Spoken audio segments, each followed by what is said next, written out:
Alright. Looks like everything's up, running, working, more or less.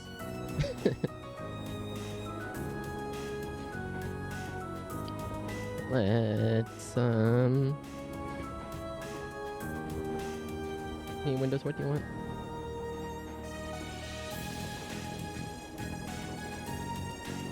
I don't want to open the MS Gamer link. You can, just, go away.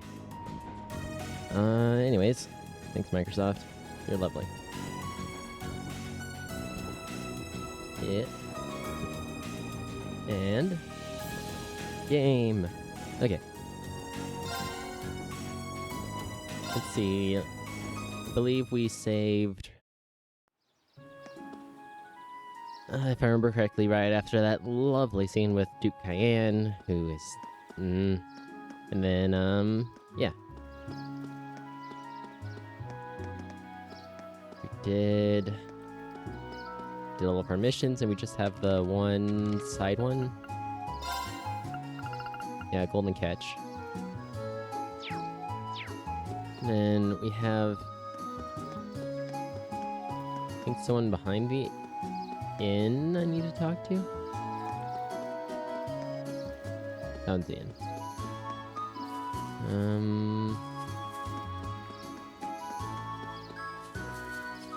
Okay, maybe not behind.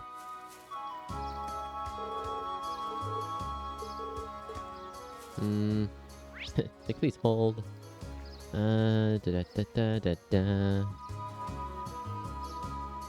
Nope, we are way past that point. Okay.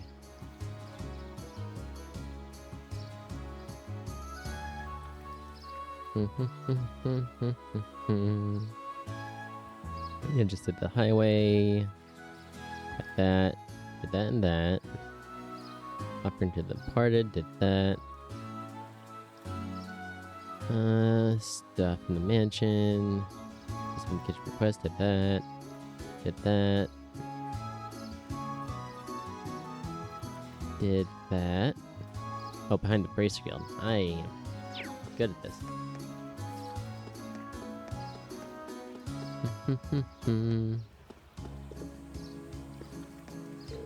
Nope, you're old man Bim.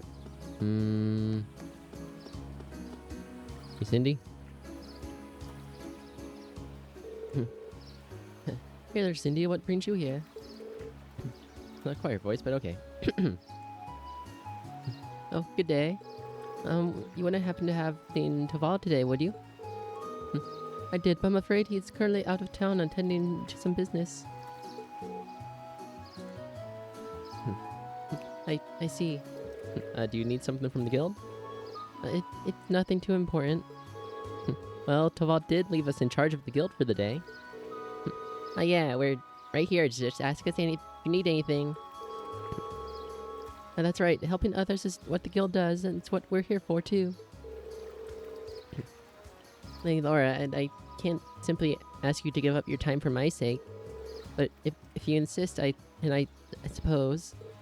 I happen to be looking for some luminous grass, you see. Oh? I can't recall ever hearing of such a plant before. I assume it's well known here in Legram? Oh, that's right. It's a rare flower that grows in the surrounding countryside. It has the unusual trait of blooming only on sunny days, and only when the previous day was foggy. That certainly is unusual. I guess that'd make today an ideal day to go find something. Yeah, probably, like one of those plants that, obviously needs the sunlight, but needs, like, the extra moisture from the foggy day. That's correct. That's why I made my way to the guild to ask Torvald to find some for me. But as you just informed me, he isn't in today. Can't really go out onto the highway on my own because of the monsters, though. So I'm at a loss as to what to do. So would you be willing to go and gather some for me instead? I mean, you could make it on the highway, you just can't get off the highway. Sure. Accept. Leave it to us. I don't know why it needed to be so, resounding there, but, Really? Thank you so much. I have a pretty good idea as to why you might want it, but allow me to ask. I assume you're planning to make a charm, right? That's correct. A charm? In Legram, when someone you hold dear embarks on a long journey, it's a tradition to make a charm for them. Then you give it to that person with them, and it's supposed to bring them good luck.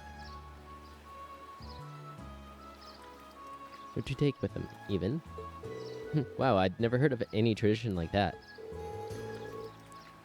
It's a custom that stretches all the way back to the Middle Ages. It's said it began when people offered charms to members of the Eisenrider as they left for the distant battlefields. Fascinating.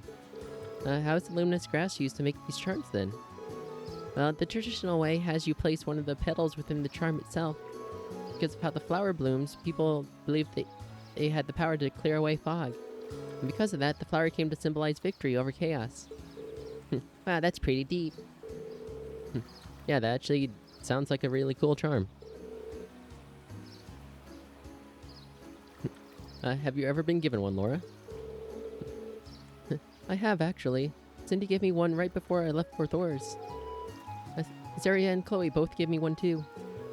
I keep them in my desk at the academy. When I look at them, it always makes me feel a bit closer to home. They're some of my most prized treasures. I'm so pleased to hear you say that. She really does care for Laura, doesn't she? I think we can safely assume so.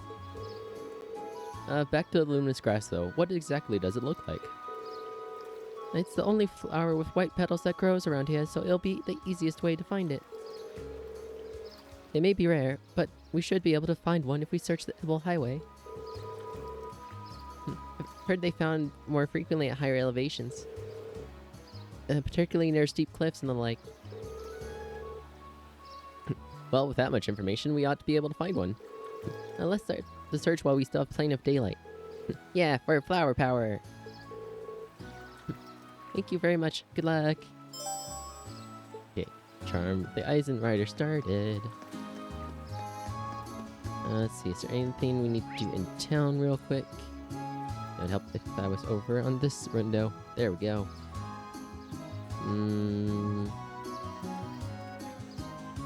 Nope, did that. Need to talk to the inn guy about the golden fish.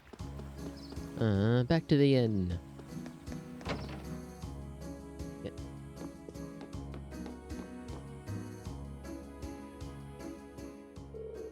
Oh, hello, everyone. Have you come along after seeing the request I sent to Toval? That's right. You're in search of some sort of elusive fish, correct? I am. I feel like I should apologize for asking you guys to help me with a personal request, but are you up for it? If you are, I can share the details with you right now. Sure, sir. You're in luck. Our schedule just happens to have an opening. Thank you very much. Just like the request mentioned, I want you guys to seek out an elusive fish for me.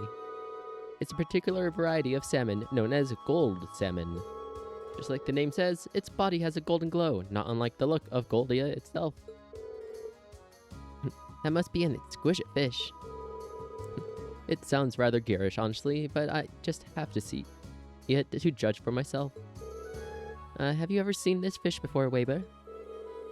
Unfortunately, all I know are what I've heard from the rumors. Bem, who's usually fishing at the back of the inn, is actually the one who told me about it. Its golden color isn't its only distinctive trait either, he said. He mentioned that its flavor is to die for, too. Oh, now you've got my attention. I'm afraid I'd be lying if I said I wasn't interested in a taste myself. That's certainly understandable. After hearing so much about it, I wanted nothing more than to try it. I've been bugging Toval about it for quite a while now. And it seems like, thanks to you, I might finally get my chance to try it. Fishing, huh? I guess bracers even take on jobs like this. You know it. If this fish is so elusive, though, what are the chances we could even catch one before the day's end?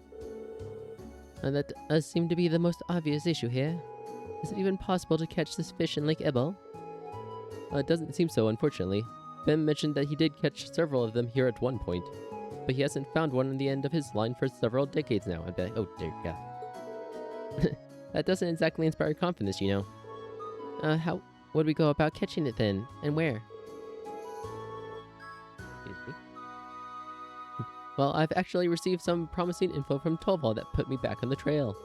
He claims to have seen a golden sparkle in a river along the highway several times now. All the sparkle sightings have been in different locations, though. Well, at least that narrows our search to the river.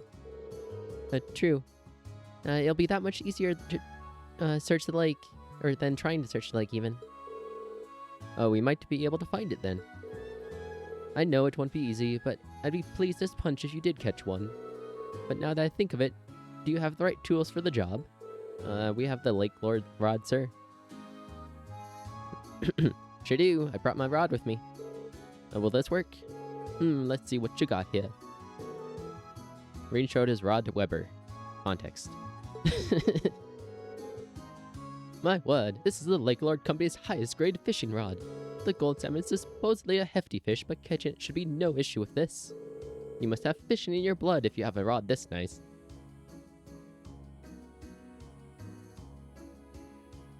Sentence is out of context for 11, Alex. Thanks. Allow us to make our way, then. Yeah, let's go.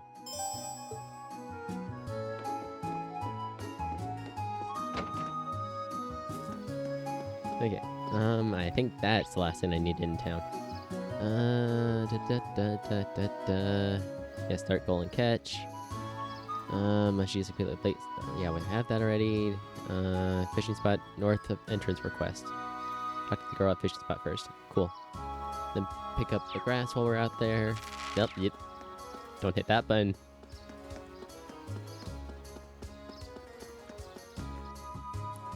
Doo-ba-doo-doo-doo-doo-doo. Let's see. Oh, yeah, there's a thing right over there.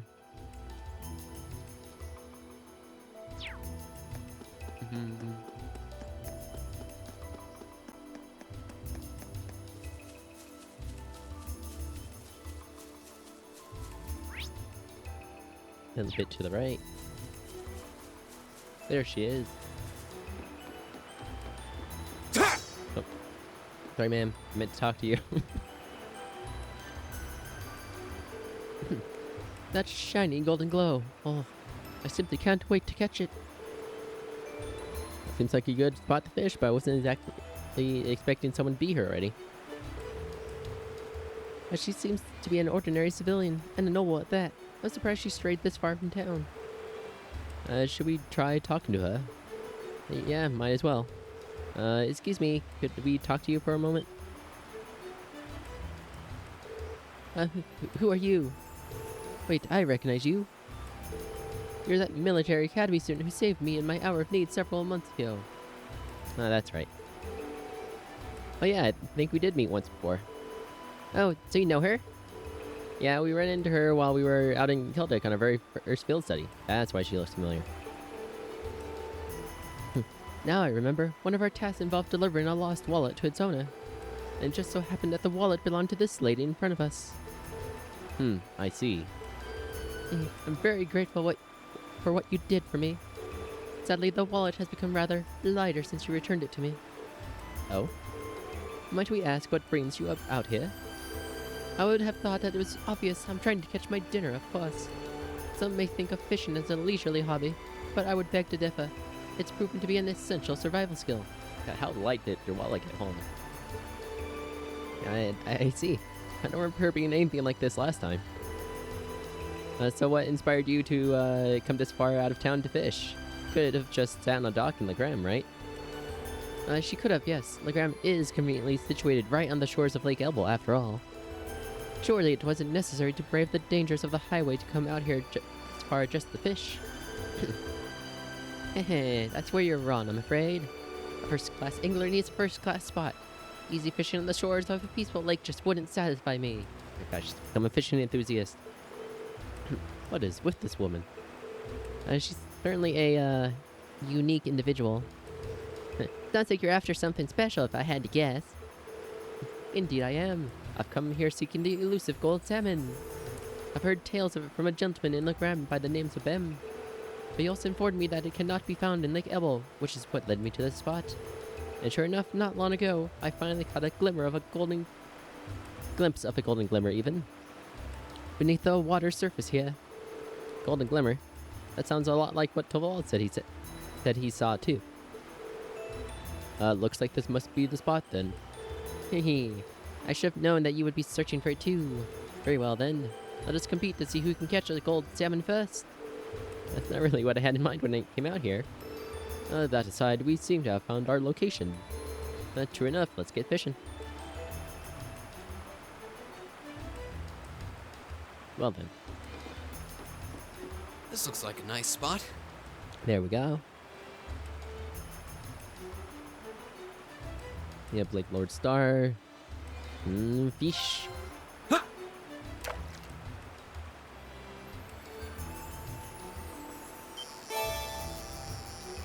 Oh, I'm in.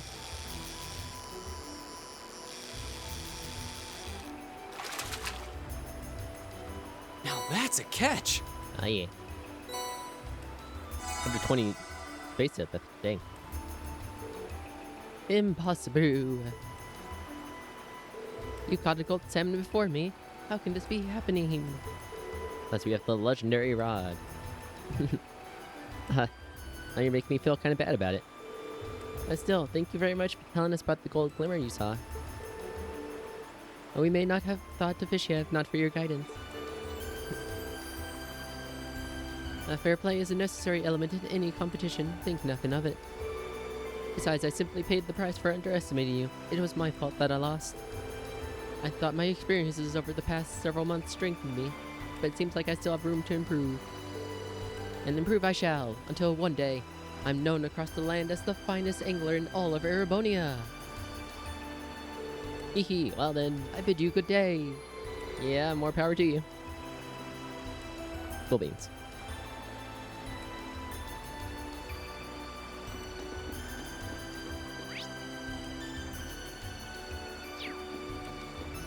Nope, keep going up this way. Go see the Elbow Highway 2. It's enormous. Stay on guard. Don't worry guys, we're not fighting that one.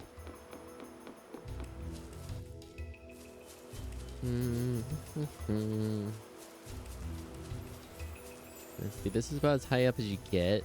Ooh, white flowers. Yeah. Oh my, what pretty flowers.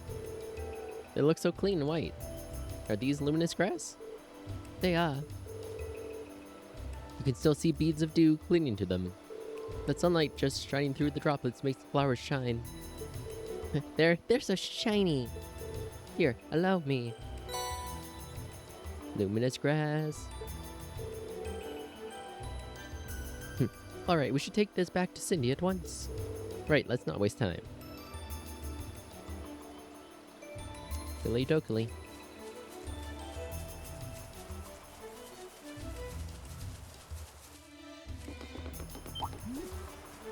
Yum. Yum. Ooh, this looks like a good spot. Nope, not right now, Reen. Too Ooh, far. that one looks tough. There we are, there's the road. Oh, yep. do do do do do do do do. There you go, Cindy. Welcome back, Lady Laura. I see you've managed to find some luminous grass. That we did. Here you go.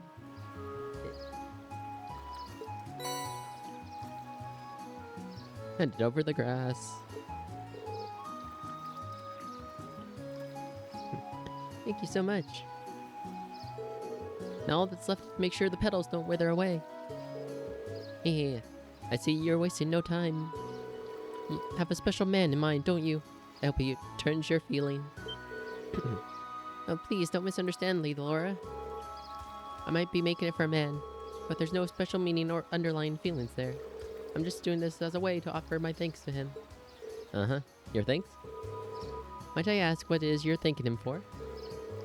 Well, you see, Saria and I were out on the highway not long ago, but somehow we ended up quite a distance from the road lamps. And it was just the two of you out there? Alone? That seems awfully dangerous. It was. As you might imagine, we were beset by monsters. However, one of the disciples of the Arcade School happened to be passing by and saved us from our predicament. He escorted us both back to town, but as soon as we returned, he left for the training hall to resume his practice.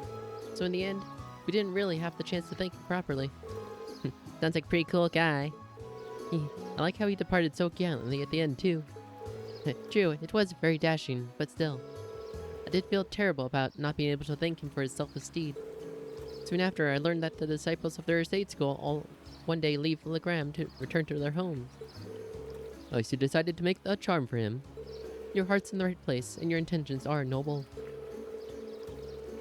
I'm sure a disciple of the school would be more than happy to receive what we call the charm of promised victory. Yes, that's exactly it. Do you understand now, Lady Laura? I'm deeply grateful to him, and you'll forever be the only one in my heart. Lord. Yes, I think I understand quite perfectly what you're saying. Do you really think she has no feelings for him, though? Not even a little bit? A maiden's heart holds many unnoble secrets. Oh, yes, that reminds me. I've yet to properly thank you for your help, so please, take this. Very brooch. Did you make this yourself? I did. It's not the same kind of charm that I put all my heart into making it all the same. I wasn't able to make one for everyone, but I hope it will come in handy on your journey. Ooh, this is pretty cute. Thank you very much. Da-da-da.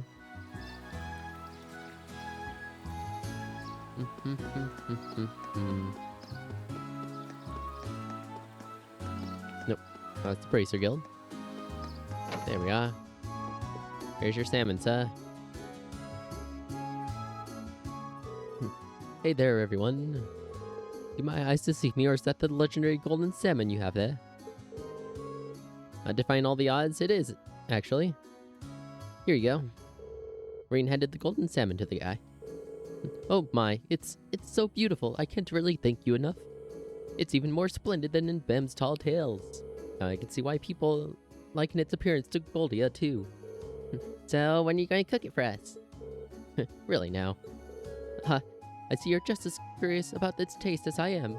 Naturally, I have every intention of sharing the taste of this triumphant catch with all of you. As for how to bring out the finest flavor, river fish tends to be best suited to grilling, so just wait a few minutes while I fire up the grill. Kinda looking forward to this now. And to think, we got some food from one of our morning tasks too. It feels like we've just been stuffing our faces today. And so it was that folks, that with forks held high even, they all dug in and enjoyed the fruits of their labor.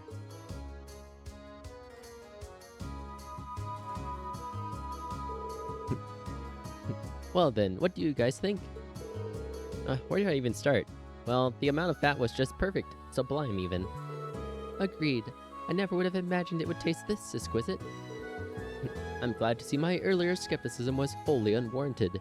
It's hard to believe that this was just grilled. Yeah, I didn't even think that you could get a fish this tasty. I'm glad you all liked it. Even I was surprised at how delicious it was. Just melts in your mouth. I feel like it's my duty to share it with the rest of the town now. Looks like I'll have to put in another request of Toval. I'm sure he'll gladly accept. Yeah, once he hears about how good it is, he'd have to be crazy to turn down the opportunity. You said it. Honestly though, I want to thank you all again for your help. Unfortunately, all I can offer is stock from the store, but please, take it. I mean, I'll take the herbs for sure. Ooh, it's herbed tomatoes. Those are worth their weight in gold. Chitinous shell. Chitinous? I don't know. I wish you all the best with the rest of your field study. Thank you. Good day then. Da-da-da. Okay, well that's everything, I think.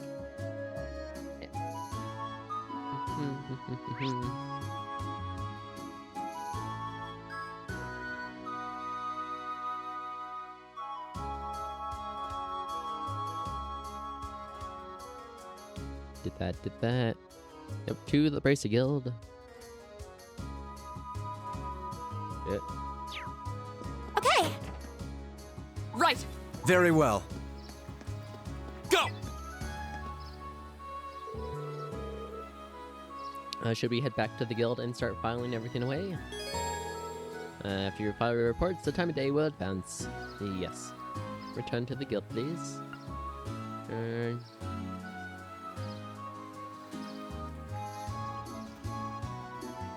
Just do a quick double check, make sure I'm not missing a book or something.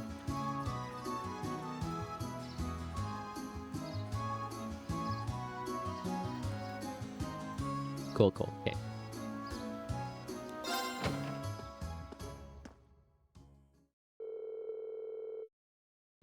And thus, the members of Group A brought their fruitful day of work to an end. And the following instructions 12 all left for them, they began the not quite as exciting process of filing the paperwork.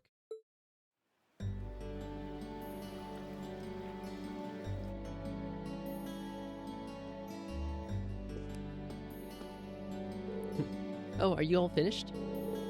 Yeah, we just finished getting everything sorted out. Goodness, that was exhausting. Meow, meow. That little brat, she could at least try and help out instead of flying around like a house cat. Can't say I'm surprised. I doubt she's used to spending this long on such exciting tasks. Oh well, we're almost finished. Alright then.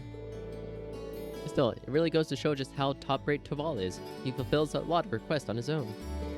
And still has the time to handle all the day-to-day realities of running the guild branch. Indeed, it's even more impressive when you consider that he finds time to visit other regions of the country as well. His mobility and knack for solving problems are exactly what one would expect from a bracer. The guild may have been forced out of the country, but he's still out here trying to help as many people as he can. Even when we were in Bereahard, he came to our aid. And if you look at all these records, it's clear that the people really trust him and rely on him for help. That's true, but... Is something the matter? Nah, I was just thinking. If bracers play an essential role to the people of other countries, are they not just as essential to Erebonians? I mean, yeah. Well, you may be right. And not just because they help maintain public order and provide other services. It's because they're independent.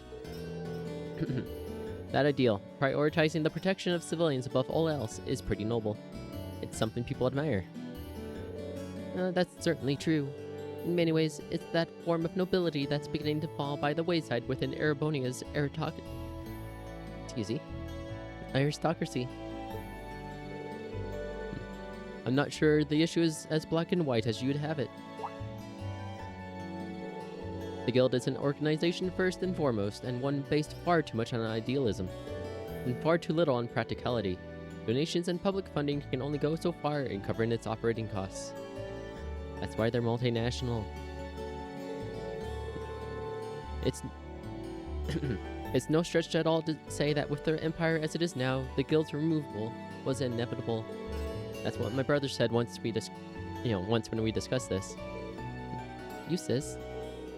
Looks like his brother is weighing on his mind. I suppose that's another way to look at it. I have to admit it sounds rather cold and dismissive, but does carry more weight coming from Rufus Alberea.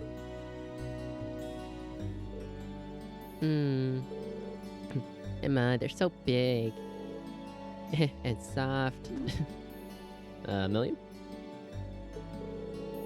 Look at that, she doesn't even have to be awake to be an irritant. Anyway. It shouldn't take too much longer to finish filing the rest of the reports. We should focus on getting everything done and returning to the mansion. Sounds good to me. Gasp.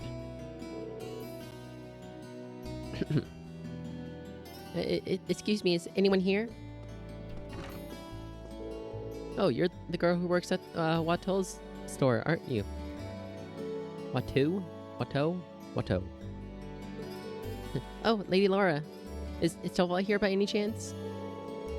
I'm afraid Tolval is out of town on business at the moment.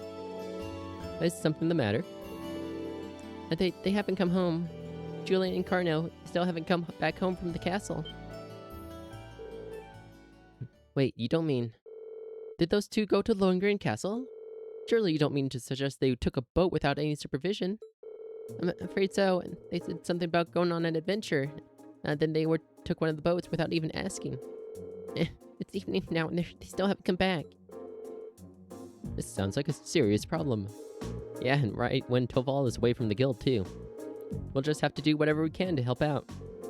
I agree, we can't just stand around and hope they'll come back.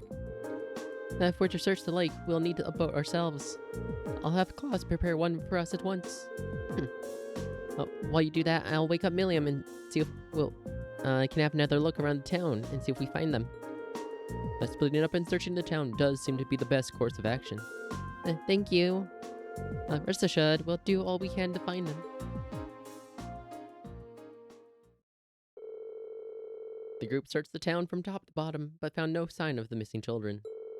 By the time the other residents became aware of what was happening, evening had given way to night.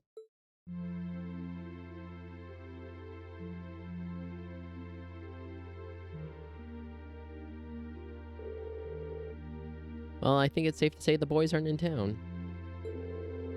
Looks like they really did head out toward the castle in a boat. The lake's been calm, so there's no sign of a boat on the water. So at least it's unlikely they capsized. Guess that leaves the castle then, right? Lohengrin Castle was once the stronghold of the Eisenrider.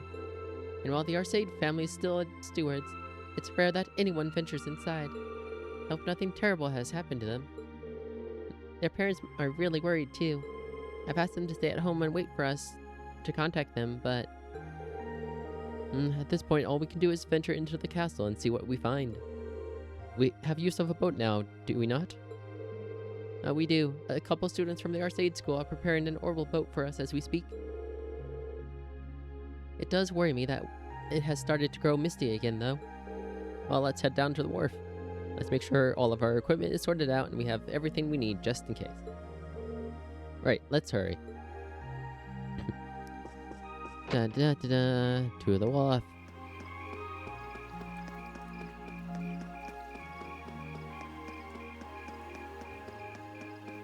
Yep. Let's see. Double check. Nope, just Gavelli here and then the castle.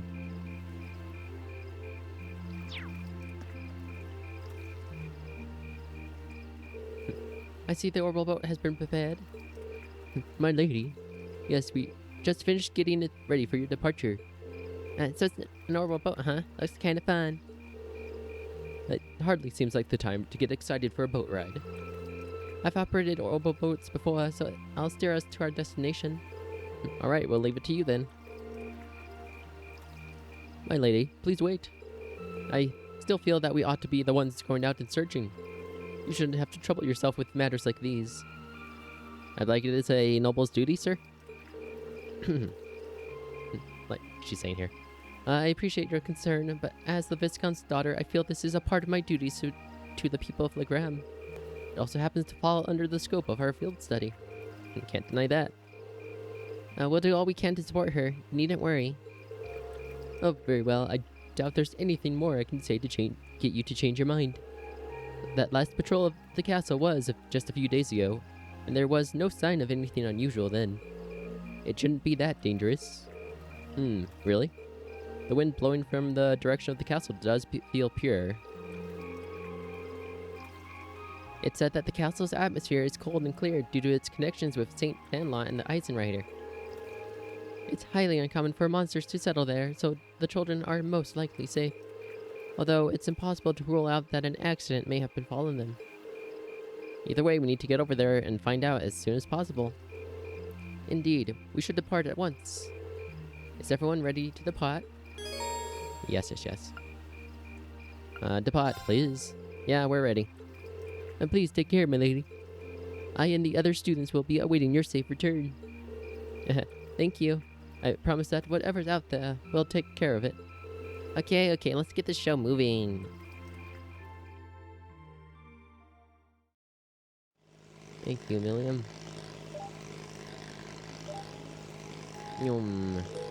What do you think is waiting inside the castle for us? So you passed out on the couch the moment we returned to the guild, but now you're simply popping with energy.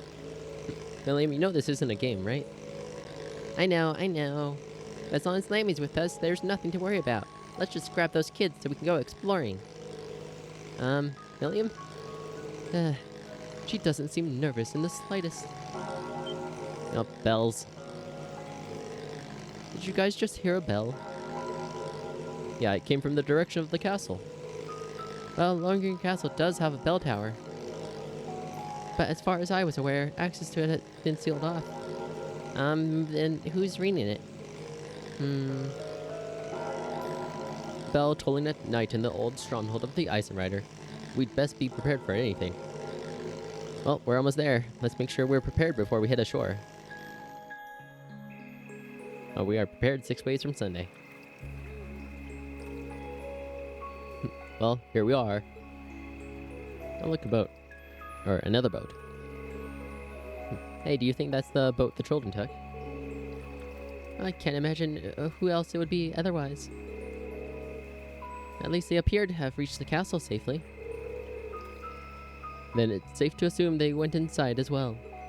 And it's past sundown now, so we need to find them as soon as we can. Looks like that path will take us up the cliff. Right, that path will take us to the castle's entrance. Mind your footing, though. The night is dark and the trail uneven.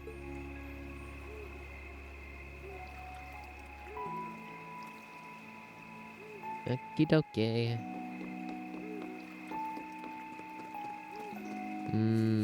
Anything I can maybe break over here? Nope. Nope. So this is St. Sandlot's old stronghold, Lohengrin Castle. This is the first time I've come here at night. Be careful of your footing. I do like this view of the town from here, though. That's pretty.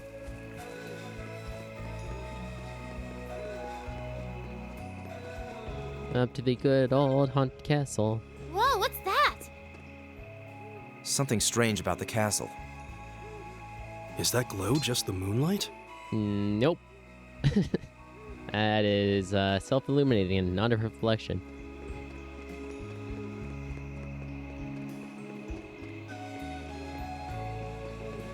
A higher view. Do. Getting a little bit closer.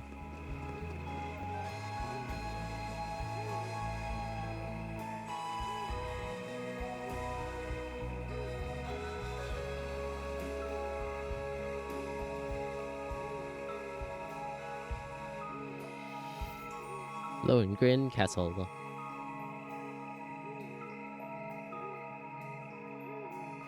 So this is Lohengrin Castle. The ancient stronghold of Saint Sandlot, gathering place of the warriors of old. It looks even more beautiful up close. Yeah, but what's up with that weird glow? I've been here several times before, but I've never seen it like this. I can sense a very strange wind blowing from within. It doesn't feel like monsters, though. I can feel it too. Like something is writhing around inside. Yeah, whenever you describe something as writhing, it's probably nothing good. Wait, what kind of something? I feared as much. I can definitely sense the presence of the dead.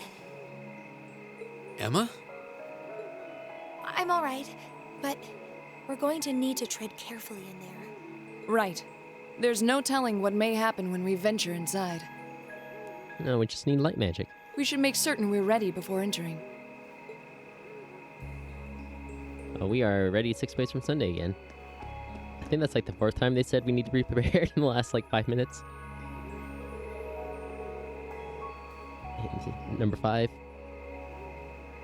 Like, hey, guys, you're gonna be in here for a minute, and it's gonna be hard. Except for this time, because it's really kind of New Game Plus. But we are nearing the end of Chapter 5, so we're starting to get to the, equivalent levels that I came in on.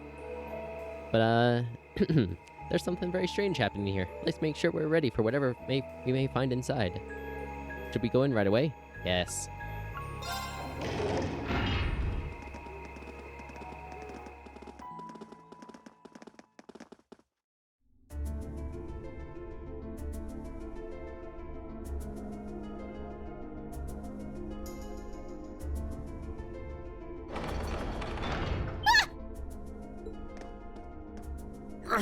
It won't budge. Did the door just seal itself shut on its own? You stupid door! Lammy! Bust it open!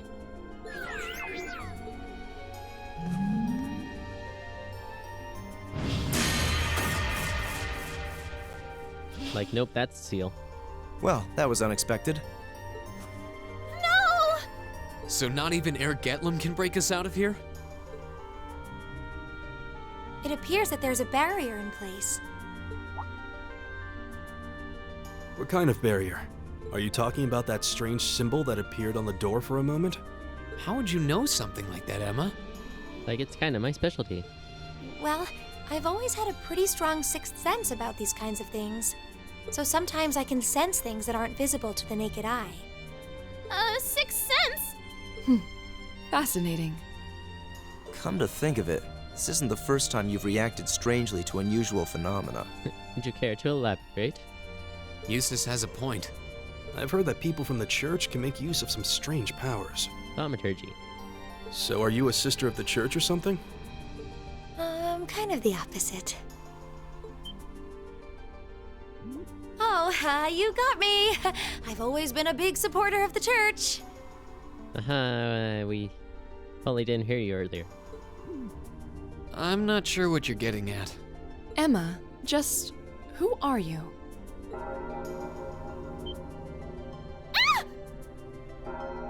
Hey, come on, everyone else here has had their, past revealing group bonding moment. What's that sound? It's the bell we heard earlier. Something's approaching to the left and the right.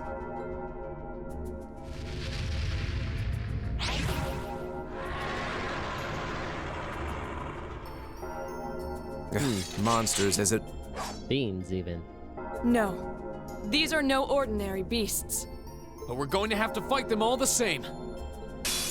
We have nothing to fear. Right. Okay, well, fully analyzed, so we Gucci. Ta! Chop chop. Here we go! Very nice. Oh, That's these guys that. got it. Let's keep moving.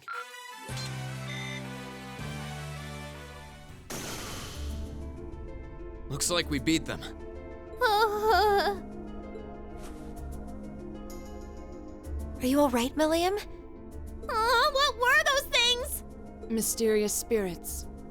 Though perhaps it would be more appropriate to call them fiends. Either way, they were no ordinary opponents.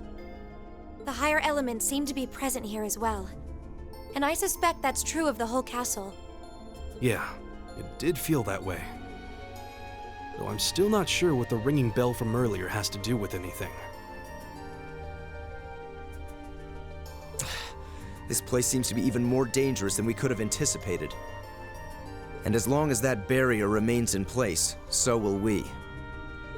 Okay, Emma. It looks like we're going to need to rely on this sixth sense of yours in order to navigate this castle safely. You don't have to tell us anything if you're not comfortable. Right now, our safety is in your hands. Can we count on you? Yes, of course. All right. Then time is of the essence. With fiends like those roaming the castle, I'm even more worried about the children. True. We should start looking right away.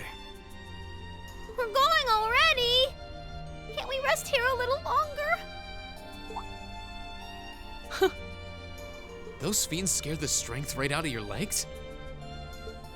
No! That's totally not it! You're more than welcome to stay here and wait. Whoa, waiting by myself would be even worse! All right, let's see what we can find. Right. Okie dokie. Well, got a whole bunch of ghosties now. Okay, we got this area up here that has 2 chests, but other than that, we got, we have to go up and then either pit left or right. Let's, yeah, Now's our chance. Let's get them. fight some of these guys Here to we make go. sure we've, analyzed them. We have. second form, Gale! Very well. What a waste of time. Too Let's go. Yeah, slice. Let's see, that's also a sword. Hello, armor dude. Yeah. Very well. I will serve as your opponent. Very well. Know your place. Yeah! Go! Here, we're good on the armor.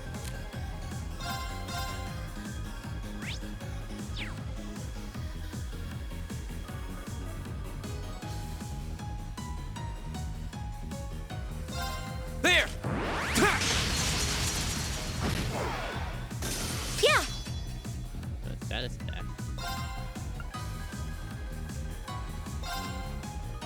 Here!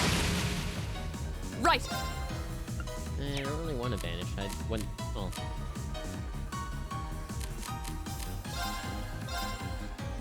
Of course. Hey!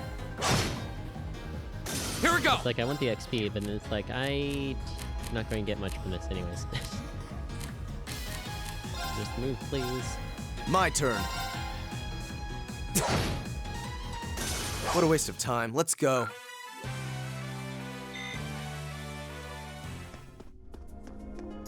Yep, might as well go left. Gotta go left, right. Through the door now. Hey, look, a big door down there.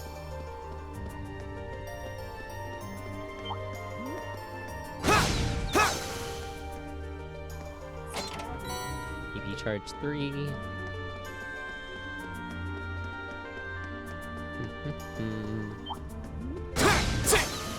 Chop chop.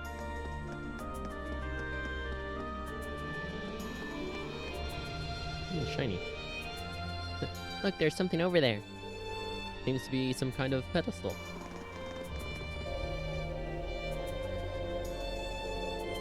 Got an orb with what looks like another seal in it.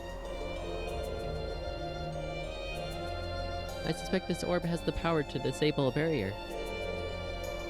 So can we use it to leave the castle? I don't think so. Orbs like this function as a bit like keys. Each one only has the power to dispel its corresponding barrier. And I don't think this is the one that goes with the barrier on the front door of the castle. Regardless, it seems we'll need it to take with us to advance. Yellow orb. Okay, now that we should be able to access another area of the castle.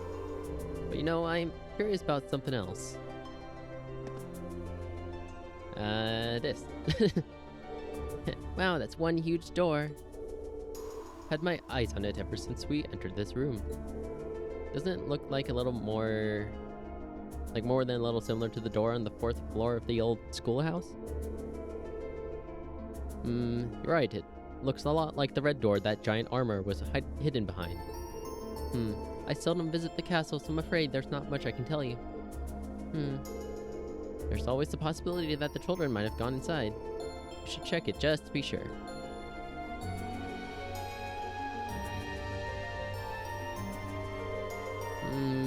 Doesn't seem like it wants to open.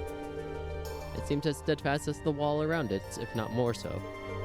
That's true, I can't see any signs that the children might have gone inside either. We should probably move on and check somewhere else then. Makes you wonder though, how did a door like this come to be in Lohengrin Castle to begin with? Even the patterns on it are like the ones on the door in the old schoolhouse. Odd as it may seem, maybe they are connected somehow. We did theorize that the old schoolhouse may be connected to Emperor Dragpils in some way. That Saint Sandlot was Dracula's foremost ally and on close terms with him even before he became the Emperor. It's not implausible that there may be a connection here. Well, whatever secrets the store may hold, it's a dead end right now. We should turn around and look elsewhere. Let's retrace our steps to the entrance hall then. There should be a barrier somewhere that we can use this orb to disable. Let's be on our way then. Yeah. Hey, look, Luke. Oh, a treasure chest. Lunar robe. Lunar robe. Well, I guess it's time to go upstairs.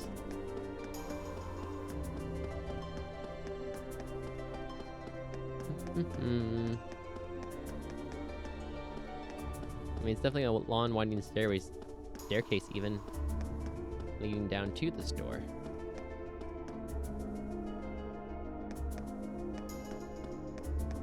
Or, you know, ramp more than staircase, but, you know.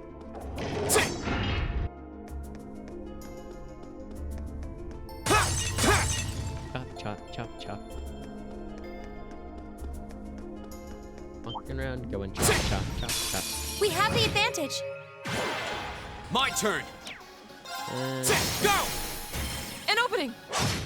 Might as well get some I'll points. handle this. My turn. Huh! Off guard. Your swordsmanship gets better with every battle. And I've got a way to go to get to your level.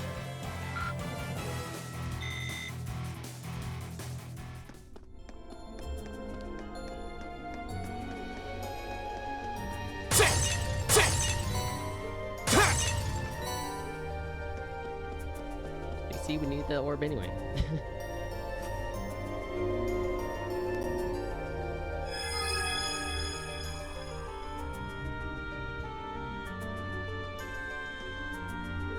Well, that should have disabled the barrier here. What an unusual mechanism. This castle seems to have an abundant supply of unusual things. Say nothing of those ghostly fiends prowling around. He says, don't say the G word. Well, at least we should be able to push farther into the castle now. There may be similar mechanisms elsewhere in the castles, so keep an eye out, everyone.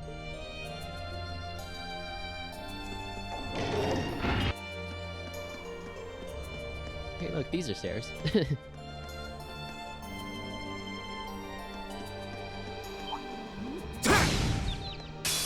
The advantage is ours! Nope, still just a My couple turn. hit guys. The second form, Gale! That's that. Let's keep moving.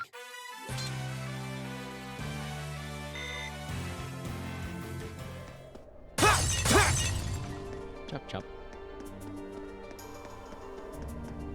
The doodles. Oh, you're a new monster type. Let's get this over with. My turn. Oh, we need to analyze these guys. Oh, or we can just ring kill him because he has dragon vision. The second form, Gale! Okay, Yep, safe for scour. now.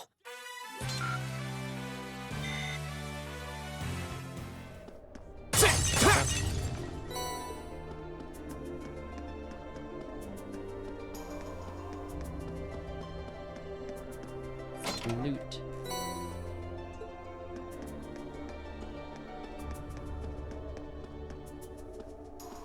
Oh, we have two ways we can go now. That's the entrance hall, and then that's upstairs to loot and external corridor. Entrance hall it is. Yep. Oh, hello, monster chest. There seems to be a treasure chest here. Ah, there's a normal chest over there. Oh. Obligatory save. I welcome all challengers. Oh. Go! Hello. Nope. They're good. Green, if you could.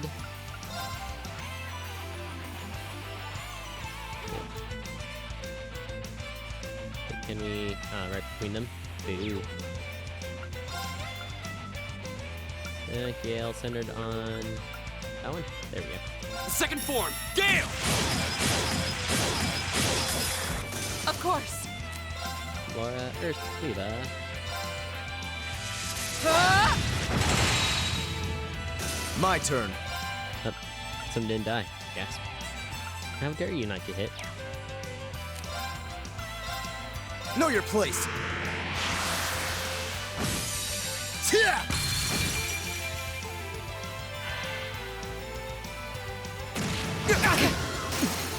impossible. Oh, that's death blow. My turn. Jerk. It's my turn. Emma, can you res him, or do I need to use Oculus? No, Curious KO. Hear me. I suppose I should thank you. Of course. Ha! You still have a lot of training to do.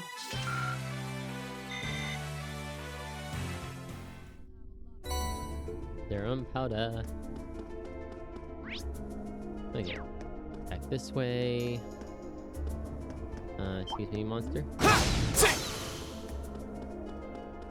Oh, a treasure chest. Fire bell. Fire bell. Good for casting fire spell. Let's see.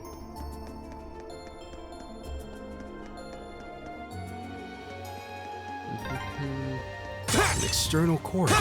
We must be on the north side of the castle. We've gone pretty far inside now.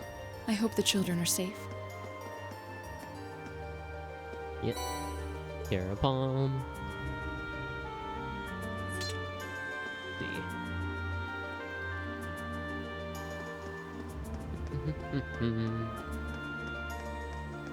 Now we've got more of these lovely hell cannon guys. Let's see here. Don't want that. That. Yeah, we have prevent stat down, but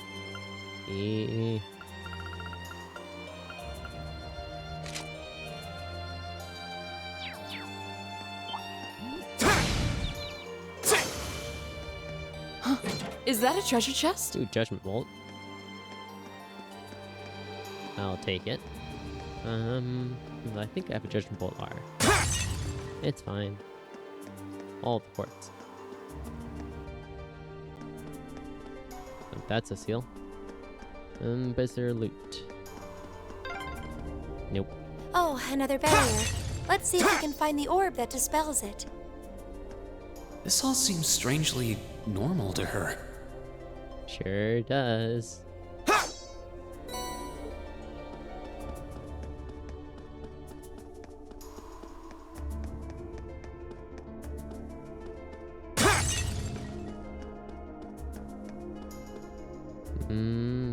This is going places. Oh, hey, look, pink orb. And that's where we came from? Yeah, entrance hall. No, external corridor there. Ah. I know where this goes to. Da-da-da. Celestial bomb. Okay. Yeah, I think it's just these two in this area.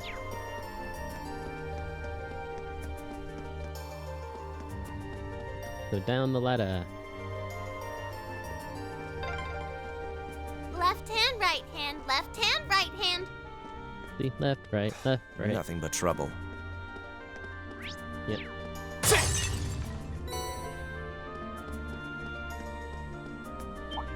Excuse me, game sir.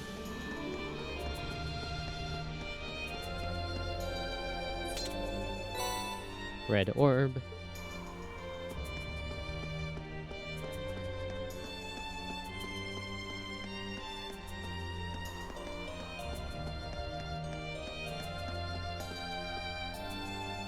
Back up we go.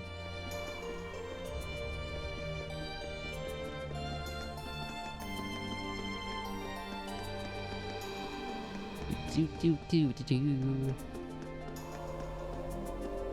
Oh, like. Haha. Touch.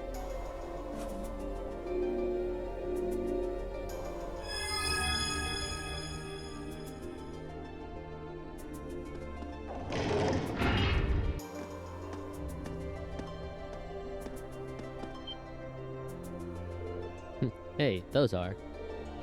Oh, this isn't good.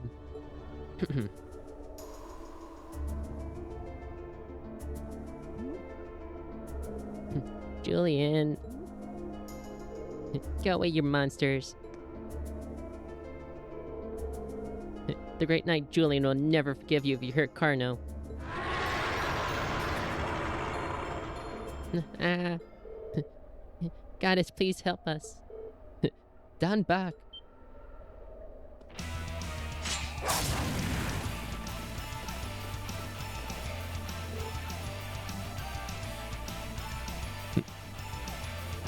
Laura.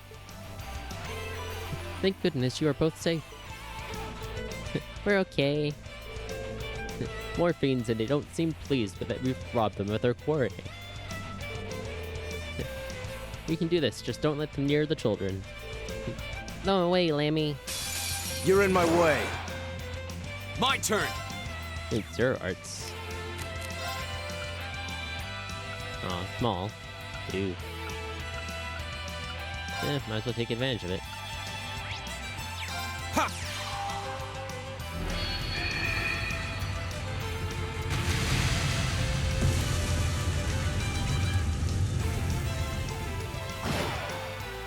My turn.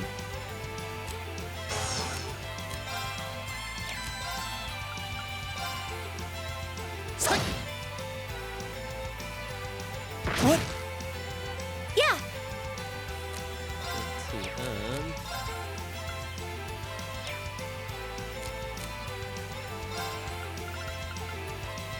Let's see, do. Hear me. I suppose I should thank you. Of course.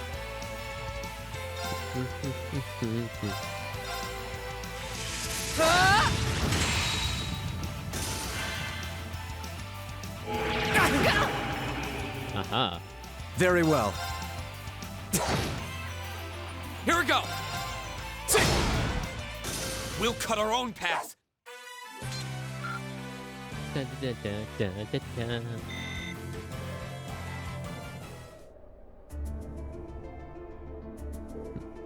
All right. Looks like we took care of them. You're not hurt, are you? No, we're okay. That was so cool. You guys are all so strong. Just like the Eisenrider from the old stories. Considering their predicament, they don't seem to be any worse for wear. Well, as long as they're both unharmed. Actually, I think both of you have something to say. Huh? Oh, right. Thank you for saving us.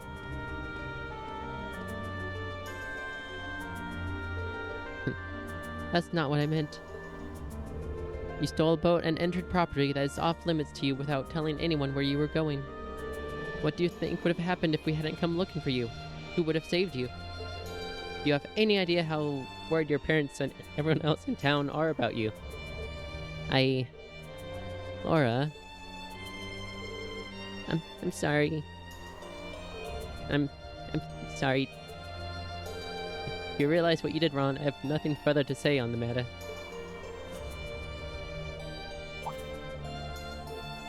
Oh.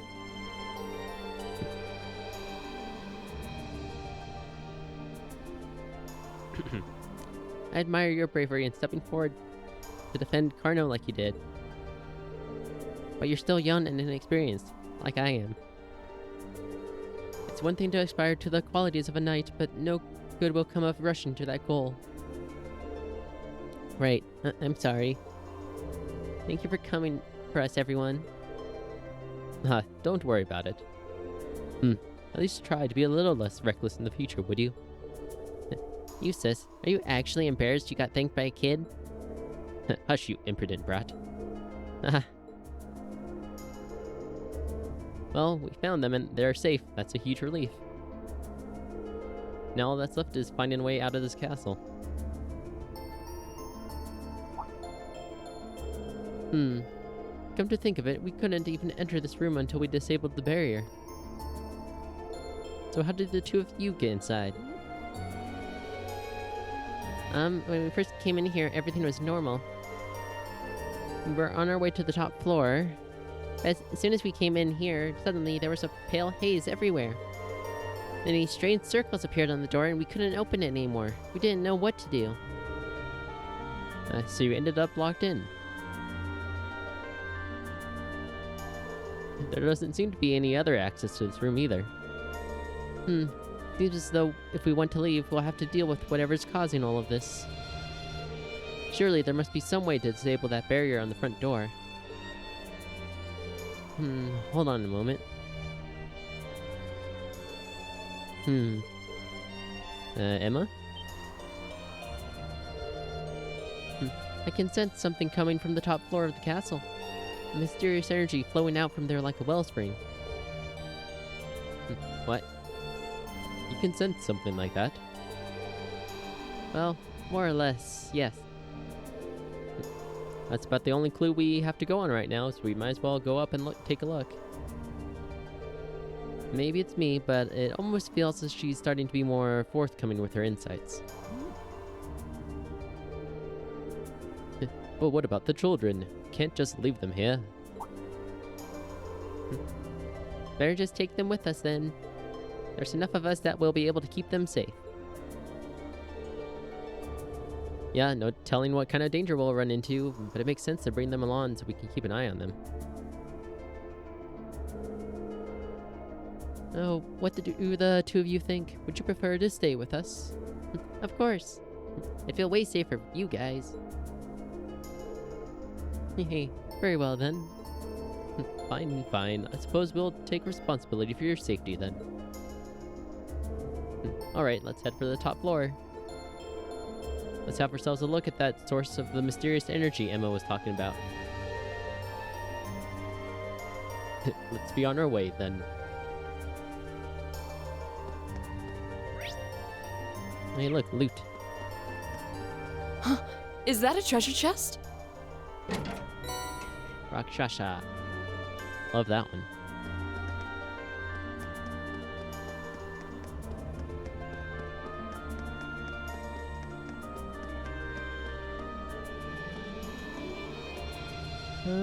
Almost to the top. Well, based on the stairwell.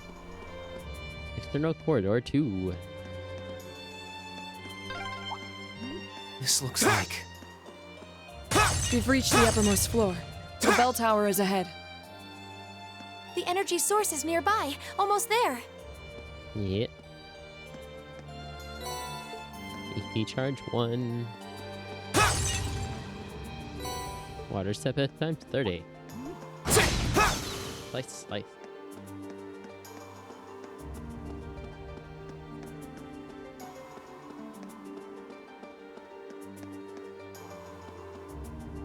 Well, I see a big orb up there. Might as well rest. Yep. Do, do.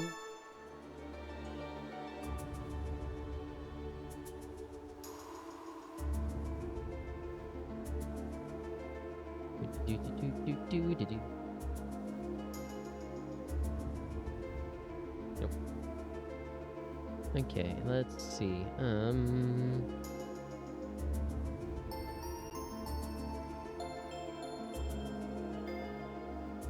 Right.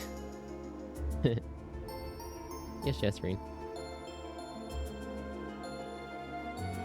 It's doing some things. Like saving.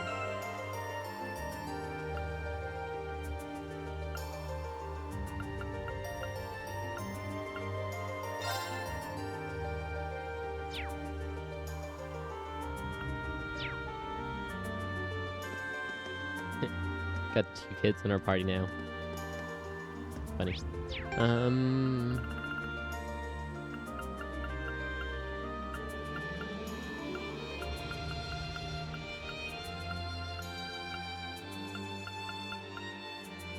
mean, it's not gonna be much XP. It's level 59. There we go. That's like combat. Logren Castle. Ignore that entry. Yeah, like upper 40s. Almost there.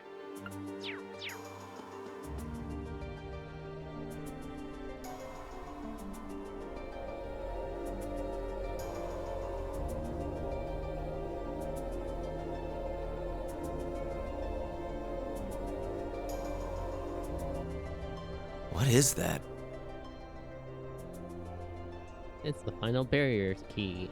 It looks like the orbs we've come across before, but it's far larger.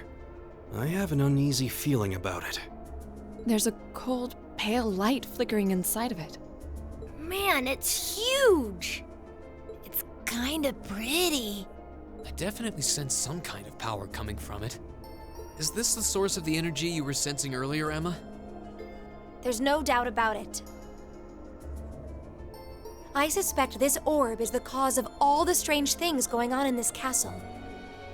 If we can destroy it, I'm betting everything will return to normal. All right, just leave it to me! What?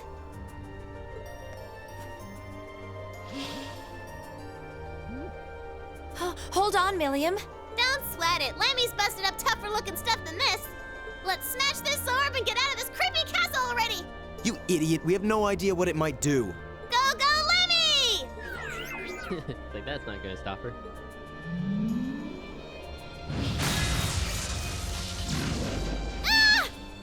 Milliam! What did I just say? Are you all right?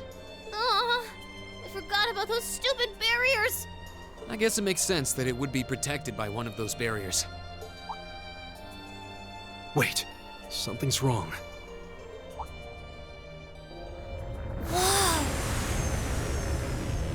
What's happening to it? I feel an incredible torrent of energy pouring out of it. Everyone, get back!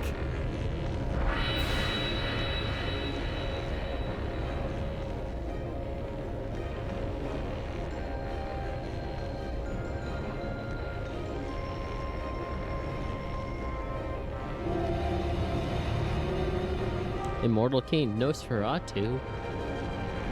Ta-da. A bone-faced fiend? A Nosferatu?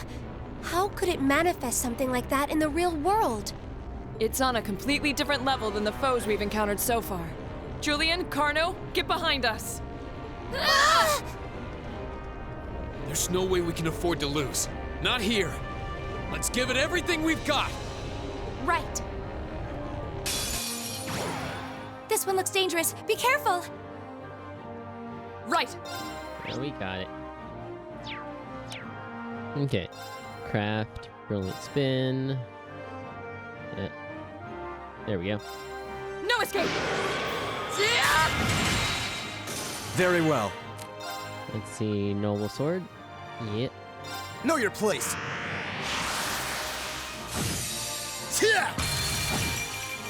Excuse me, miss. Go! It's my turn! Okay. Weak to earth and space. And a little bit of mirage.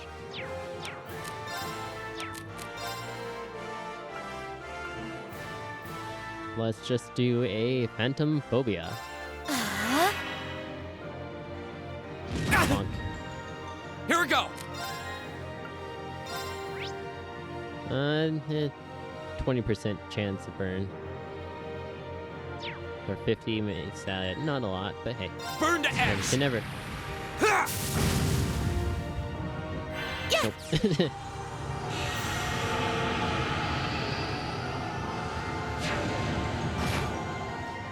Of course! Okay, craft. Armor breaker. Shatter!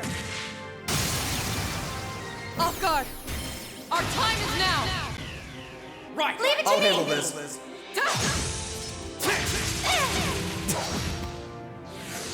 Very well. Oh hey, we froze it. Haha, haha.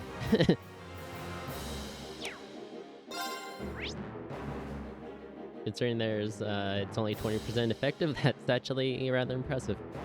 You can 100% mute it.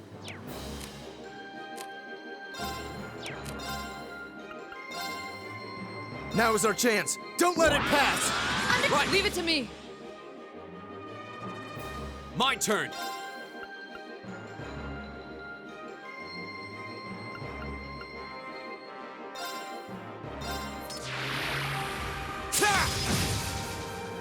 Okay, Emma, just keep casting that. Arcus, activate! I'll handle this. Really, just get some CP, please. Right! Hmm. Ta! Off guard! Got it!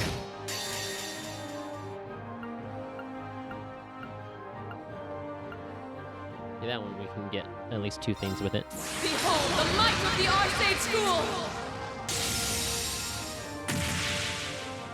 Radiant Blade Dance!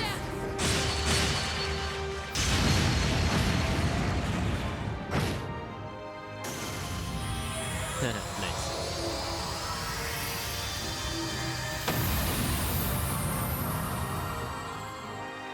Good job, Laura. Evil will fall before my blade.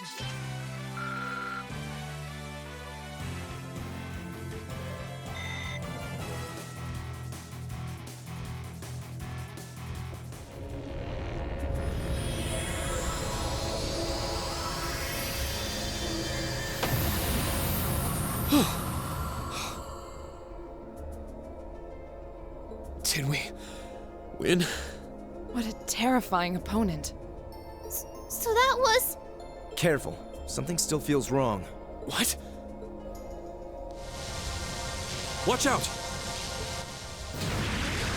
Ugh!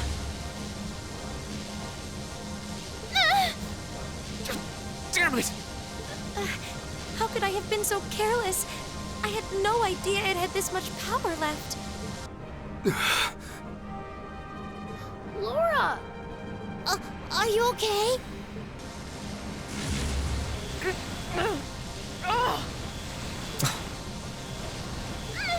This is bad! Even Lammy can't move! Looks like I've got no choice. Reen, no! If you're not careful, you'll be drawn into it. What are you?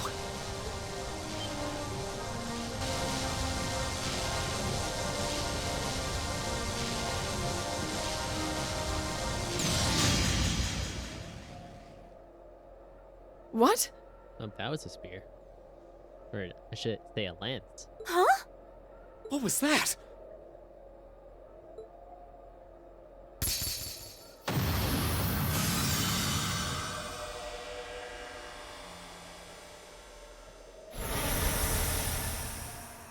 Oh. Like, well, we know that's not a spirit.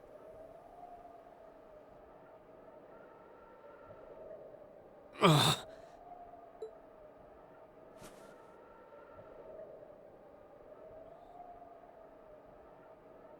Is everyone all right? I'm fine. That was really bright. What just happened? I have no idea. It all happened so quickly. I heard the sound of something piercing through the air. Yeah, right through that orb, too. It looked like a lance. But how could someone hurl something that large with that much force? A lance? Yeah, and whoever threw it was standing right up there until just a moment ago. It was a golden-haired woman, shrouded by a strange light. Golden hair, you say? But that sounds just like... Laura! That's impossible. Or is it? What's everyone all excited about? Hey, wait for me!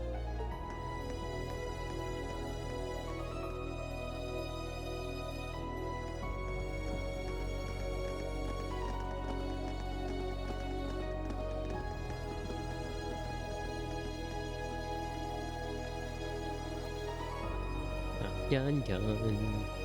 There's no one here. Not that I honestly expected there would be.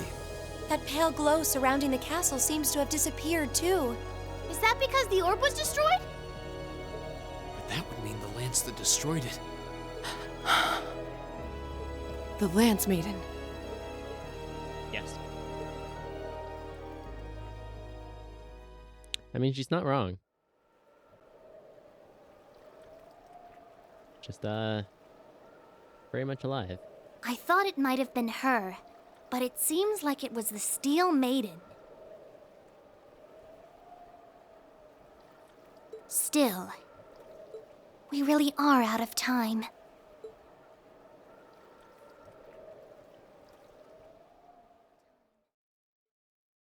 Dun dun. Ooh, you're moving up in the world. Boop boop. A3.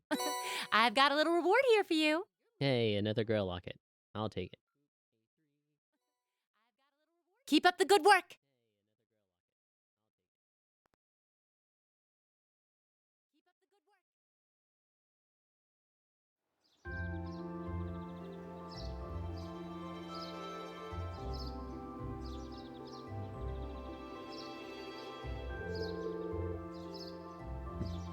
Thank you for all you've done for us during our stay, Klaus.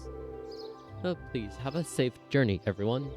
I apologize for not being more of service to you during your long-awaited return home, my lady. With all that happened yesterday, you hardly had any time to relax and enjoy your visit. On the contrary, I had ample time to enjoy soaking in the atmosphere of home. And thanks to that wonderful, nutritious dinner after we returned from the castle, so tired, I was able to sleep well, too. Indeed, for all that happened, I feel surprisingly well rested today. I'm just glad the children were alright. Sounds like they got a real earful from their families, though. They deserved every minute. But just what was it we witnessed yesterday? Yeah, I'm still mulling over that lance that saved our skins last night could have come from. Where even? I only know what you've told me, I'm afraid. There's no doubt in my mind it was Saint Sandlot. And she must have sensed our peril confronting that strange specter and chose to lend us a helping hand even. Well, honestly, I can't think of an explanation that sounds any more plausible than that. Considering the situation, it's almost hard to believe it could have been anything else. Well, that's certainly true.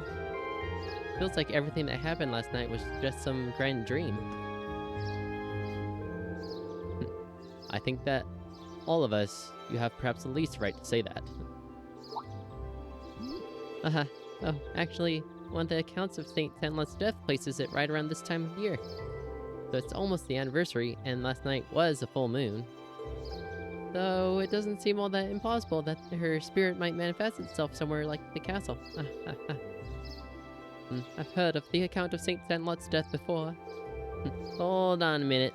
Even if that stuff about St. Sandlot is true, that doesn't explain all the weird things you did yesterday. Well, I learned a lot about curses from my grandmother growing up. And working with barriers isn't all that difficult if you put your mind to it. Really? Well, I suppose I'll take your word for it. I'm not sure I can say the same. I'll be sure to inform the Viscount of all that transpired here.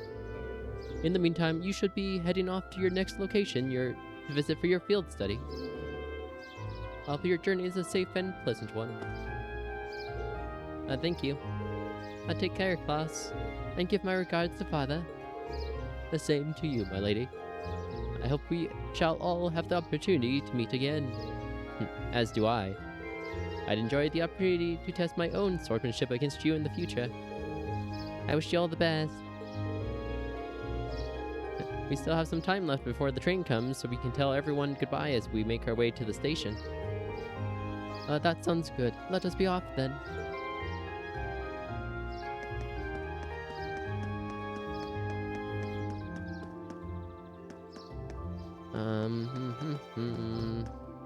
Let's see, where do I need to go? Prana, and second floor of the arcade mansion. Girls near the inn, and then the train station. No, that's not.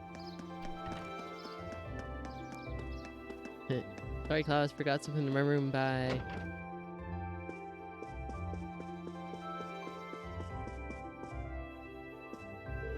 Oh, yes, please, take this book with you for your journey. Apparently quite the interesting read. I'm hoping it'll help the long train ride pass more quickly.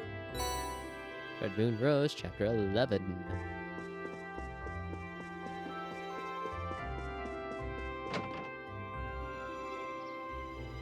Itchy. do do do do do do do do. Hello, girls. Lady Laura, the three of us made lunch for you, so please take it. Celestial pasta soup. Oh, thank you. I'm sure it'll be delicious. We hope you enjoy it. Oh, and we packed enough for your lady friends, too. Wait, what about us? You did muster up an admirable performance yesterday, I suppose. But don't you forget, we won't forgive you if you get too close to Lady Laura. Unless you blithely forget to take these as our helpful reminder. Roasted Freya. I don't think I need the wind to clue me in on what they're implying. Must this petulant gaggle be annoying right to the very end?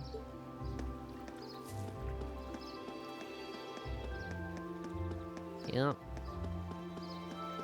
Bye, everyone.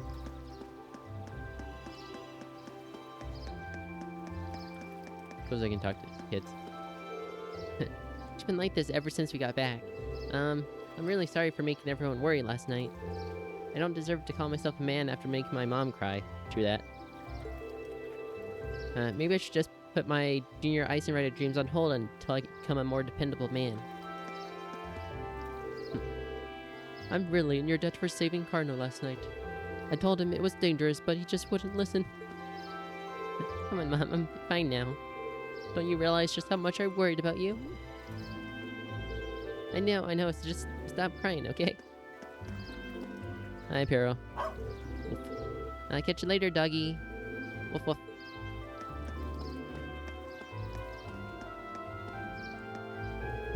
Be careful on your way back, everyone. I'm still not really sure what happened back at the castle, but maybe it was Ideos telling us not to misbehave anymore. Dad really let me have it when I got home, too, so I'll be careful from now on. I really can't thank you all enough for last night. I've given this fool a scolding of a lifetime, too, so don't you worry about that. Take care on your journey back, and good luck with your studies. See you guys again. Eventually.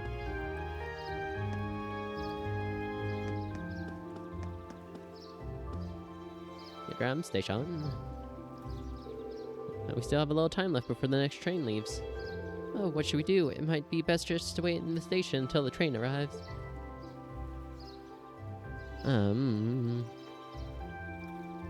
Yep, just Prana and the girls near the inn. And then off to the fortress.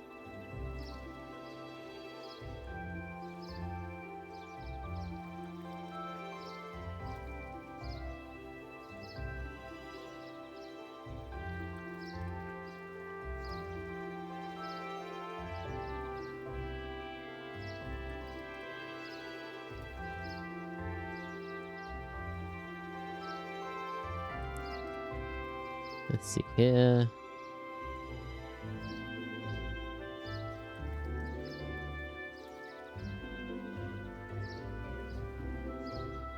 Do.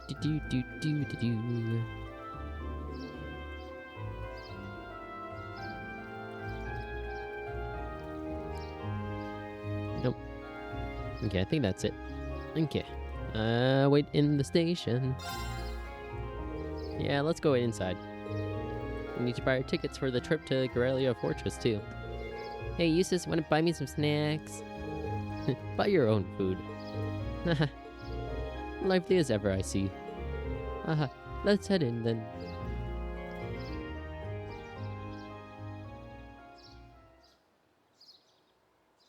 Oh, hi, Celine. Just kind of moonwalking up there.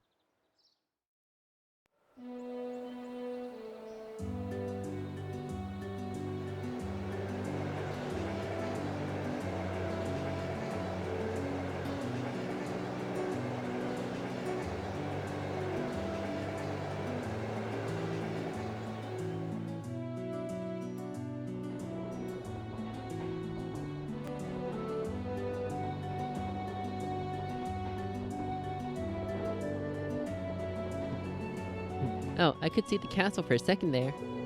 Wait, it's gone again. Well, the forest is quite dense around here. Still, we saw a lot of weird things in that castle. It was one thing after another from the moment we walked through that door. What are you looking at me for? Never mind. That's pretty great. Do you have this much fun in all your field studies? Oh, totally.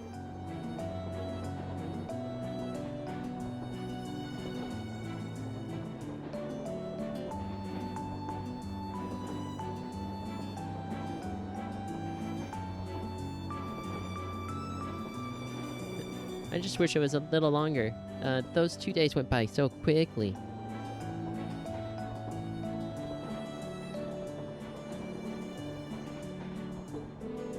Well, the field study isn't over, and we're on our way to the next location, so don't relax just yet.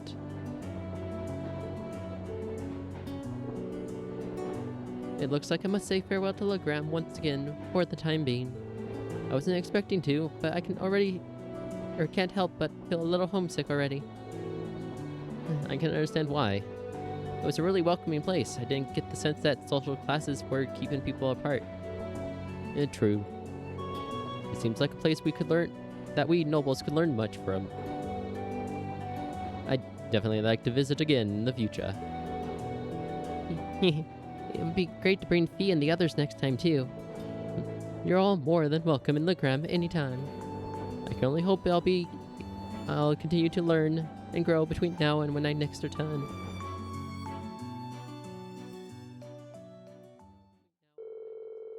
After leaving Legram, we changed trains at Hard Station and rode the Croizon main line north, heading towards Keldic.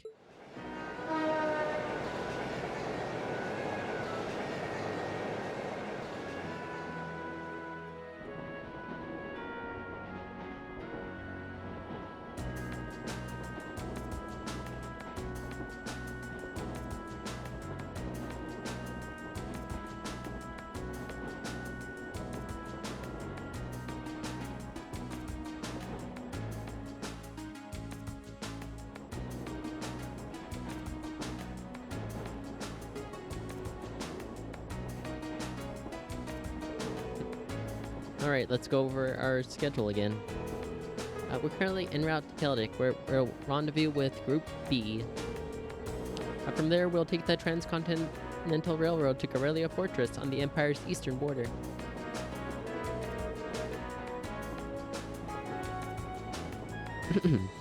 Corellia Fortress is one of the Imperial Army's largest strongholds. It's sometimes referred to as the wall that protects the nation from the threat of the Calvard Republic. I've heard it's ludicrously gigantic, almost an icon of military excess. It also houses the 2 railway guns and has a military exercise ground on the premises. Weren't those weapons that Gwen said he'd regretted constructing? Yeah, those 2 massive orbital cannons pointed toward the east at Calvard. Or more specifically, they're aimed at the buffer zone between us and them, Crossbell State. They are pretty crazy, yeah. It looks like you're looking at a mountain of iron. I was pretty overwhelmed when I first saw them. Wait, you've actually seen the railway guns in person? Yeah, Gramps took Claire, Lecter, and me to see them this one time. These are the mightiest weapons wrought by the hands of man since the Great Collapse. I want you to consider what it means that such weapons have been placed here. Well, something like that anyway. To consider what it means. He has a flair for the dramatic, I'll give him that. Come to think of it, today's the day, isn't it? The day the Chancellor is scheduled to depart for Crossbell with Prince Olivert. Guess the trade conference kinda snuck up on us, huh? I think that's where Lecter's going too. I'm gonna go to Crossbell. There's supposed to be this really famous theater group there, and they have a huge theme park, right? Yep, Larkensiel and Michelin Wonderland. We know places now. That's what I've heard, though you probably know more about it than I do. Apparently, President Toa is going as part of her entourage to further her studies. Really? She never fails to impress. I hear she's getting job offers from a bunch of different companies ready to hire her right after graduation. Well, she does merit the high esteem people lavish on her. She's the pride of the academy. So, 9:30 a.m.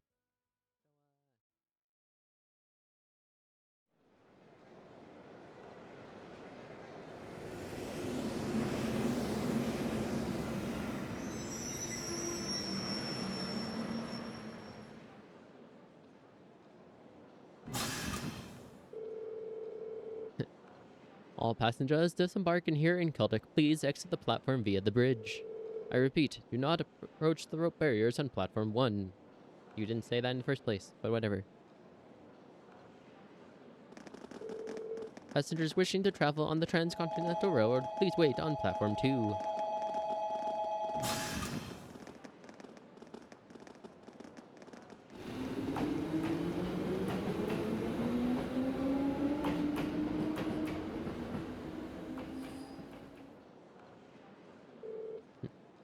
What's going on here? All this security feels kinda ominous. It seems the railway military police is guarding the opposite platform. That's where the Chancellor's train's gonna be. Yeah, I wonder if... Well, isn't this quite the coincidence? Oh my. Hello, Claire. Captain Claire!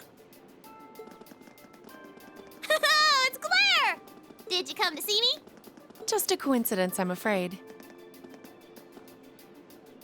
Eisengraf will be passing through here soon, so this station's operating under heightened security. Oh, right! Still, I'm happy to see you again. It's been, what, 2 months since I last saw you?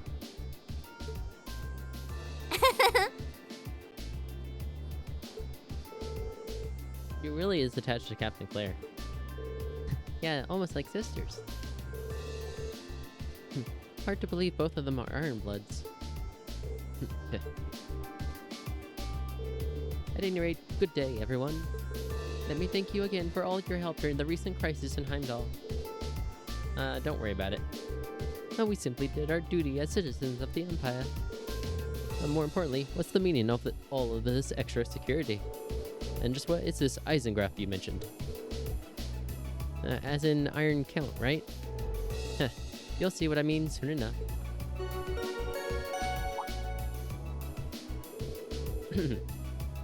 A special express train will momentarily be passing by platform 1.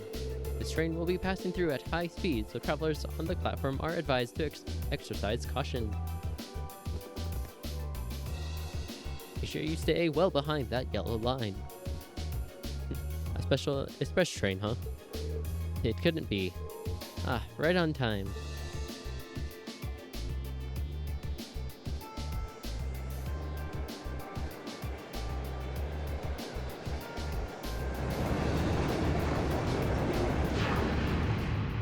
Hey, Toa. Olivert.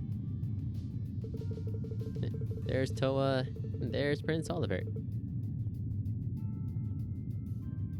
And Osborne. There he is.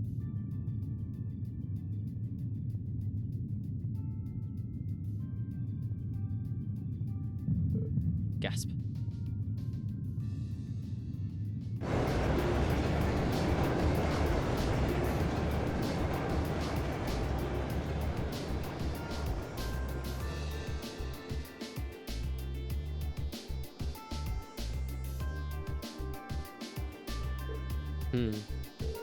So that was the Eisengraf. And come to think of it, I've heard rumors of a special Crimson train. It's supposedly reserved for use by members of the Imperial government. I've been on before. It's really fast. It's pretty fancy inside, too. The Eisengraf, or the Iron Count in the common parlance, was so titled in honor of Chancellor Osborne himself. Well, I do hear him called Blood and Iron Chancellor all the time, so I can understand the iron part. But isn't the Chancellor a commoner by birth? He is indeed. However, he was granted the title of Count by His Majesty when he was made Chancellor 11 years ago. Supposedly that's what led to the train being given its name shortly thereafter. I see. I doubt he, of all people, sees any worth in titles of peerage. Green? Yeah? Is something bothering you? Your attention seems elsewhere. You still feeling tired after yesterday? No, not really. I just happened to catch a glance of Toa and Prince Oliver on the train as it passed by. Wow, I'm surprised you could even make them out. You must have a hawk's eye to be able to see them when the Eisengraph whooshed by so quickly. It was probably just a coincidence. It was more than just a glance, though. I could see them clearly, in detail. What was that just now? Well, as long as you're not feeling unwell.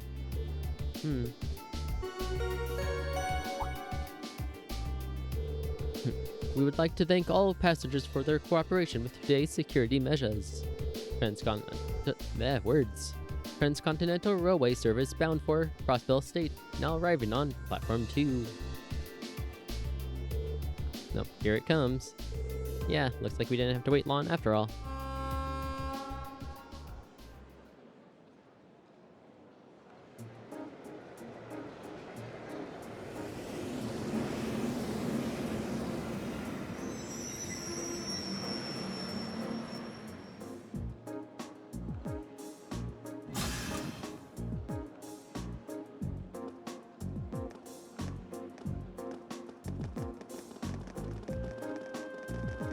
Hey guys. Hey, there they are. Green, over here. Come on, we haven't got all day. We saved you guys some seats. Well, if you'll excuse us, Captain. See you later, Claire. Of course, have a safe trip, everyone. Hey guys. Whoa, who's this classy looking babe? God, I should have just stayed on the train.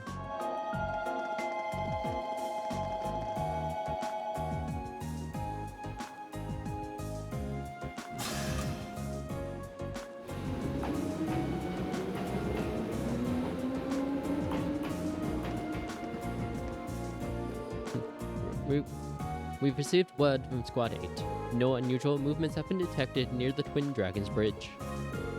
We've also received word from Squad 21. They report all high-speed armored cars are in position. Understood. Remain vigilant until the Eisengraph has finished passing through. Once it reaches Crossbell City, we have all squads switched to Phase D. Yes, Mom. Are you sure the Imperial Liberation Front will show themselves? They will. I'm certain of it.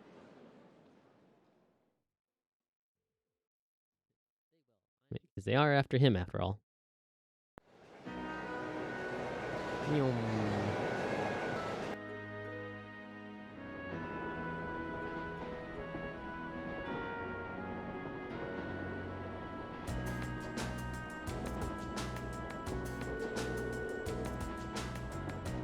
I see. It sounds like Group A had quite an eventful couple of days, too.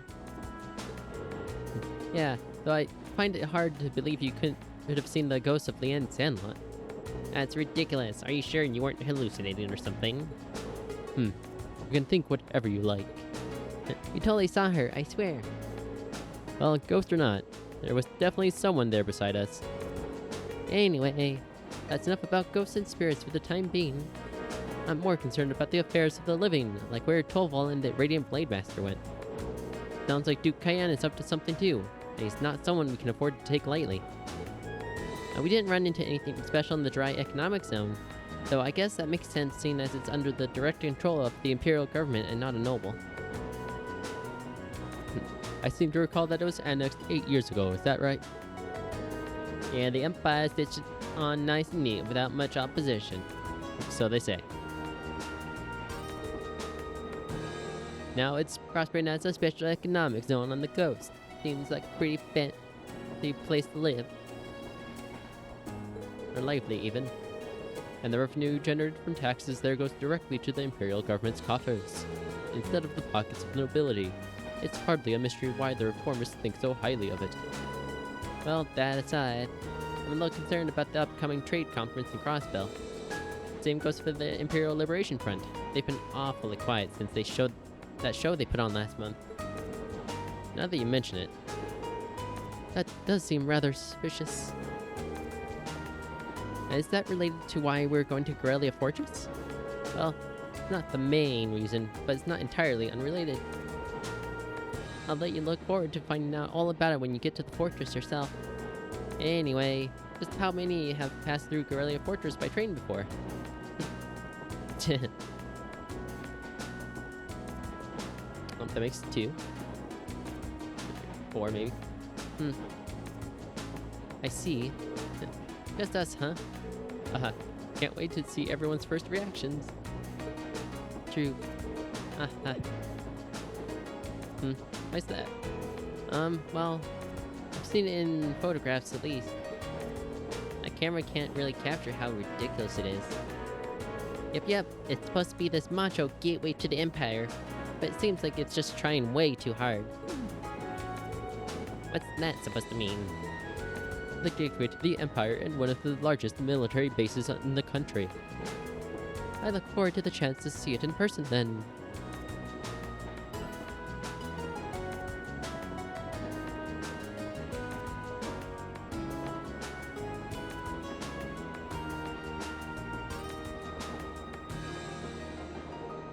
Almost there.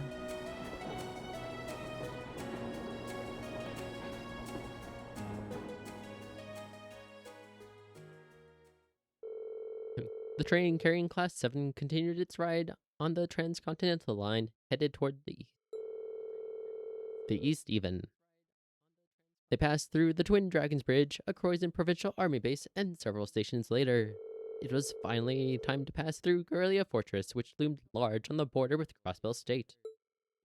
11:20 a.m. The Ministry of Railways wishes to thank all passengers for their patronage. The next stop is Corellia Fortress. Corellia Fortress. This train will stop for 5 minutes. Please be aware that only authorized personnel may disembark at this station. Be advised that all orbital photography is strictly prohibited within the fortress and is punishable by Imperial law. Any attempt at unauthorized recording may result in the confiscation of your equipment or detention by the authorities. Wow, that was kinda... It sounded pretty severe for a train announcement. While we are passing through a military facility, I don't think they're being unreasonable. I do really think that's the issue here. I'm not sure having that be one of the first things foreign visitors here gives a very good impression of the country. Oh, we're finally here. And what in Idios' name is that?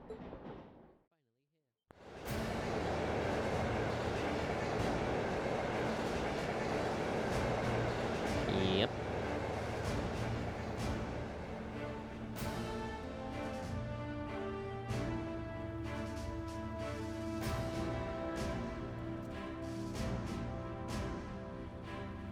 Eastern border, Corellia Fortress.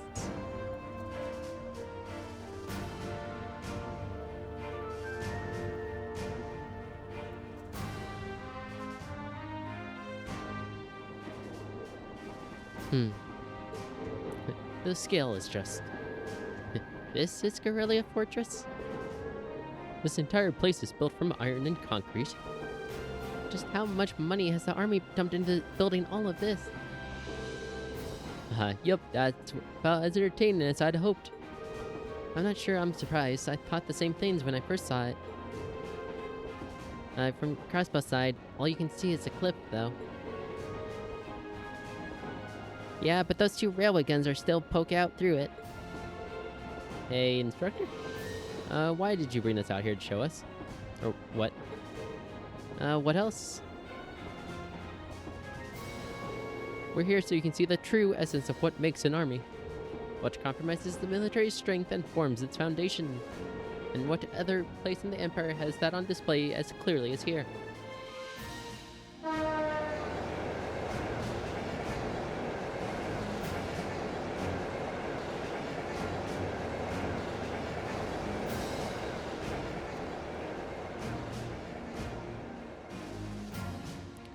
Dun dun.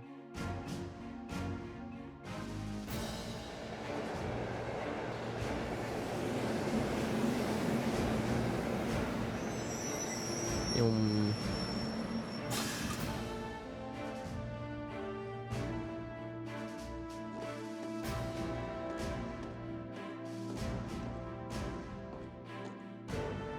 Who are they?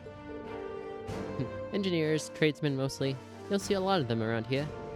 Keeping a fortress this size up and running is a full-time job for more than just the military's people. So it seems. It's almost like its own town here.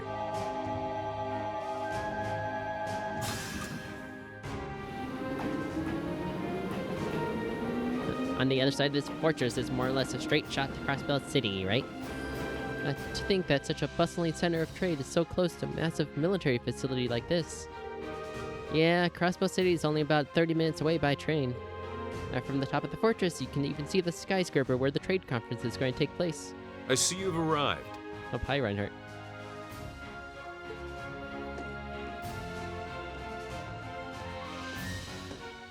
Oh, Instructor Neidhart!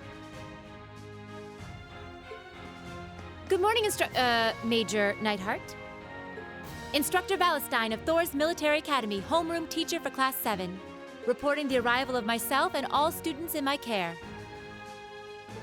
Acknowledging your arrival at 11:30 hours. Welcome to Gorelia Fortress. In addition to my teaching duties at the Academy, I hold the rank of Major in the Imperial Army's 4th Armored Division.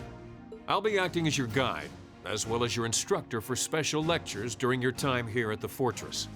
Now, if you'll follow me.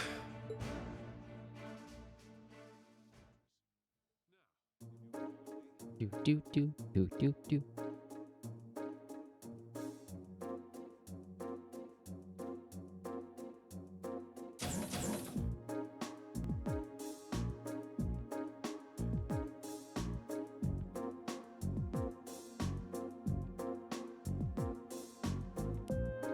Maki is just keeping those glasses permanently held up.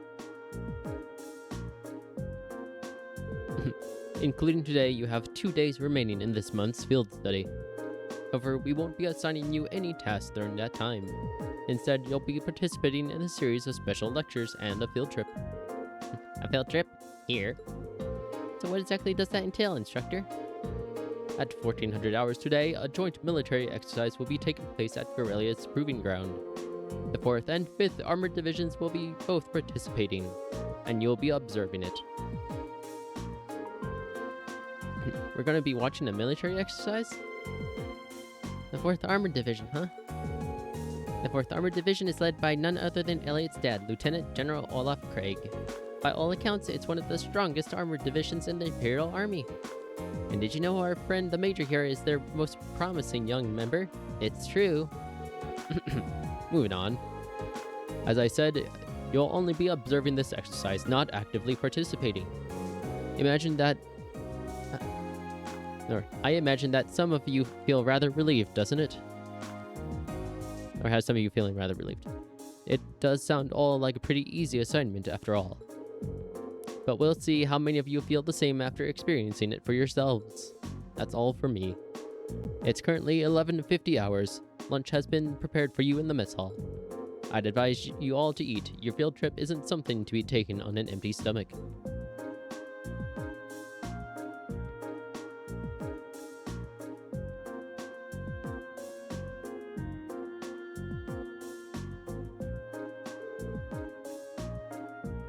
I really hope that bread is just some pumpernickel or something dark. Let's see, we got 3 big old slices of cheese, whole can of Spam, an apple, mini loaf of bread, and what? Some type of vegetable, maybe vegetable and bean soup. So this is food.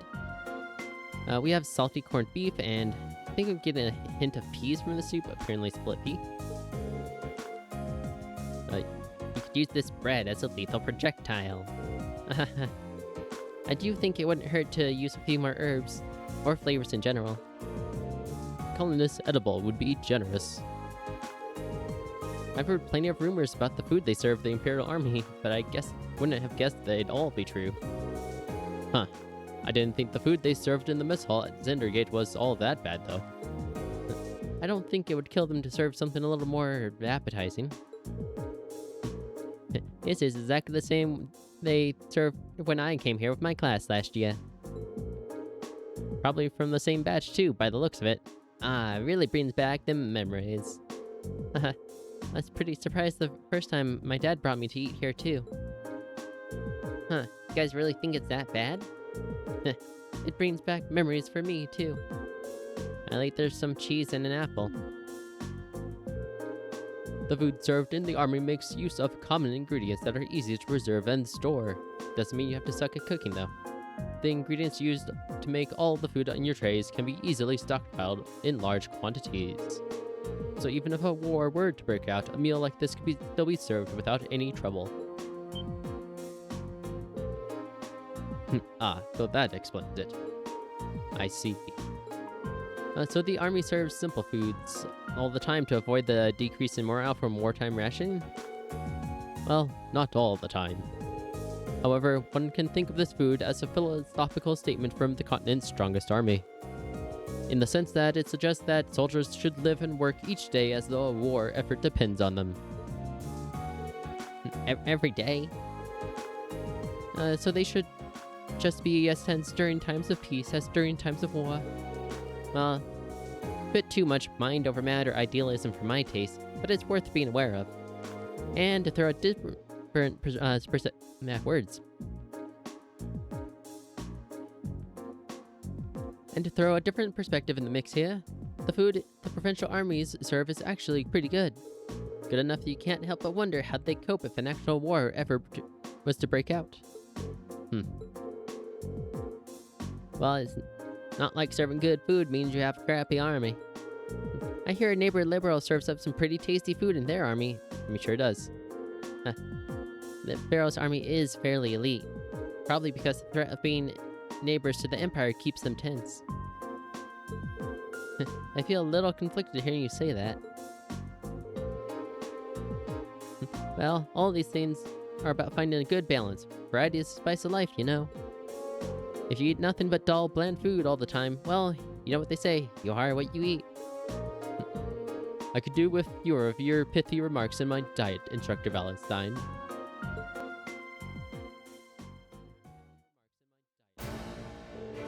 Anyway, as you heard, there's going to be a military exercise at the Proving Ground at 2 in the afternoon today. It's 12:30 right now, so you have an hour to do whatever you like. They'll make an announcement half an hour before, so be sure to listen for it and do whatever it tells you. Understood. So when you say whatever we like, does that mean we can tour the fortress? Of course, you're welcome to roam around as long as you don't poke your nose into any restricted areas. So go ahead and explore. There's plenty worth seeing here, like the command center. So if you're feeling a little tired from your field study so far, you're welcome to rest in your rooms. It would be a shame to waste such a valuable opportunity. I suppose I should at least get a general overview of the fortress. Okay. Well, just across 2 hours. Wouldn't be a bad time for a break. Good transition point. So just gonna save. Oh, yes, save. Good job, brain. And take a brief break here. See you guys in a couple minutes.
Okie dokie day. Let us this really quickly. Going to change the thing real quick.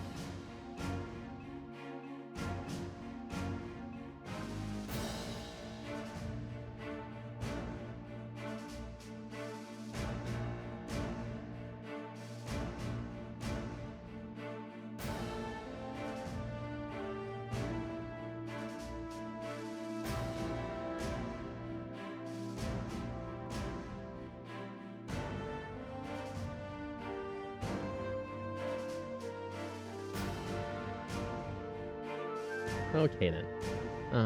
Well, almost got it. It's fine.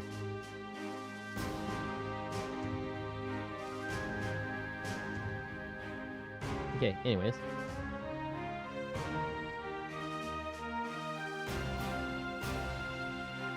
Let's get it going.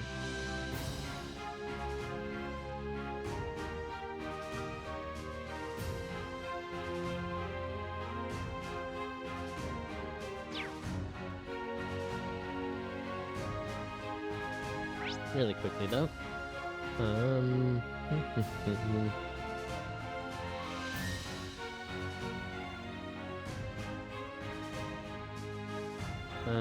I guess just we want to explore right now.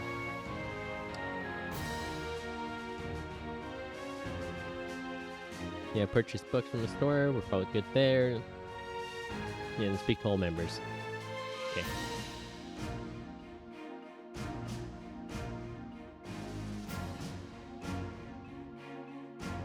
I was like, what do we do without the quests? It's like, oh, right.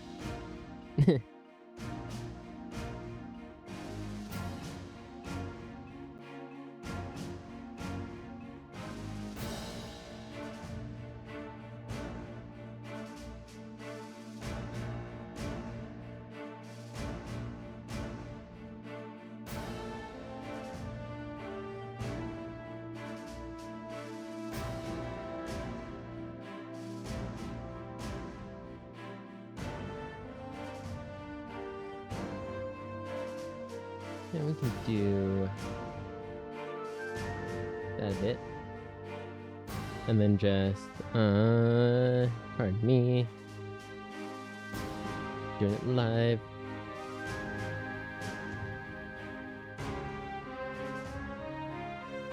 Like that.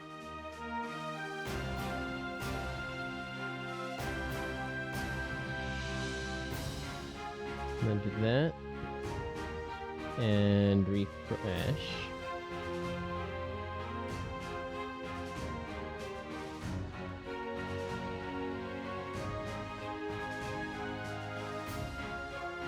Okay, good enough.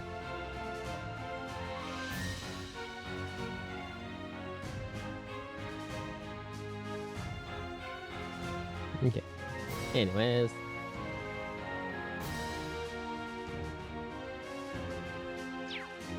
Press this button.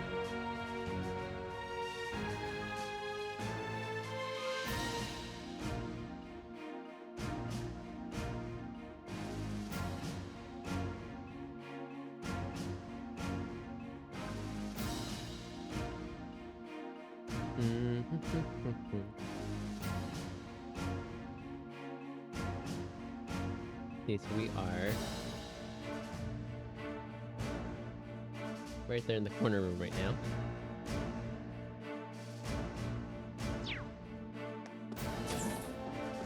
I guess just go out here and just pick the nearest room. The briefing room. Hey, Sarah. Nope. Oh yeah, Torvald gave me a call about what happened in the Grand. You had a mechanical monster show up outside the city limits? Yeah, Torvald looked pretty concerned when we first mentioned to him, too. Do you know anything about them? Well, I'm no stranger to the group that makes them. They go by the name Ouroboros. Hey, that's the first time they mentioned them. They're a secret society of sorts that acts in the shadows across all the continent. A secret society? We don't know how many members there are or what they're capable of. Honestly, we don't know much about them at all. What we do know is that they have access to technology more advanced than the most cutting-edge research institutes, and that they've been behind several crises that have threatened to shake the foundation of entire nation-states, like the Liberal. And these are the people who made those monsters? If I hadn't seen it with my own eyes, I'd find it hard to swallow. But there's no denying what we saw out there.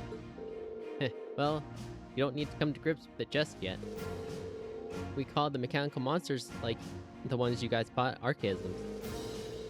And lately, it seems like an awful lot of them have made their way onto the black market.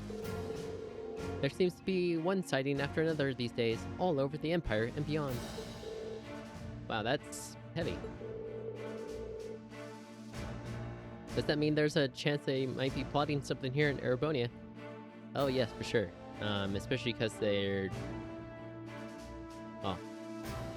They are, yes, and it's going to kick off after Crossbell. Aha. Just in your opinion, I mean. Well, that's the tricky thing about them. Doesn't necessarily mean that at all. There have been cases where we know they put archaisms out into the wild purely to test their abilities, for example. Still, it's something to keep in the back of your mind, at least. Right, I'll be sure to let the others know. Too.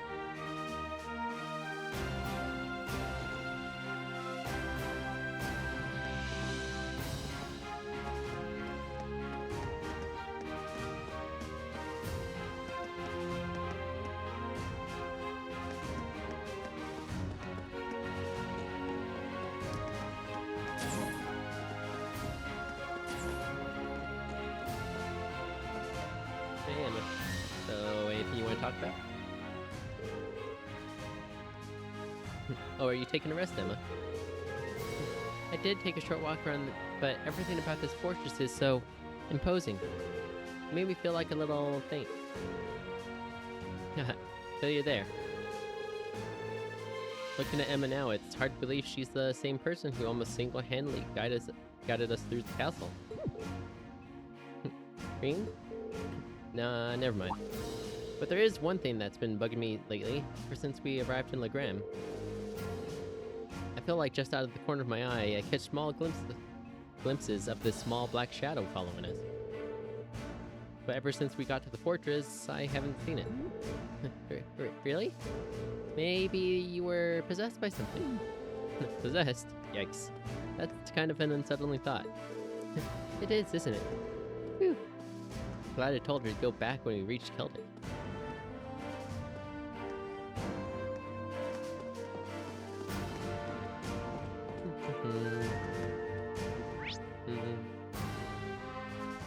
So we've got two of our guys up there, and then we'll deviate, talk to them down the hallway there.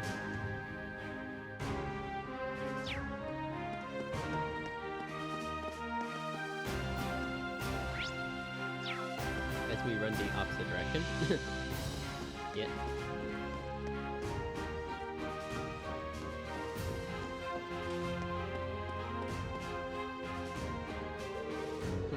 I'd heard about the fortress from my father, but seeing it in person really drives home its incredible scale. Oh yeah, your father helps train the Imperial Army in swordsmanship, doesn't he? I can see why he's so busy, if he's going around training all the soldiers in places this massive. Indeed, it feels like the reality of what that is finally sinking in for me as well. I have no idea how his teachings are actually being applied, though. Perhaps we'll have the opportunity to find out during today's military training exercise. I'm looking forward to it.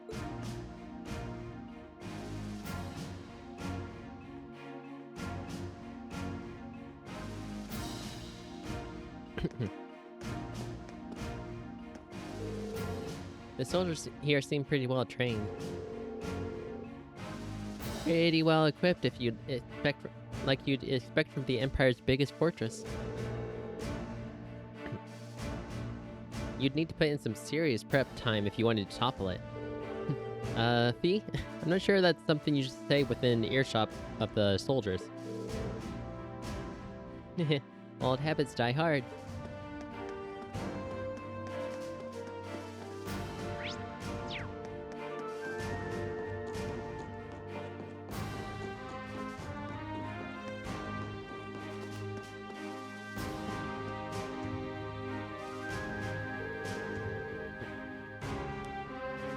So you're the students who have come to tour the fortress?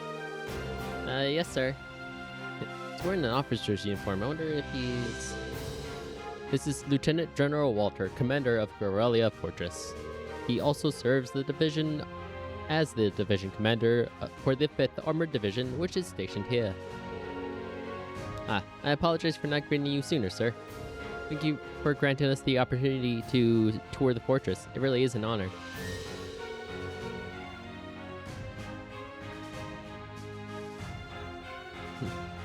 Well, at least you aren't lacking in manners. Hardly built like a soldier, though. I have my doubts that you would be able to endure the military's training regimen with a physique like that. Excuse me, sir. You are hardly more well built. I just don't have a floofy jacket on. You sure they're training them properly, Major? My apologies, sir. I hear the Academy has a former bracer as their combat instructor. They must really be scraping bottom, sir. I've heard of the Purple Lightning Form, of course, but a bracer is still a bracer, sir.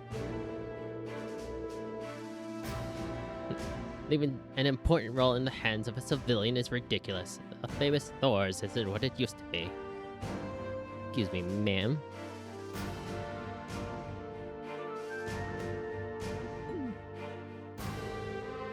Well, no surprises here. It's like he fills in every checkbox on the, or every box in the checklist for a stereotypical Imperial Army soldier. Anyway, as Fortress Commander, allow me to welcome you to Guerrilla. Keep in mind, though, that we're constantly on alert for potential threats from the east. I have no problems with your class conducting your field study here, but see that you don't get in the way. Of course, sir. Very well, I'll take my leave here, as I have business to attend to. Thank goodness. Whew, he's certainly strict. Well, he is responsible for keeping one of the Empire's most vital defensive fortifications running smoothly. Considering the ongoing tensions between the Empire and the Republic, you should be grateful he allowed you to come at all. I won't forget it. Now, I'm afraid I must excuse myself as well. You're welcome to tour the rest of the fortress, but don't try and enter the command center. Of course, good luck with your work, instructor. I'll see you later then.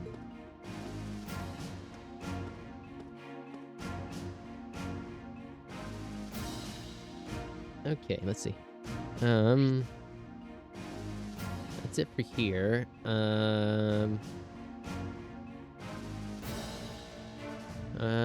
That area there, I assume, is the outside of the fortress. We can check the freight platform again, or go to the motor pool.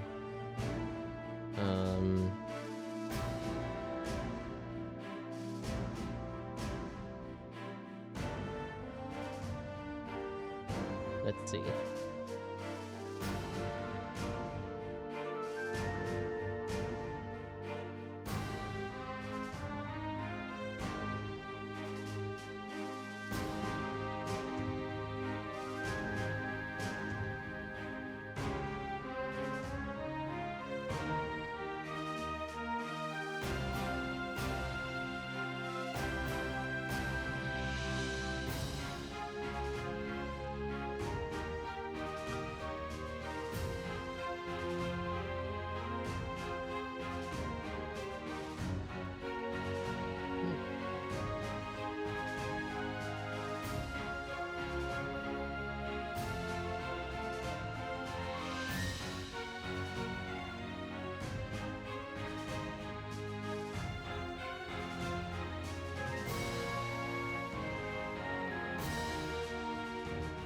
Permit. Okay. Let's get moving.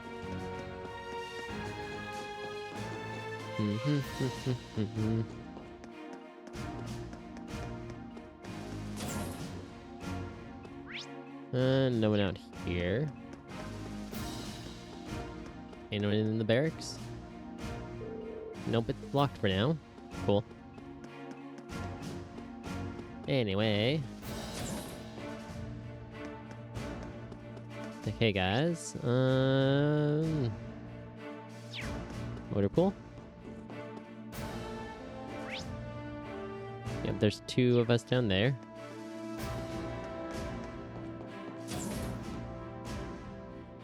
Tank garage.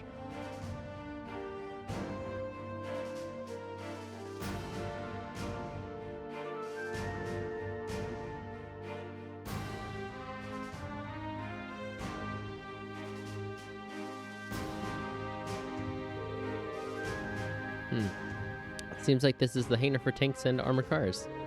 It's kind of staggering to see so many of them lined up in one place. Isn't it awesome?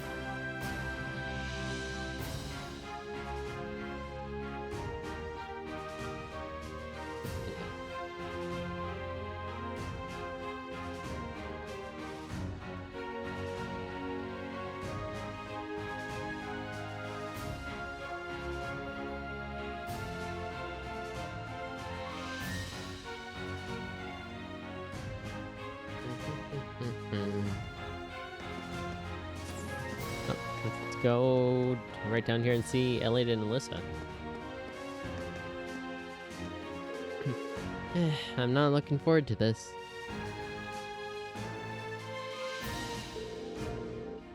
Now, you've never seen any military exercises before, right, Rain? Yeah, this will be my first time. I take it you have then? Yeah, my dad showed me one the last time he brought me out here.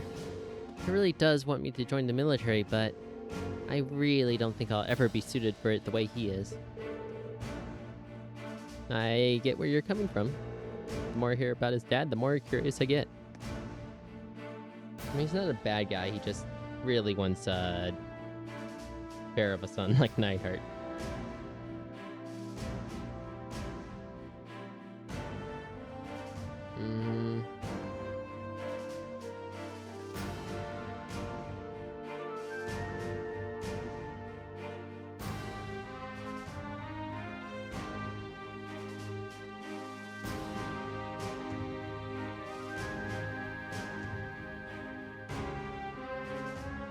And let's see here. Alyssa. Elise. I'm not entirely sure how to feel seeing so many Oxens lined up like this.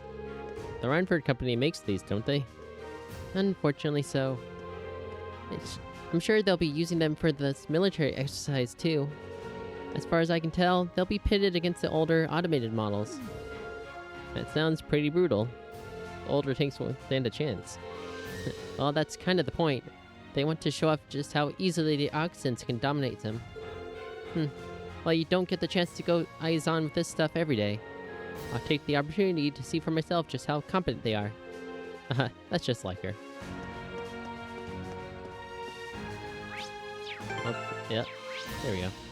Let's see, we got the command area. No, we came from there. I guess go over to the central freight platform, or maybe the outside army base.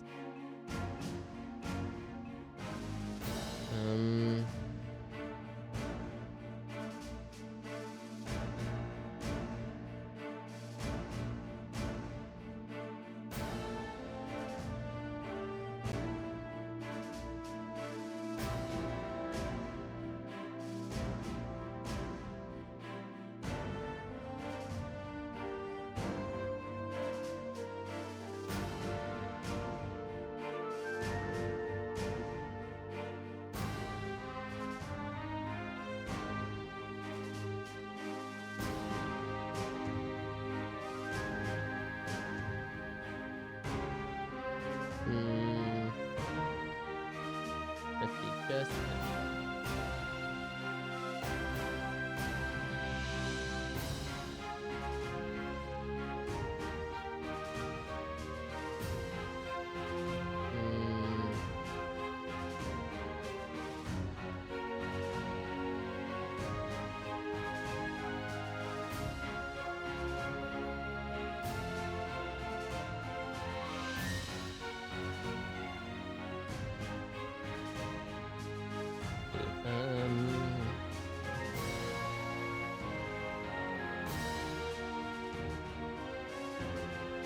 Let's see. Okay. I just had to do a thing real quick. But zoom zoom. Make it for lost time. Let's see, this should just be... Yep, out here. Oh, I see loot up there. No, up there across the way.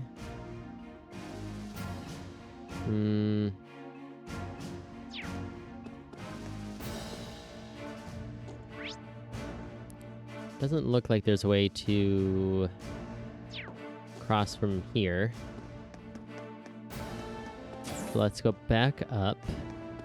And then we can go out of this area. The command area. Let's see, where does this put us? I see.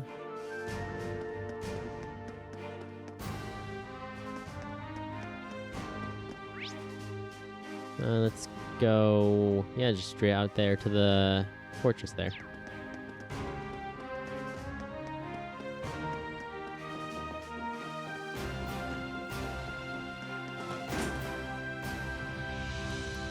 Oh, Imperial airship.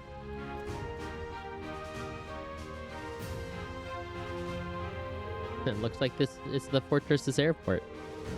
There might come a day where I find myself in a military airship.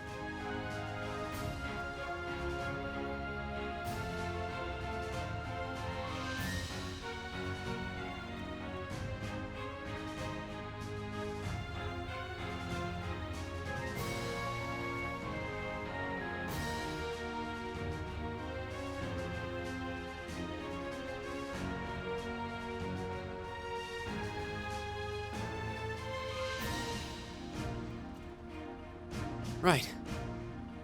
Firing. Do that. Oh yeah, there's two guys to the left here.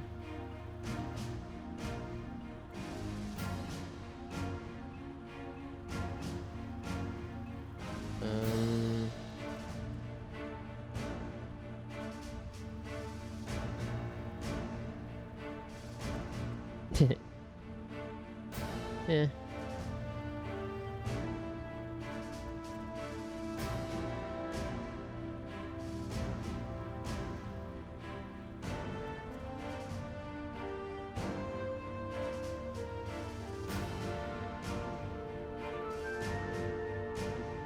Let's see. Oh. That shouldn't be, doing it that way. Excuse me, you.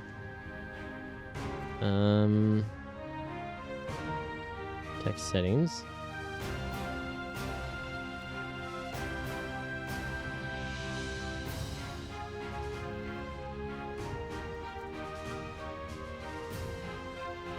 If I just add that, ditch this window.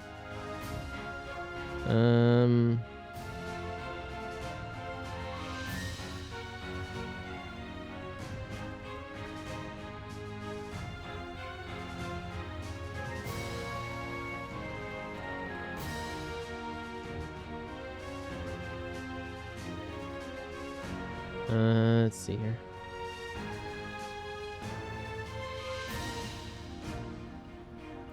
Nope, that's fine.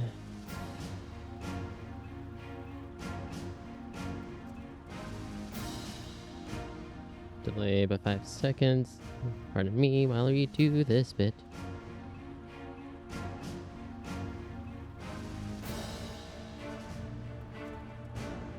Undo that.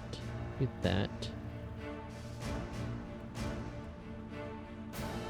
And then we can do this. Oh, gotta save what publishes. That is a bit big.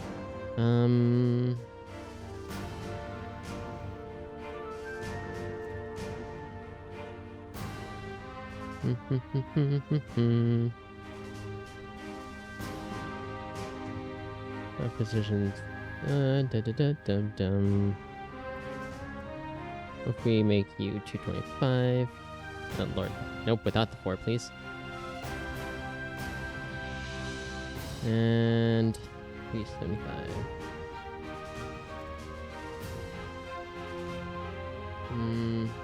Need a lot less on the white front. 1.5 by 350.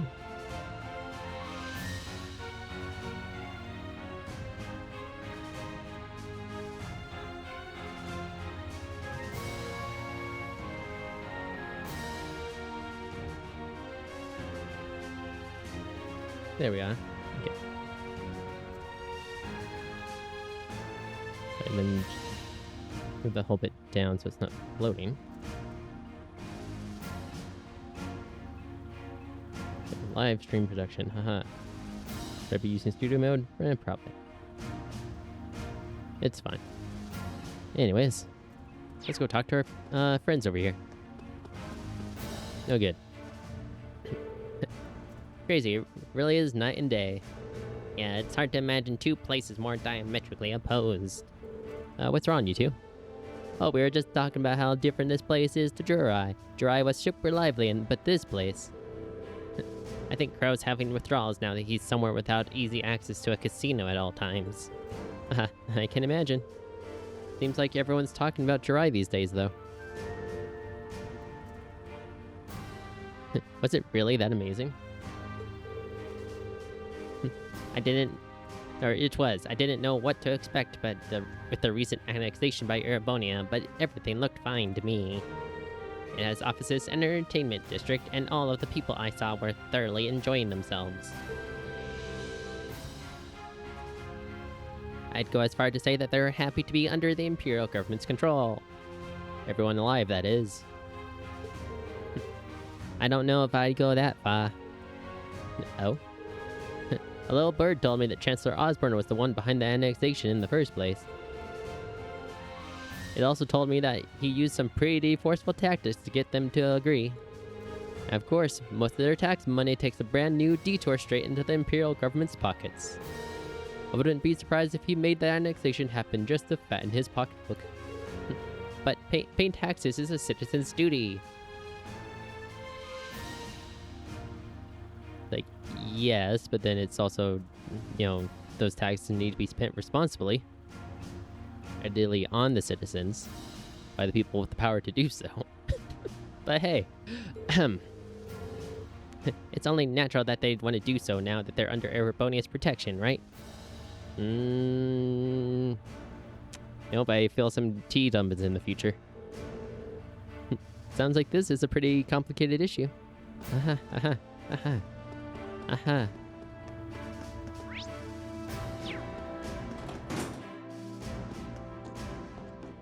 I think that's all the places, because this just goes to the tank garage again. It's the other end of it.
Welcome to Garelia Fortress. You and your classmates from Thor's Military Academy have been granted permission to explore the fortress.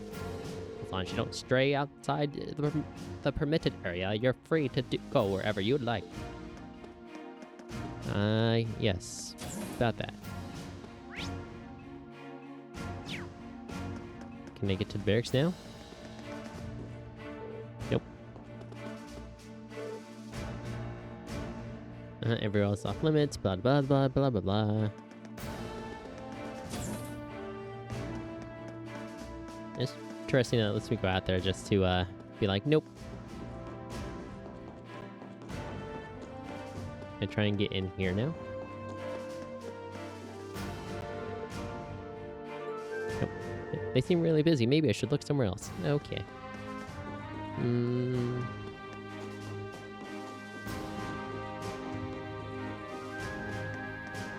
Let's see.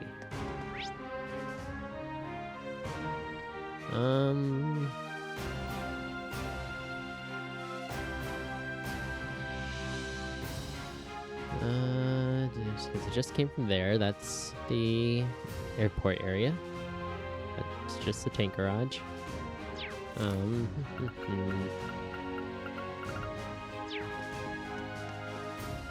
I could always just go to the rooms, which I think are this way.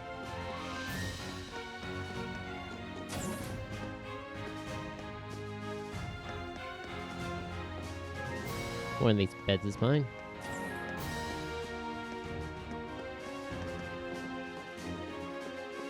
Oh, maybe not. That's fine. Hey, Emma.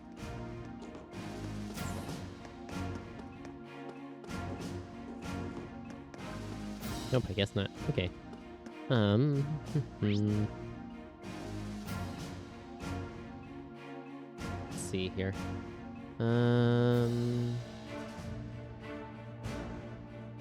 Let's see. Did that. That. See, that's everyone.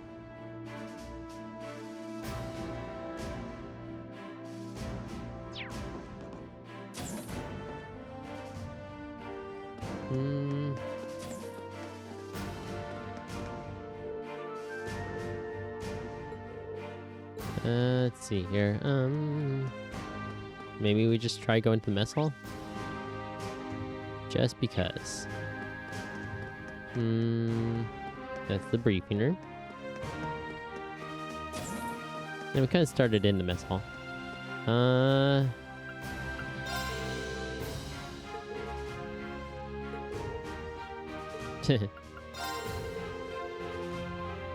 Not the Army's famous hash beef rice.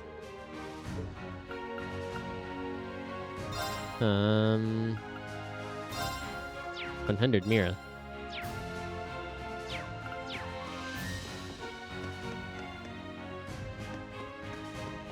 Do.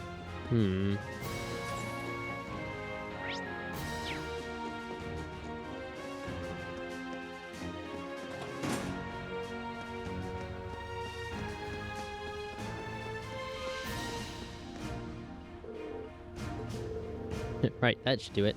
Normally I tell you how powerful these things are, but you're about to see for yourself. Yes, and how do I advance to that point, sir? Hey, you're one stubborn kid. Oh well, we're here anyway. Might as well try and enjoy it. Okay. Sure, I've heard the claims that Chancellor Osborne's main priority is Erebonian territorial expansion. Am I being too hard-headed? I mean, we can always just try talking to everyone again. It's not like we have any exclamation points to go off of right now.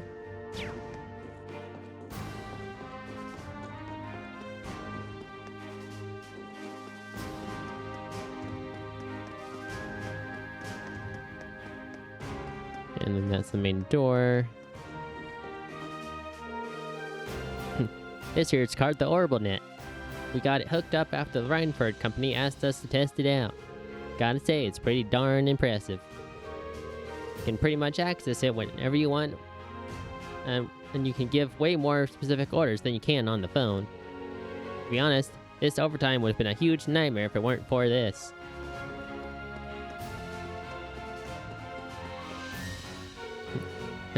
The older engineers seem really worn out. I'm new here myself, but it sounds like it's always like this when they have to prep for military exercises. The Oxons have some crazy firepower, and they require a lot of maintenance. They're like fussy little babies, if fussy little babies could fire armor-piercing rounds anyway.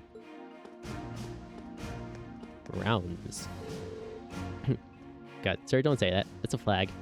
My daughter's turning 3 soon. Don't worry, Daddy will be home soon. He just needs to survive his overtime.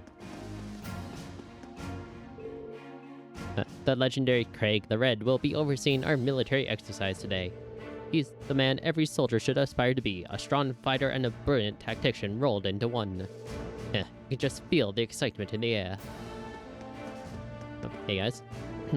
There's no doubt they'll be using the oxens in this exercise. Well, you don't get to go eyes on with this stuff every day. Let's see what Mother's tanks are made of. I'm not looking forward to this. I guess it'll be nice to see my dad for the first time in a while.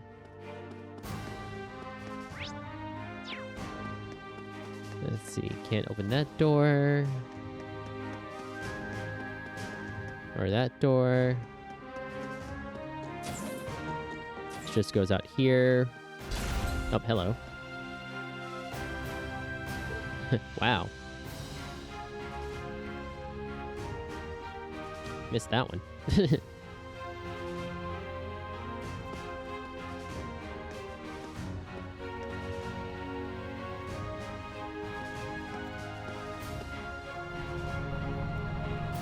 Punks.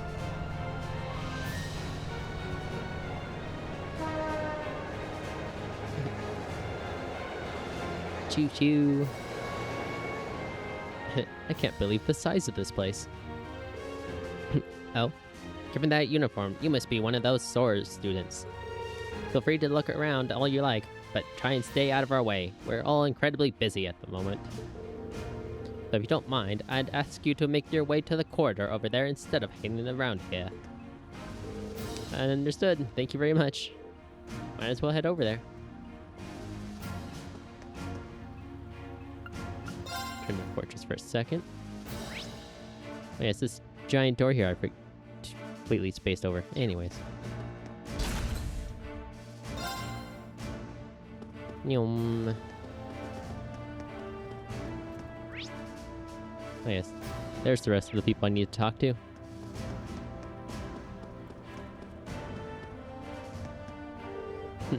Guys, are you okay? I'm just kind of shocked by how different the atmosphere here is from Zendergate. Well, it is a major military base right on the border of Crossbell. I never imagined it'd be quite this big, though. This place is such a departure from Zendergate that I hardly believe this is the same military. Although, perhaps this is the true face of the Imperial Army. Its fortress is the very definition of oversized. That's ignoring the excessive display of military power. I imagine that posturing is meant to show the Croydon Provincial Army that they could crush them on a whim. I forget what this place probably means to you and your family. I suppose. While I don't agree with my father's actions, I can't say I'm comfortable with this fortress's presence either. In fact, I find it hard to believe that anyone could sleep peacefully near a fortress like this. I guess you can't see it from here after all. You'd be able to see it from where the railway guns are, but they'll be mad if we get too close to them. What are you up to now, Milliam? Oh, you know that huge Orcus Tower where they're holding the trade conference? I'm trying to get a good view of that. Oh yeah, they mentioned it in the Imperial Chronicle and on the radio. Can you actually see it from all the way over here? That'd be incredible. You sure can. Would I ever lie to you? I wish I could have gone with Gramps instead of being stuck on some stupid field trip. Why'd you join Class 7 then? Speaking of which, they're going to be holding the keynote session there tomorrow. I wonder what they'll be talking about. A bunch of gobbledygook and posturing, and then just like, haha, independence. Most people are thinking that they're just can decide on the financial rules and stuff for Western Zemuria. But I think it's really going to end up being about who Crossbell belongs to. On the nose. Knowing Gramps, he might even try and get Crossbell to become part of Erebonia. Seriously? I mean, there's a lot of money going through Crossbell.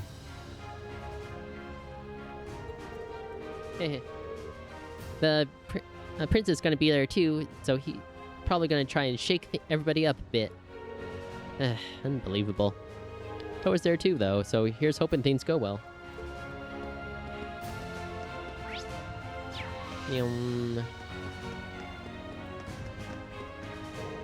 What's with that kid? I knew we'd be getting visitors from Thor's, but they're older than that, right? How'd she even get in here? Oh, sir, you wouldn't believe me if I told you. Nope, this area's closed off. They let me through.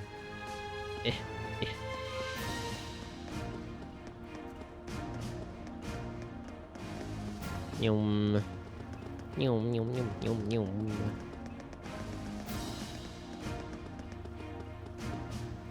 Return to the fortress.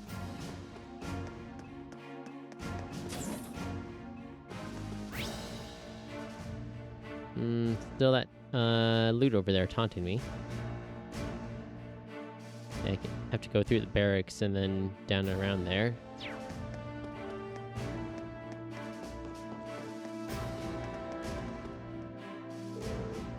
Oh, here's container 32A. Geez, why can't they ever deliver these things on time? Thus.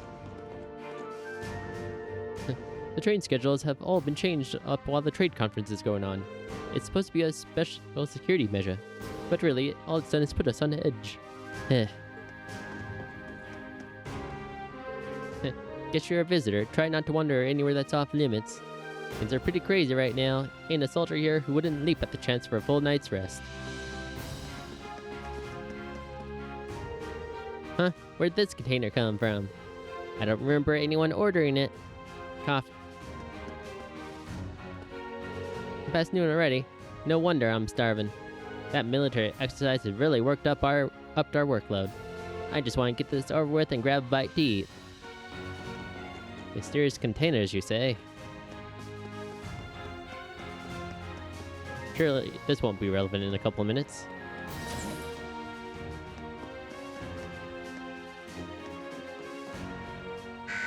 There we go. This bulletin is to inform all Thor students that preparations for today's military exercise are now complete. Please assemble in the hangar immediately. Your transport is standing by. I repeat. That's Instructor Neidhart. The time must have passed more quickly than I thought. I suppose I should start making my way toward the hangar. Maybe I'll run into the others on my way.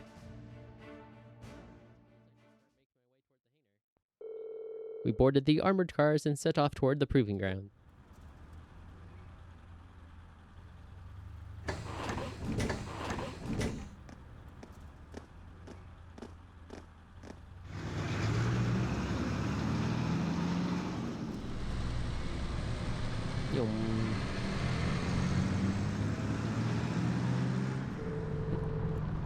The inside of the armored cars was narrow and cramped, and the smell of machine oil hung in the musty air. The cars shook and rattled over the uneven ground, tumbling us around like an iron coffin on wheels. Eventually, after enduring 10 minutes of jaw-rattling travel, unable to even peek outside at the scenery, we finally arrived at Guerrilla Fortress's military proving grounds.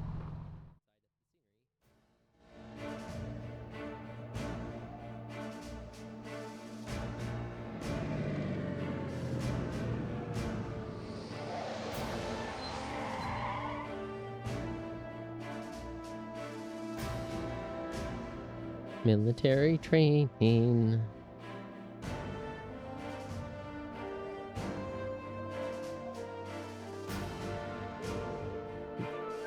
Wow, oxen main battle tanks. There's plenty of older model tanks out there too. It even looks like they have airships here. Oh yeah, like the ones we saw in Nord.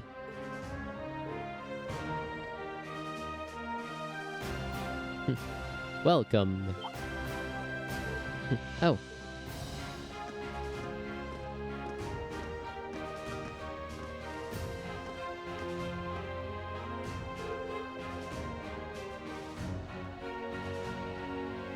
Yep. So that's Elliot's dad. I don't see the family resemblance. Looks like the hair made the jump from father to son, though.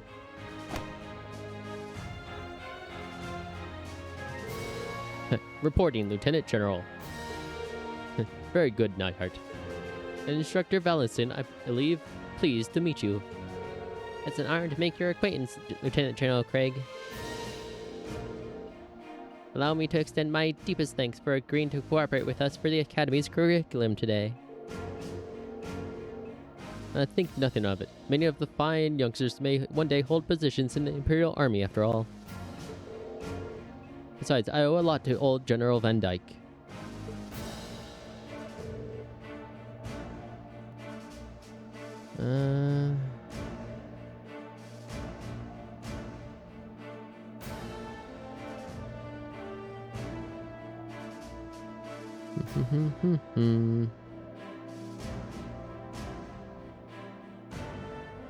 Wait, is that not going through here?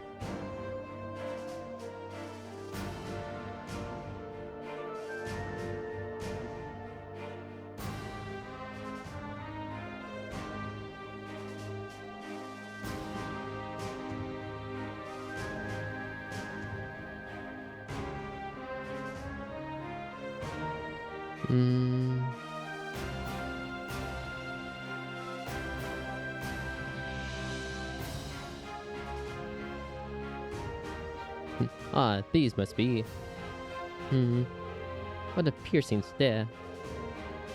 So this is Craig the Red.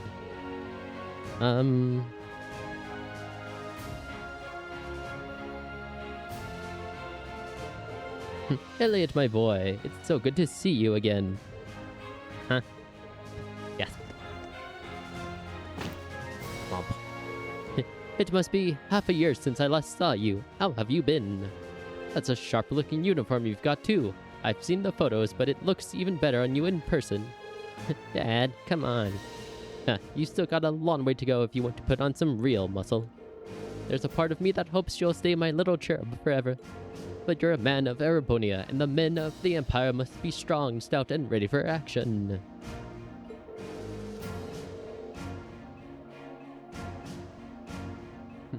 It is for your own good that, as a man, I held back my tears and enrolled you in the military academy. Dad, I can't breathe. I feel like everything I've been told about him was a lie. There do seem to be some differences from the stories. You're kidding me, right? He seems like a cool guy. What a delightful commanding officer you have, Major. Words fail me. Dad, knock it off. Don't tell Fiona. Moving right along.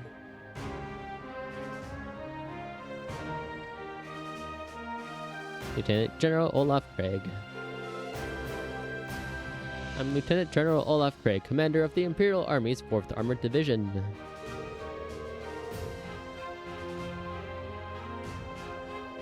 Yeah. Let me just... Yeah.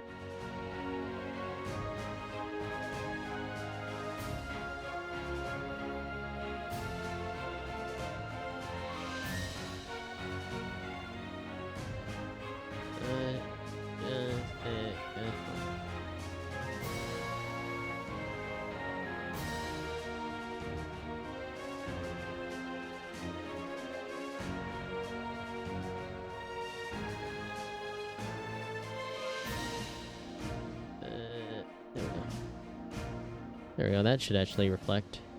Maybe. No? Whatever.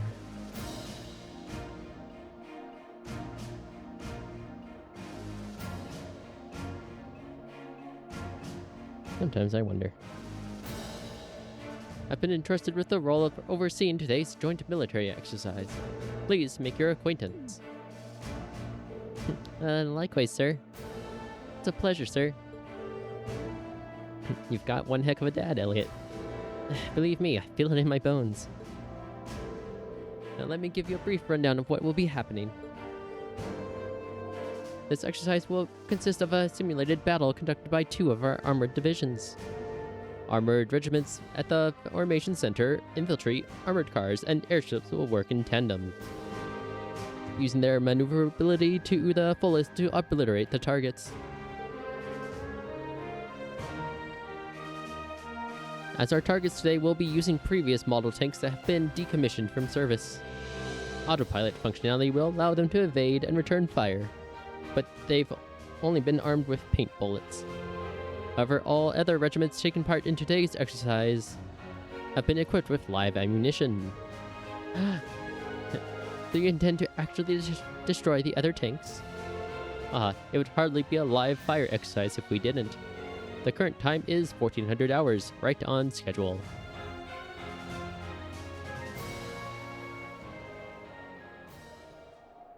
Why do I not see that over here?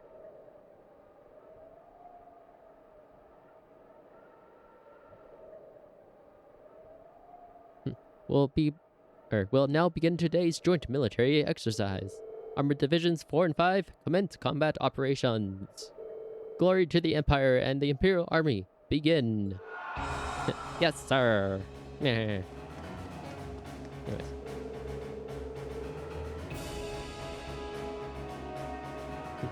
5th Armored Division, Armored Regiment will advance first. Armored Car Regiment and Infantry Regiment follow their lead. 4th Armored Division, Armored Regiment and Infantry Regiment advance together. Armored Car Regiment deploy to the left and right.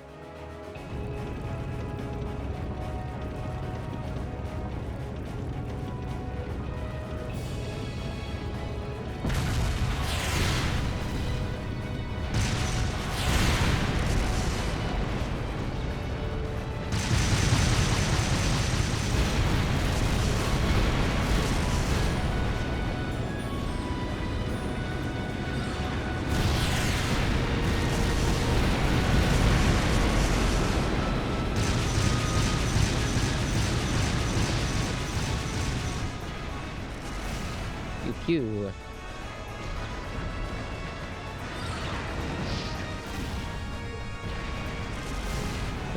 Gasp. Wow. It's certainly potent. But this is the kind of firepower it takes to fight a modern war.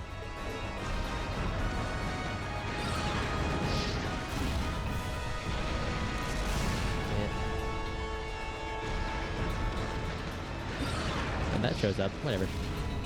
You do you. I think it just needs to disconnect and reconnect it, but hey, whatever. We would do that stuff after the stream. Anyways. You said those tanks are called Oxens? Yeah, they're the type of main battle tank that Reinford Company developed 2 years ago. I've seen their spec sheets, but seeing their power firsthand tells you what numbers and decimal points don't. They might be the strongest heavy infantry tanks on the continent. And the Imperial Army's got a couple of hundred of those in the wings, huh? That's kinda crazy. You try fighting things like these head-on, you won't stand a chance. That's as true for our own nation as it is for others. I just can't get used to this. Just the sound of the artillery firing is enough to make me start shaking. I don't think that's something you should get used to. I mean, if the sound of guns in warfare ever stopped bothering you, I'd be worried. I guess this is another kind of strength.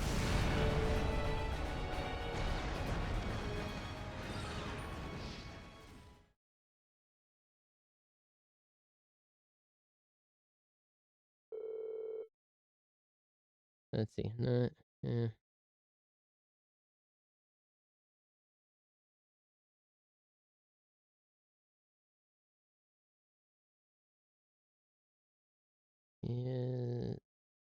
I can type, holy crap.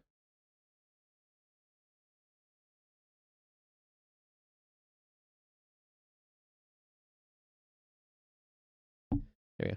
Thus, the military exercise came to an end, and our eardrums recovered.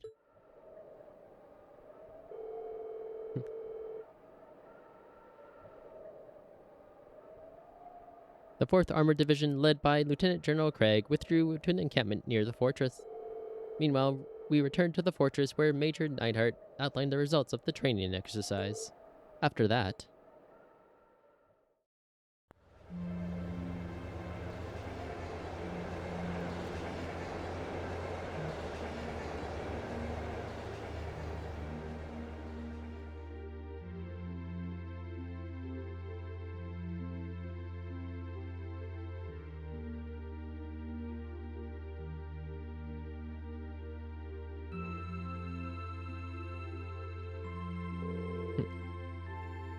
Sorry you had to wait for us to finish.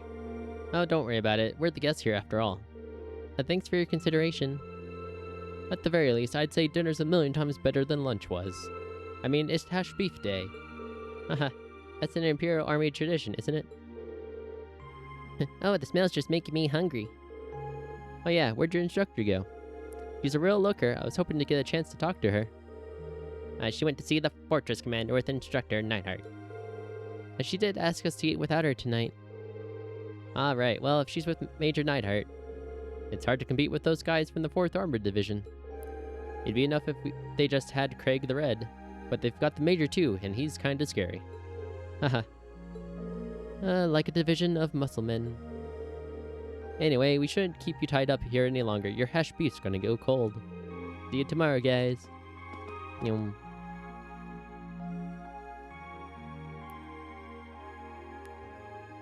I mean, we still got the same bowl of what I assume is split pea soup. Wow, it's actually delicious. It's like night and day compared to what we had for lunch. You're telling me.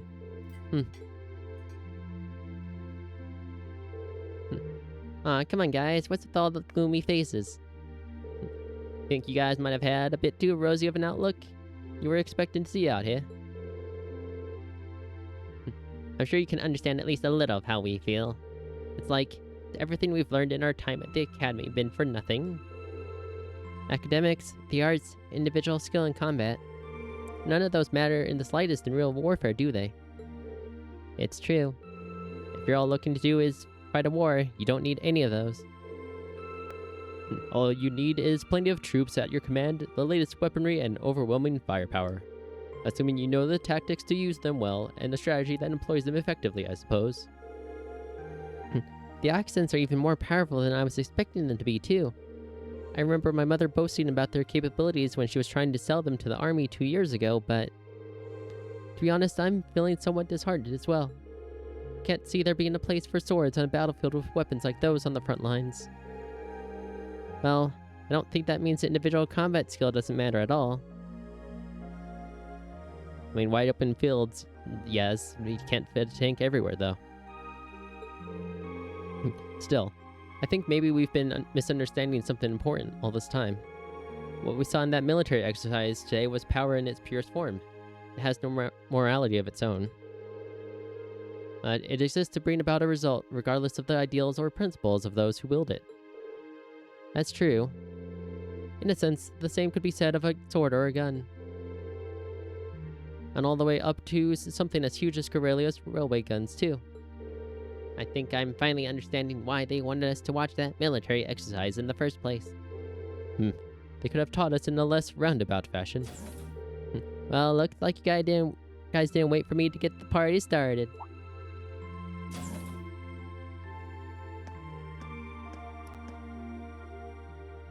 Instructor Sarah?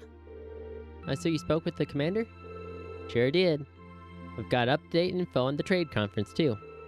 As well as the latest on the terrorists. Gasp. So there's new information about the Imperial Liberation Front. Anyway, before I get to that, let me explain what you'll be doing tomorrow. In the morning, you'll be scheduled to participate in the Imperial Army's physical fitness training. In the afternoon, you'll be attending a special lecture where I'll bring you up to speed on the info I just mentioned. After that, you've been granted special permission to view the railway guns. I see. I'm looking forward to that. Sounds like we got a pretty packed schedule. Well, we did bring you all the way out here, so we might as well make the most of it. Every nation possesses power in the form of military, whether that military is large or small. Corellia Fortress just happens to have that power in a very striking, easy-to-understand form.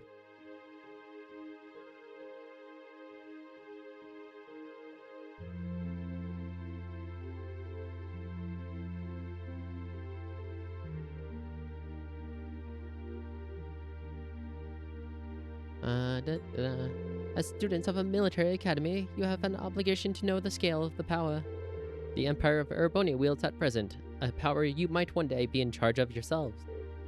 What? Hee. Anyway, even a meeting that long couldn't keep me away from trying the famous hash beef rice. I've heard it's the only decent food they have around here, so I've been looking forward to this all day.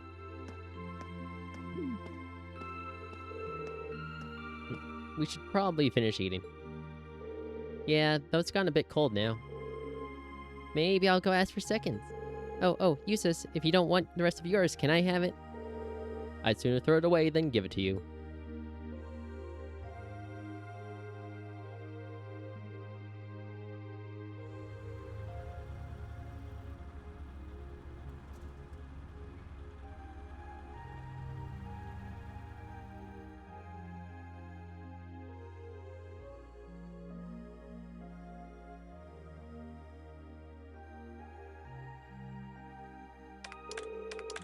Clicky clack. Okay, that should do it.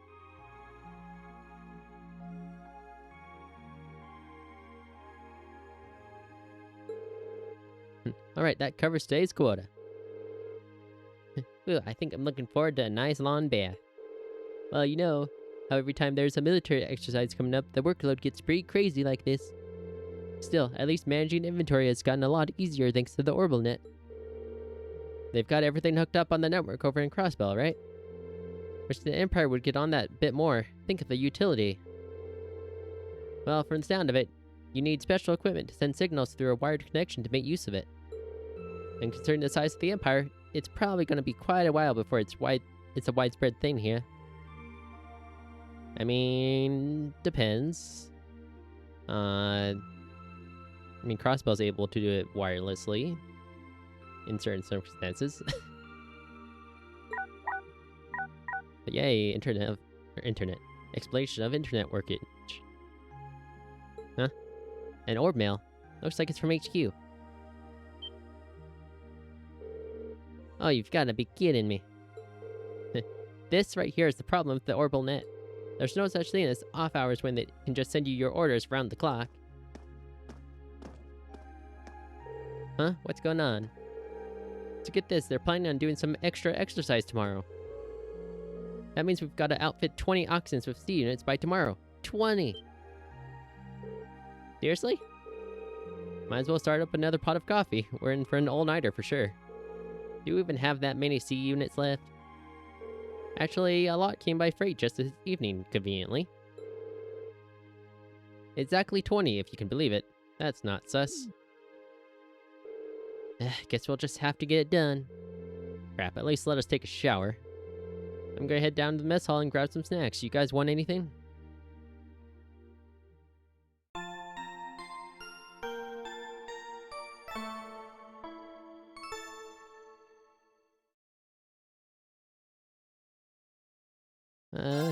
Good old save.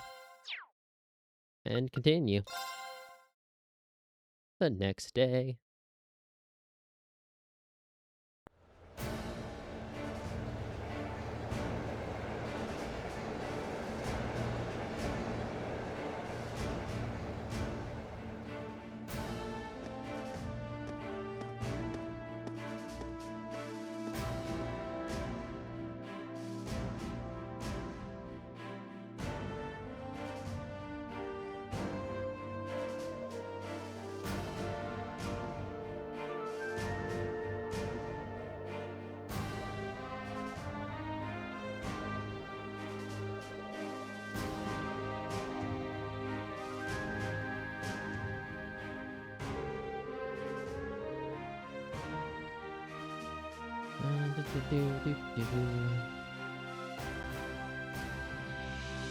At last, after what seemed like enough adventure to fill a week, we've reached the final day of our field study. Over in Crossbell State, they were busy preparing for today's keynote session at the trade conference. We spent the morning running through the Imperial Army's fitness program, alongside some of the soldiers, and after completing it, no easy task I might add, we sat down to a lukewarm redux of yesterday's lunch. That afternoon, during our special military science lecture, we were presented with a confidential report on the terrorists.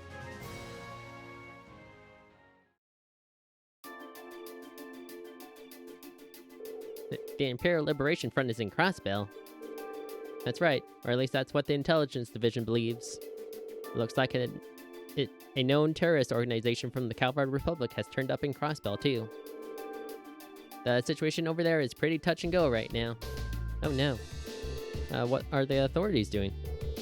Everything they can, naturally. However, operations are being handled solely by the Intelligence Division. They refuse to tell the Imperial Army anything, just that they have a trusted ally taking care of things. But who does the Intelligence Division trust? You gotta know something about this, right, Short Stack? Well, I do, but I can't really tell you anything. I guess it's not a breach of confidentiality to tell you that they're a really strong bunch, though. Yeah, it's the SSS. Now that's still pretty vague. I've got a few ideas. Anyway, there's not much point in us worrying about that right now. Well, no. They're talking about the what they're probably talking about is the Red Constellation, actually.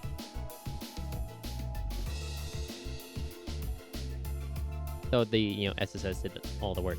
Anyways, there's not much point in us worrying about that right now. The bigger issue is our terrorists of the hour. The Imperial Liberation Front are a bigger crew than we thought. Big enough to be in the possession of a state-of-the-art military airship, at least. Seriously? An airship? Can we assume Ranford's the manufacturer, then? Correct. Just how something that large found its way into the hands of insurgents is currently unknown. But it seems to be a high-speed model different from the heavily armored types favored by the Imperial Army. Bet it's from the RF-26 series. There are a different number of models within that series, though. But if they have an airship, that means they're going to be a whole lot more difficult to catch, doesn't it? That's exactly what it means. It's basically impossible to keep tabs on them as it is. With an airship in their possession, there's no telling when or where they'll pop up next.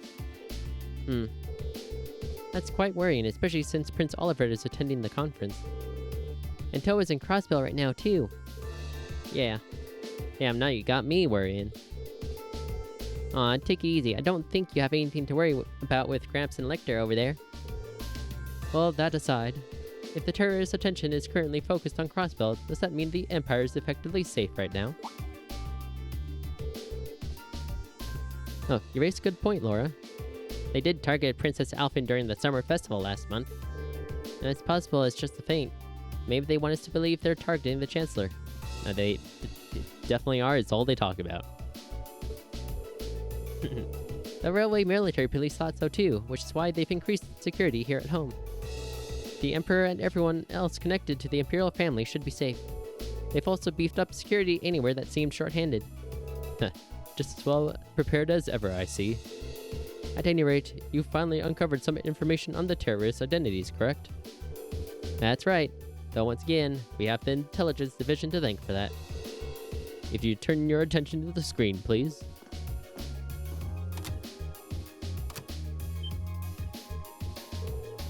Because Lecter is frighteningly good at his job. I know that face. It's G. That's the man who kidnapped Princess Alphen and Elise in Heimdall. Not to mention he tried to start a war with Calvert in the Nord Highlands. So who is he? His full name is Michael Gideon. He used to be an assistant professor at the Imperial Academy in Heimdall. That man, a teacher? So an academic. Right, his focus was political philosophy. 3 years ago, he was dismissed from his position due to his intense criticism of Chancellor Osborne's hardline policies. Oh. So, getting laid off sent him on the road to terrorism? Well, it sounds like the actual reason was he got let go because he was handing out tracts and flyers in public. You'll find these kinds of idealists at the heart of most terrorist groups, though. In seeding their group with their core ideology, they twist it to be even more militant and radical. Can't even reason with them either. Yeah, they just don't know when to give up. Sounds like some other groups I know. So do we know anything about the others? We crossed paths with what I can only assume were 3 other key members last month in Heimdall. Yes. S, V, and C. It seems like they haven't been able to dig up much on those 3 yet. Their strongest lead right now is that V may have belonged to a Jaeger Corps. Interesting. He was touting around this machine gun that looked like it should have been mounted on a vehicle. Did he seem familiar to you at all, Fee? Not really. They're working on narrowing down the identity of S2, but it's too early to make any informed statements. The real unknown is their leader, C. Ah, the one in the visored helmet. I heard he was able to go toe-to-toe with Breen, Lore, and Fee simultaneously. I almost find that hard to believe. I don't. I imagine there are plenty of people in the Empire who could do so. And it goes without saying that the Radiant Blade Master could fend 3 of us off without much of a problem. But I'd bet good Mira, Instructor Sura, and Major Nineheart could do it too. I can't say for certain. Look at Mr. Modesty over here. The Major here is widely held to be one of the strongest up-and-coming officers in the entire army. I've heard people mention him right alongside Major Vander, who we've met. Indirectly. Leaned it on a little thick today, aren't we? Going by the family name, it seems safe to assume he's a practitioner of the Vander style of swordsmanship. No doubt a relative of General Vander from Zendergate. While I would question whether I can stand on equal footing with him, Major Vander is unquestionably strong. He was my classmate during my military academy years and quite close to Prince Olivert as well. In fact, he's in Crossbell right now, serving as the prince's bodyguard. Well, that's reassuring to know. But getting back to the point, it's not just C. We still know very little about their group as a whole. Even their source of funding is a mystery, so even if they're a no-show in Crossbell, I doubt we've heard the last of them. And call it a coincidence of fate, but you've put the kibosh on their schemes twice now. It's entirely possible they've come to hold a personal grudge against you, so be careful. Right. Yeah, we'll be sure to keep that in mind.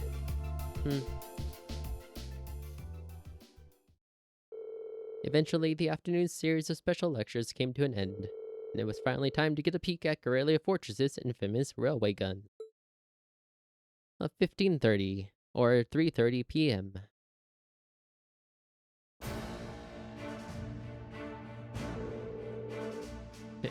You'll now be shown to the area where the railway guns are housed. All of what you're about to see is highly classified. I presume you're aware of the protocol surrounding confidential intel. Yes, Instructor. I'm getting kind of nervous. Me too. Guys, it's the railway guns. I've seen them before. They're nothing to get all excited over.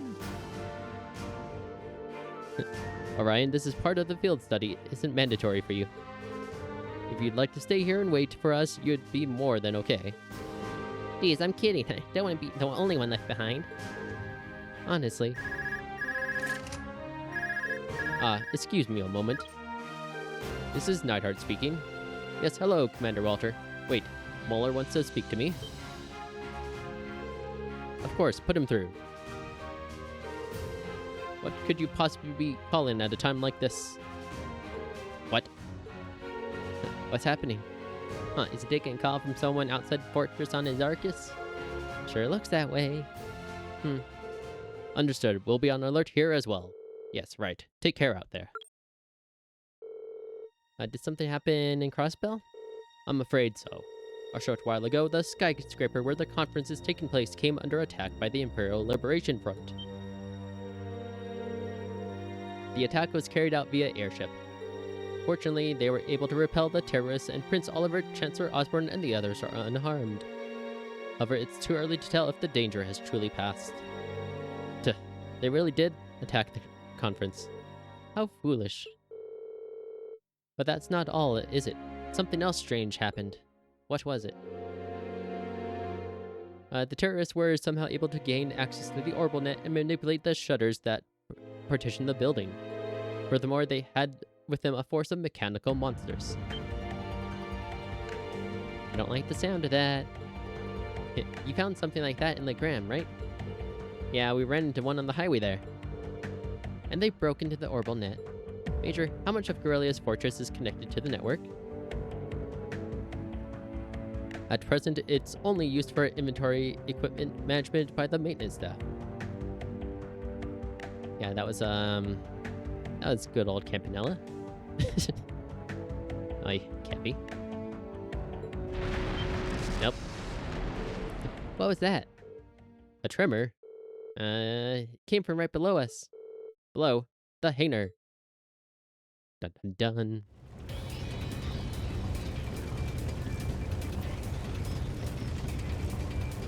Like, well, it's go time.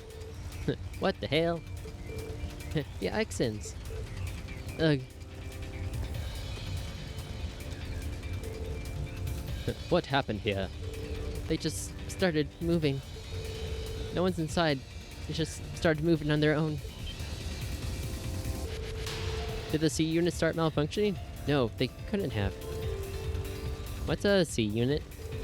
It's an automatic control unit we put on vehicles to serve as targets in military exercises.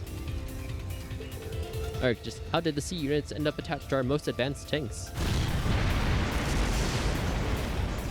This is really bad. Ugh. I'm going to assess the situation. I need you here to help fight the fires and assist the injured maintenance staff. Yes, sir. Please be careful out there.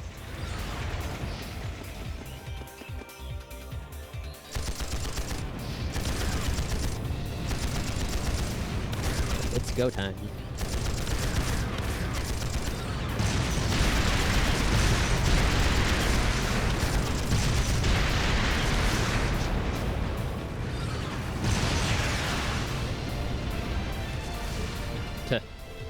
This is crazy. Hold on a minute. Are automatic control systems really capable of that level of advanced maneuvering? No, they're definitely not. Our current technology isn't capable of anything nearly this advanced. But if you were to apply the technique used in archaisms, it suddenly becomes a whole lot more possible. Yeah. Instructor, are you saying that this society might be involved in this? Oh, definitely are. I'm saying it's looking more likely by the minute. What are they?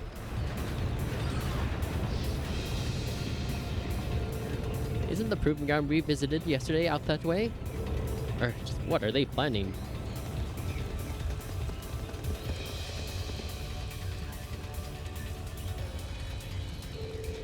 What in ideals' name is going on here?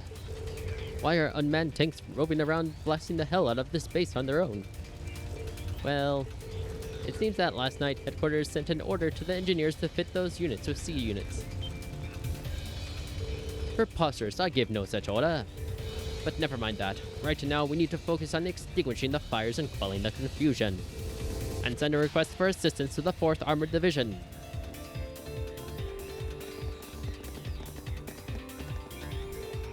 Arr. What should we do? I can't see us being able to catch up with them without a horse, at the very least. But what's their goal? What are they trying to accomplish here? Whatever it is, they definitely have some kind of game plan. We can't just stand by and do nothing. Leave this to us. Isn't that Dad? Rides off on the tank like a badass.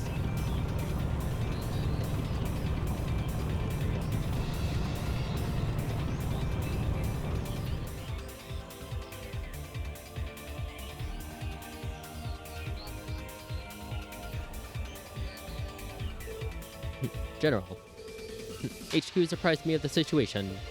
Leave these rogue tanks to us. We can't rule out the possibility that they're a diversion. I want all of you to stay here. Understood, sir. Thank you, General. Be careful, Dad. You too, Elliot. 4th Armored Division, advance. Take these out-of-control tanks by any means necessary. Our opponents are unmanned. There's no need to hold back. Yes, General.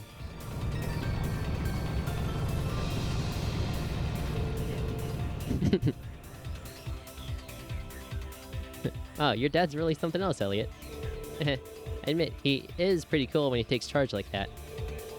Well, it seems we no longer need to worry about those tanks, at least. But what are they after? That's the question of the hour, isn't it? We can't let our guard down quite yet.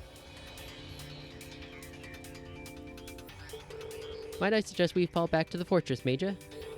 A prudent move, after we assess the level of damage inside. Hey, aren't those... What in the... Gasp. Oh, look, airships.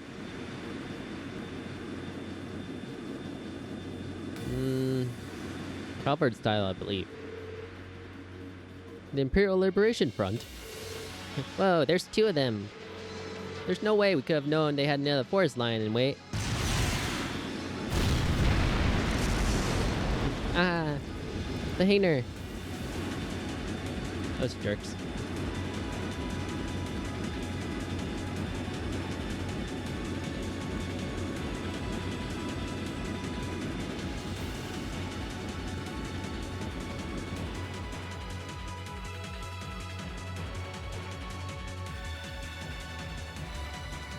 Do they seriously think they could breach an impregnable fortress? They're just terrorists! Wipe them out! Right back at you! I don't think they made it.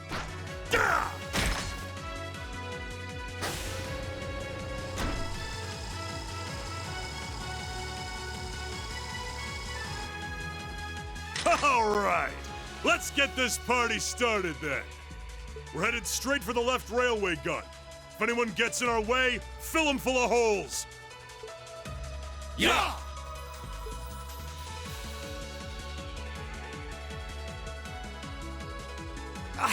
What's the Imperial Liberation Front doing here? I thought they were in Crossbell. Por qué no los dos? Well, that is the main attraction.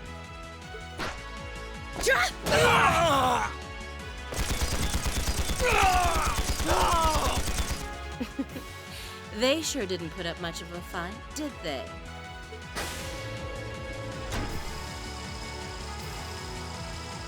Our mission is to support Comrade G over in Crosspell. Our target is the right railway gun. Let's show him some beautiful fireworks, shall we? Yes, ma'am!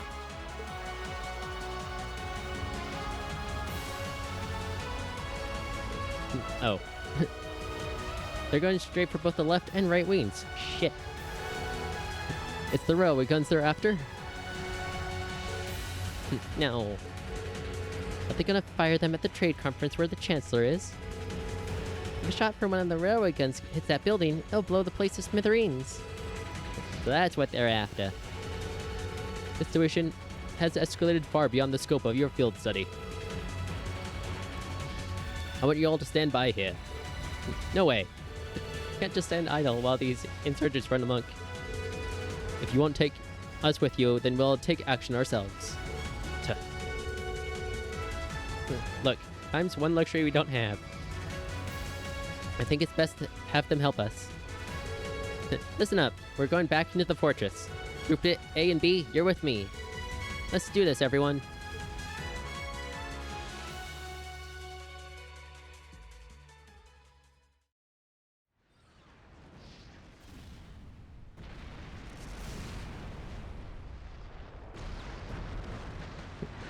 (8:31). Eastern edge of the Erebonian Empire. Dorelia Fortress, military training ground.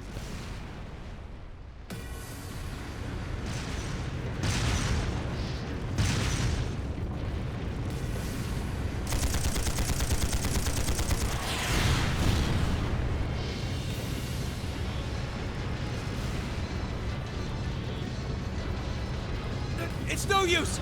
We can't even scratch them! What's happening? Who's in control of those things?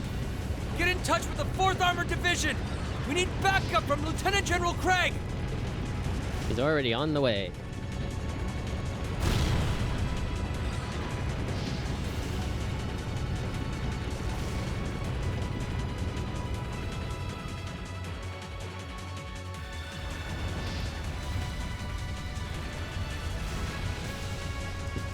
Thinking this seems like a pretty good way to get rid of some advanced military weaponry. Go, Class 7, go.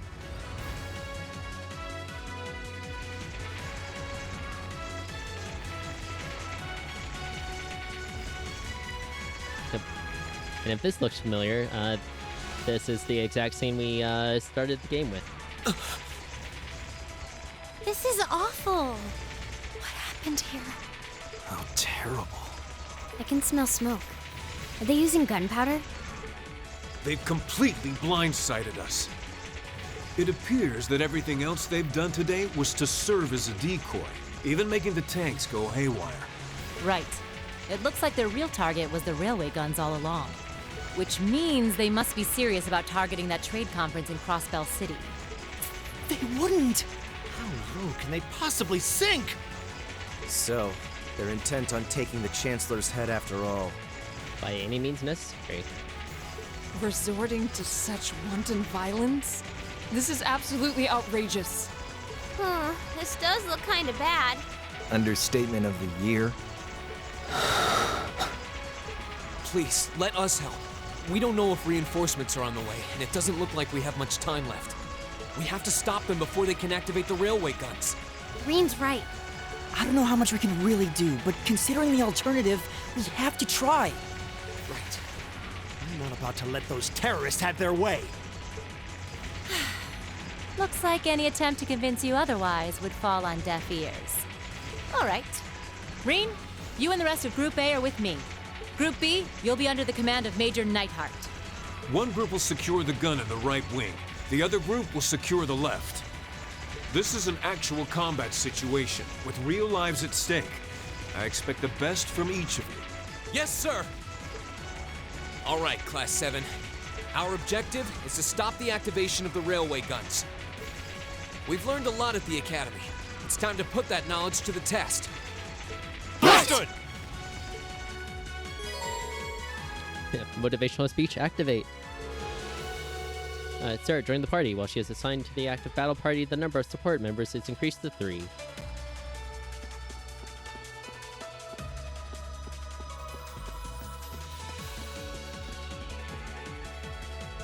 Let's see, do a quick save here after all of that. Make sure anything there, and onwards. Here they come!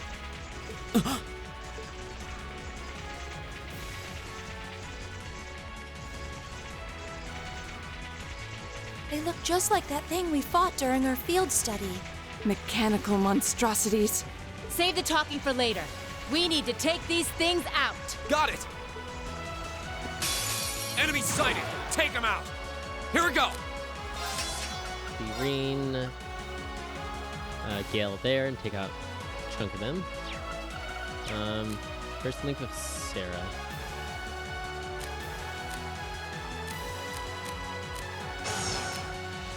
Just make sure we're topped off on link points with her. Second form, Gale! Good job, Reen. Leave it to me.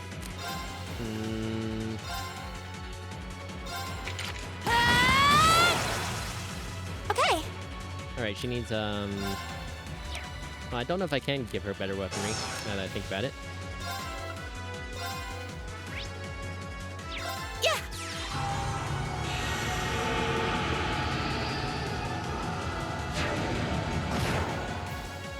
My turn. Hey! Evil will fall before my blade. Da, da, da.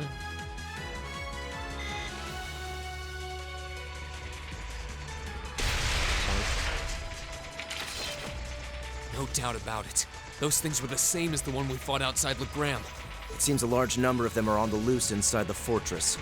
I'm guessing that's what got the soldiers we just saw too. Seems so. They definitely look more like orbally powered archaisms than monsters. So these are archaisms. Are you certain, Instructor? Yeah, they're a kind of autonomous weapon made by a rather unsavory group. And a real pain to deal with, too. We need to hurry, but keep your wits about you. Understood. Well, let's take a slight detour here and, get some loot.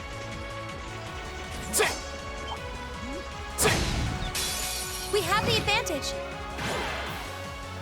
My turn! Make sure that we examine these. We did. Good to go. Second form, Gale!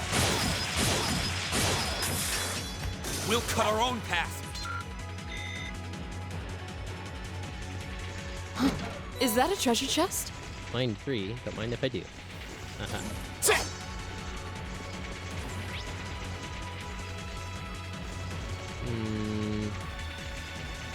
Yeah, we're going to have to go around there. Now's our chance. Let's get him. Go. Let's see. HGs are good. R2s are good.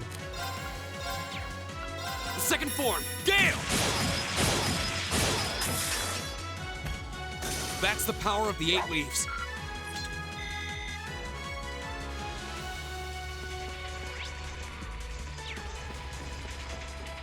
Take a little turn down here.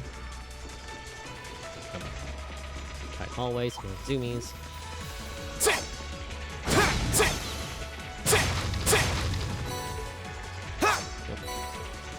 Get some shinies, and can't go through there. Gotta go around. It seems this is a storage area. Plenty of Archaisms wandering around here, too. Oh, nothing in any of those? Fine. Shiny. Grab some loot. So we're good. Here's our chance. Don't mess it up. Go! Let's see, phalanx J9s we're good on. R2s, HGs. Okay. You could, Reen. Second form, Gale!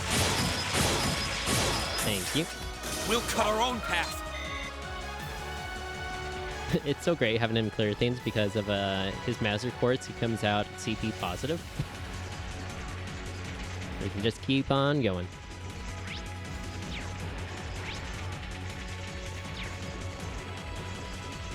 Oh, a treasure chest. Action 3. Yeah. Let's see, Rena has an action 3. Ooh, Sarah has an action 3. Mind if I borrow that, Sarah?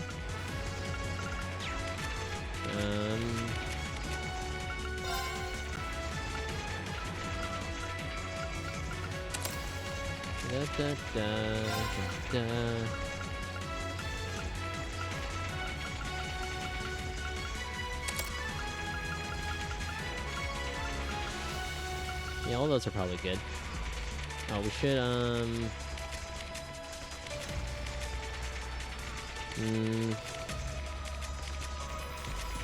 68, 68. Should put guys in the party. Maybe instead of Laura.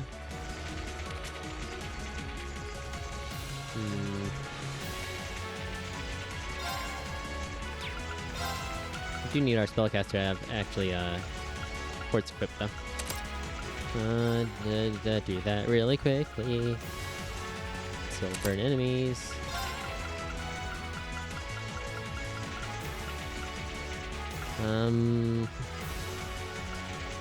Sure, Silver Bell.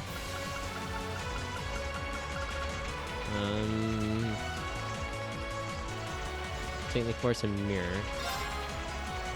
Sure, he has Silver Thorn though. And Crystal Mirror.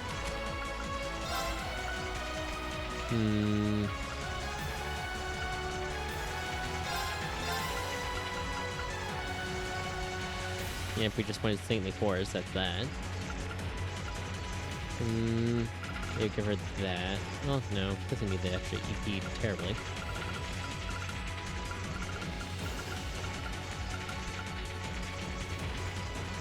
Okay, let's give her Seraph. Let's give her...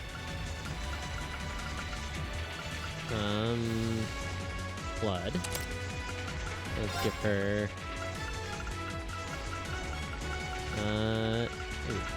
one to cast time one's death. Rock, Skada? No. There we go, Diablos. There we go. Ready to unleash, all the pew-pews. And then Laura, liked it a lot, but I'm gonna need probably to put guys in here, even though I don't think they're high enough level for it to matter anyways, now that I think about it. Where's an enemy that I can poke when I need one? So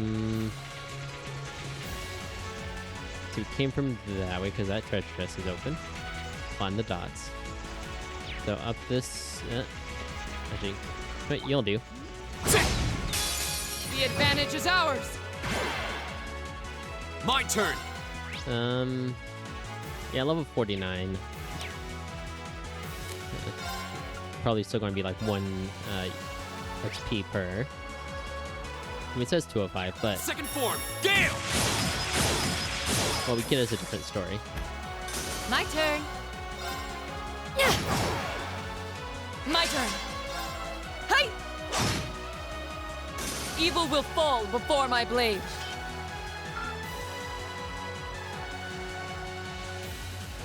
Yeah. I mean, plus 136. It's not a hell of a lot, but I mean, you still gain XP down there. So I think we're fine. Battle scope. Yeah, take a right, go up this staircase here, or this hallway, and then this staircase.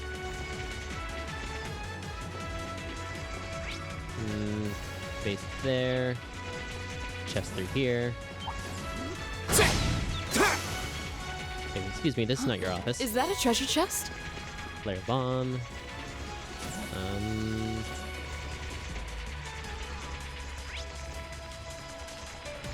Can we go out this door?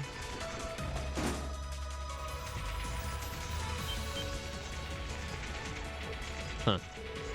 That's one of the terrorist airships.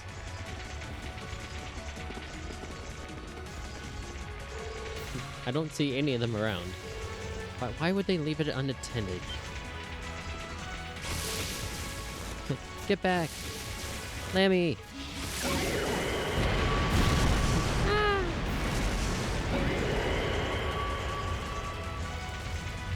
Thanks, Lammy. They blew up their own aircraft? That was too close. Looks like they must have ridden it below. Thank you, Milliam. Right, your quick thinking really saved our skins. You're welcome. Why set it here, though? It's not like this is the most effective place to put a trap. No idea, but I'm sure it all plays into their plan somehow. Anyway, let's save the big picture questions for later. We need to stop them from firing those railway guns. Right, let's move. I don't intend on letting those criminals have their way. Onwards. Let's see, we came up from the storage floor there, and then got loot, went that way. We'll just go around the relay area. At this other side of where we started. Because that's closed We off. finally got around to the other side. The path to the right leads deeper into the fort. Let's keep moving.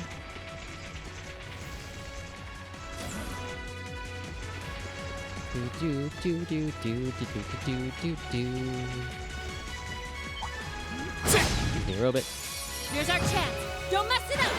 My turn. Yeah, just because I'm not 100% sure how many different models are in here. Attack it, a couple at random and Second form, make sure. Gale. Leave it to me. Thank you, sir. Lights out for them. Good work. Yeah. Okay. Do. So we got loot to our right, loot to our left. That we're going to have to go around it and come down that way when we get those. So while we're here, Yay, treasure! vanish.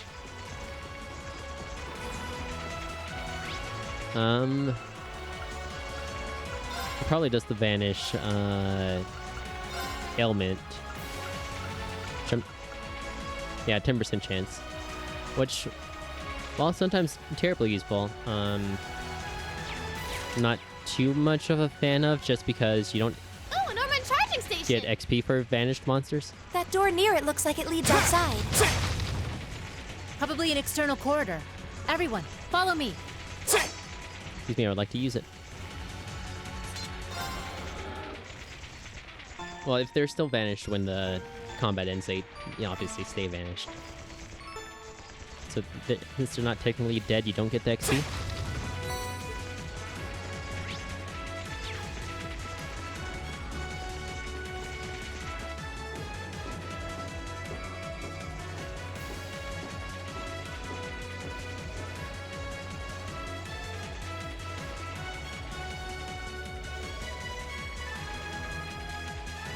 Where are we? This must be Gorelia Canyon. There! Yep.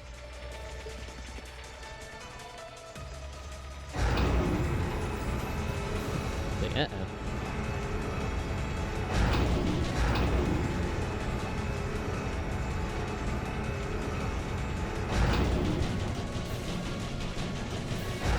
Those are... The railway guns. They're enormous. They sure are. Damn! How did they manage to get them prepped so fast? Don't tell me they're just gonna let them rip without even setting a target!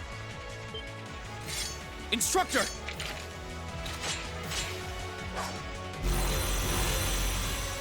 Are these control unit archaisms? Hey, look, these guys look familiar. Well, they're certainly not shy about bringing out the big guns.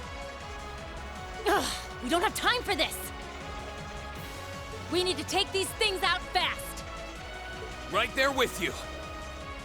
Let's send these cretins to the scrap heap.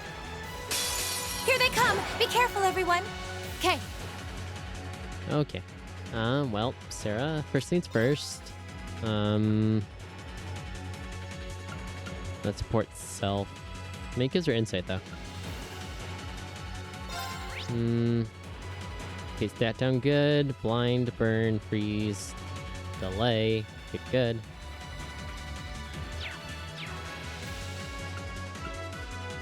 Like, wait, doesn't she have a delay? Yes. Didn't see that coming! My turn. There is this seal, though. Yeah, 20%. See, I think they're too big to suck in with the Brilliant Spin.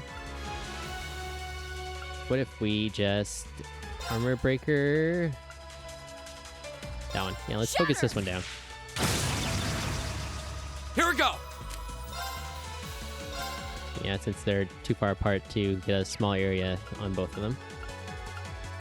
All right, let's do this! Right, understood! Leave it to me. We can do some buffs. It's my turn. Aw, come on now. Silver Thorn is target as well. Shadow Blade. Yeah. Oh, come on now.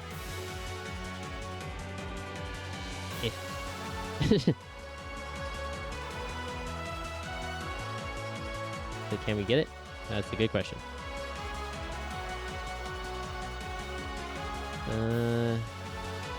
Yeah.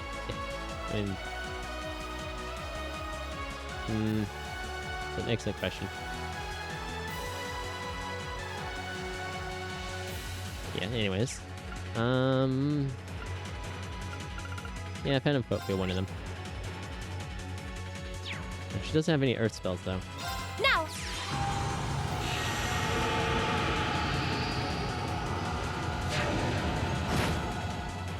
Okay!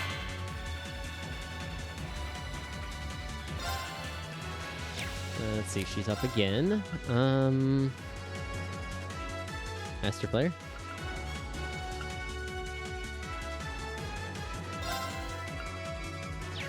I don't know if they're using magic, though. So let's just, yeah, Master Flare. Dance, flames! Astral Flare!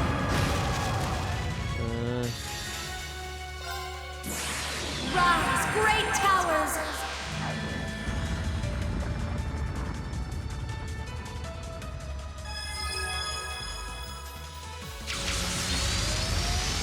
Lord Alvarian!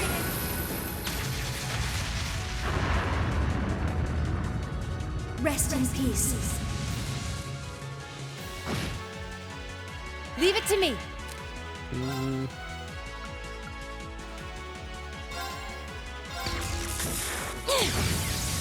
Didn't see that coming. Of course. Green's gonna steal this, I think. Yeah, XL doesn't hit both of them.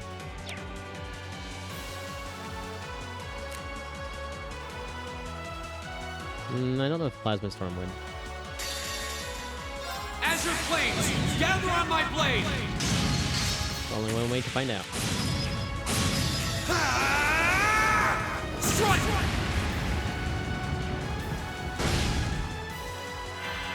No, Plasma Storm does.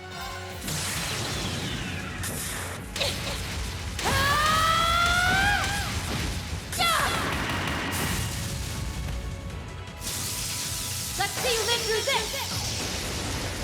Plasma Storm! My turn.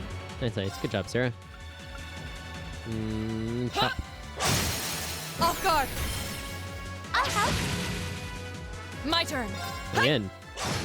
No. It's my turn. Analyzing the enemy's vitals. I've got it. My turn! On Leaf Cutter. There!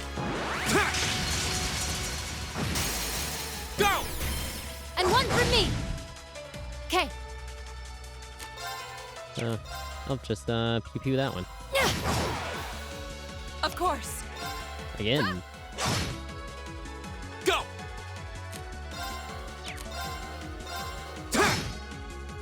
Okay. No, we don't have enough for Flash right now.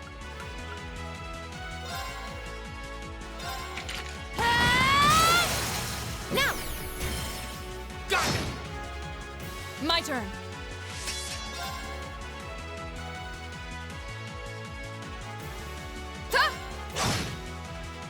Okay. Art. Arcus, activate. Go! Now's our chance! And one for me! Yeah.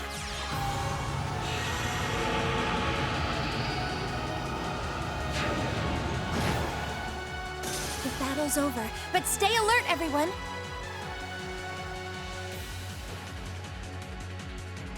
Huzzah.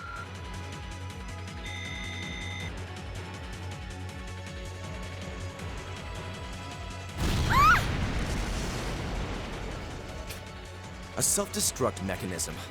Does their cowardice know no bounds? Ah, yes, my favorite mechanic. We're running out of time. I'm gonna go on ahead. Follow me as soon as you're sure it's safe to...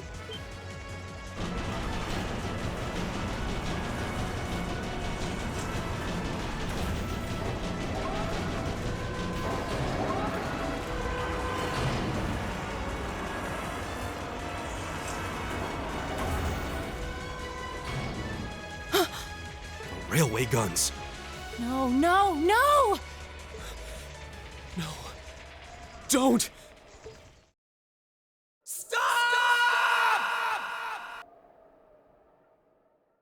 And then we go and repeat the beginning of the game again. Aha. No, this time we go forward.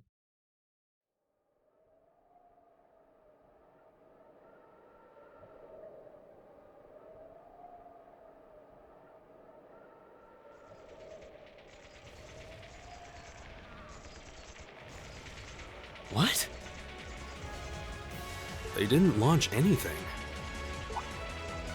Oh, maybe the first bullet in each of the railway guns is a blank to prevent firing accidents. That means go time is now. What?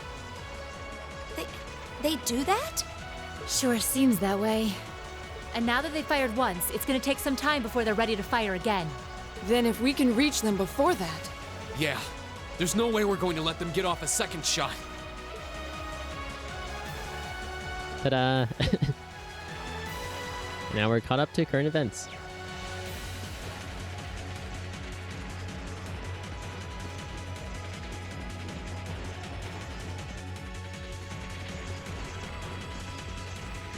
a little bit. Now's our chance. Let's get him. Go. Da, da, da, da, da. Second. Do, do, do.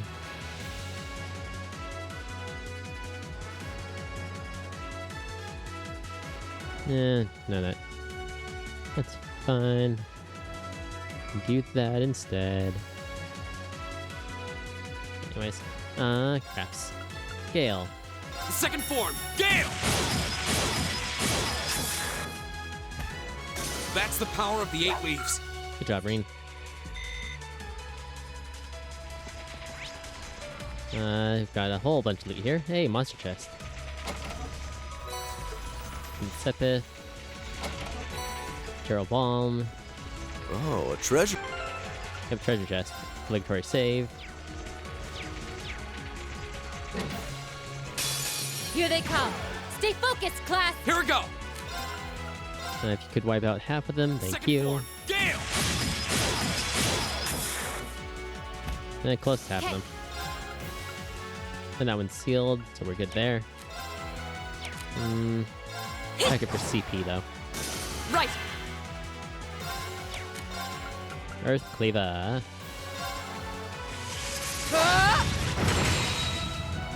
Yeah. Here, let's swap.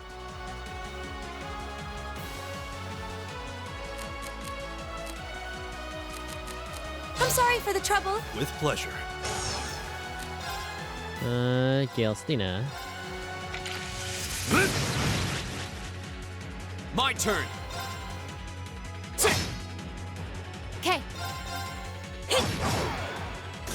Lights out for them. Good work.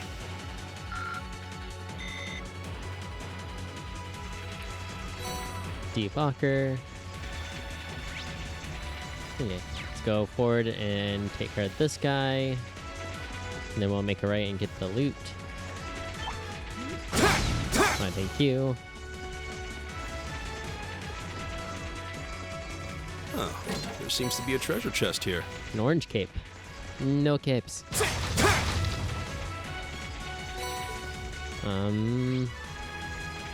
Yeah, that's it for up here. So down the stairs we go.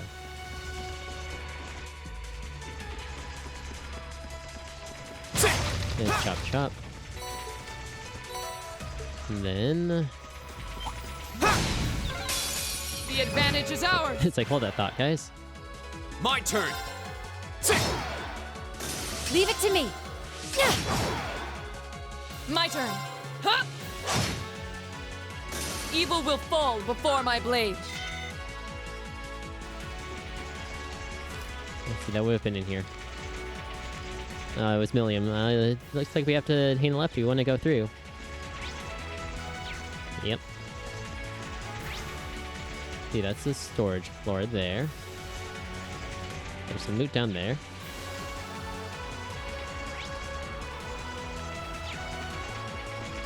Like, huh, I see your game. Your game. Hey, treasure! Ah, I forgot the obligatory save. It's a fight they want. Of course. That's fine. Ooh, Ragnar Vortex.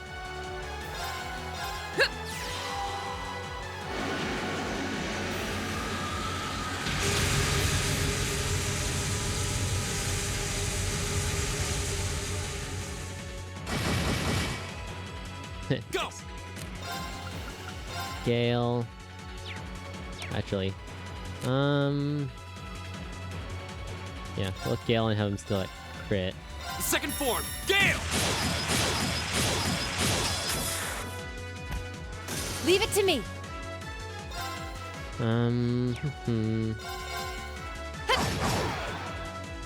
Oh no, you don't! Azure flames, gather on my blade!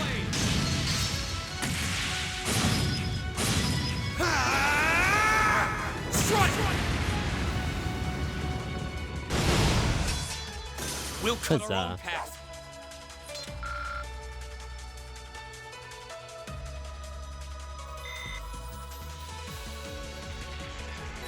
We've got another Hellfire.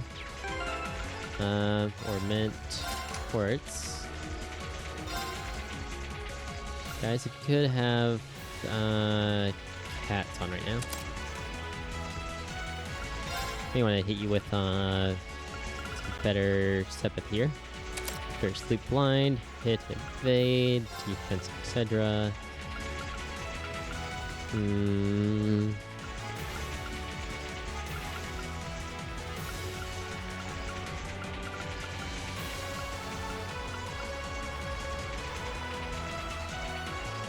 Sure. Seal, burn, freeze, sleep or blind.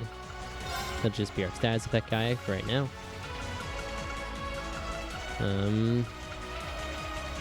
Let me college him. Why not? Okay. Go back the way we came.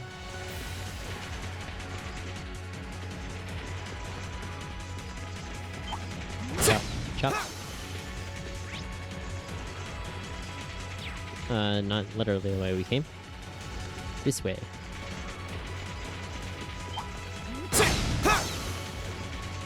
Chop, chop. Smoke grenade. Earth Sepith. Nothing from that one. Let's see, we got little robot in here. Ooh, Celestial Bomb EX. Definitely take that.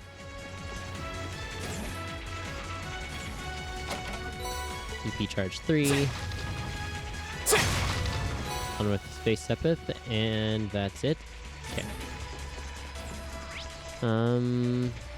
Make a left, go down that hallway. Oh look, another monster chest. Oh, a treasure chest. This time, obligatory save. Bring it on! Leave it to me. Not super worried, but you know, this game's taught me anything. It's don't not be prepared. Go! Second form, Gale! Now's our chance! Let's go, everyone! You got it! Of course!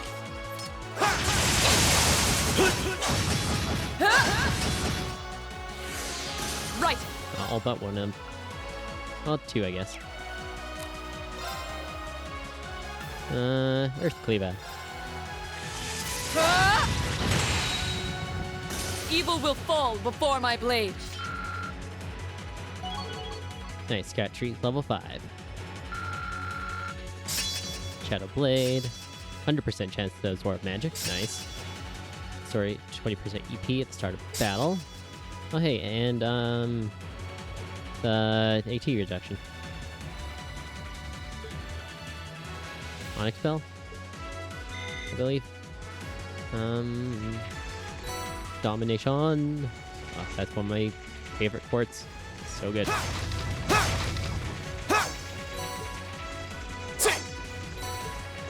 That's the one that I have on Reen, where the first attack or craft used each battle does 2 times damage.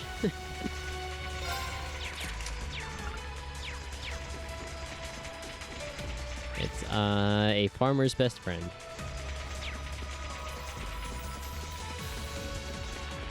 Hey, Robot. Hi, Robot. Good double check for chests. Okay. So check here. One at the end of the hall.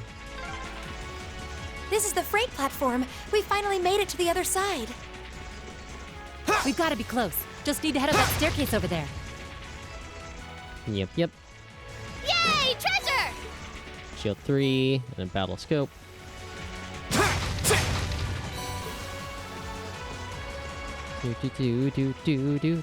Do. Can I go down and across? Nope, just up this one right here.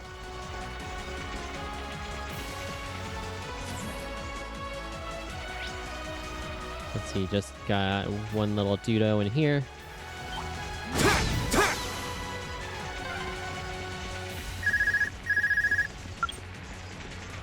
Sarah here. Yeah, we're almost to the railway gun. Yeah, may Adios be with us both. That's gonna be like, this is Is Patrick. Group B almost there? This is it, so get ready! Understood.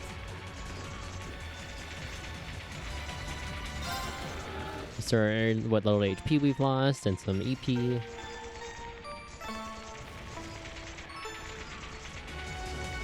And then let's do a save right down here. Yep. There we go.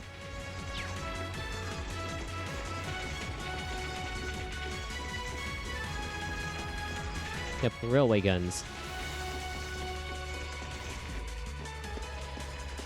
There's one of them!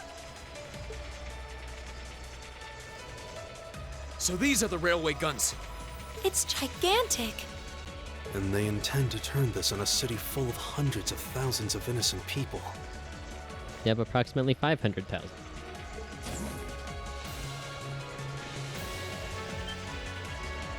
Who the hell are you?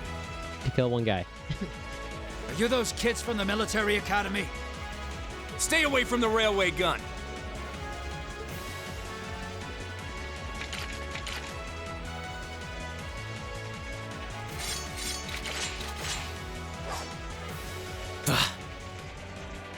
Enough from you! We need to take them down as quickly as possible. Winds, give us your blessing. My turn. Let's see. Got terrorist gun, terrorist sword, and R2s, so we can just kind of go wild. Sarah needs to be careful about her CP though. Of course. Ooh. Nothing like a good old radiant spin. No escape! Off guard! Here! Go! There! Counter, how rude. What do we do to counters? Second form, Gale! Go! And one for me! It's my turn. Ooh, zero art, you say? Yeah. God, Shadow Blade is cool in this one.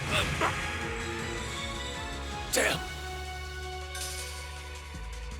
Okay. It's much more apparent with the HP absorption effect on it. Sarah, what if we swap you for a million? Counting on ya. Come on, Lammy!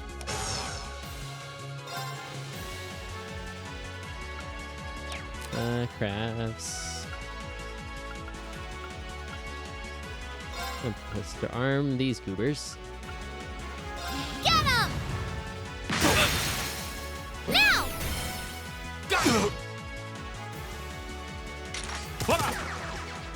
Uh-huh. That seemed effective, sir. Second form, Gale!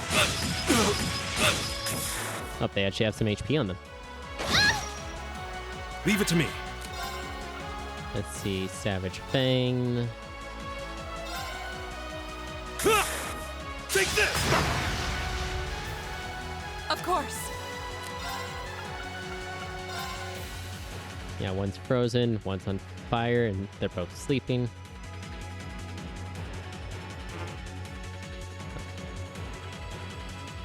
This guy's in my way. No escape! Tell! Evil will fall before my blade. Good job, Laura. Yeah, level up. I'm just getting started. Congrats, guys.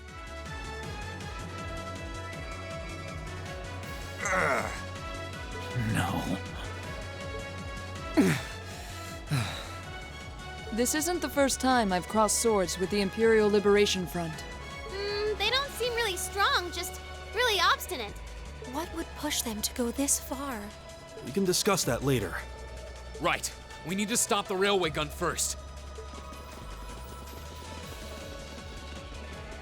Get back!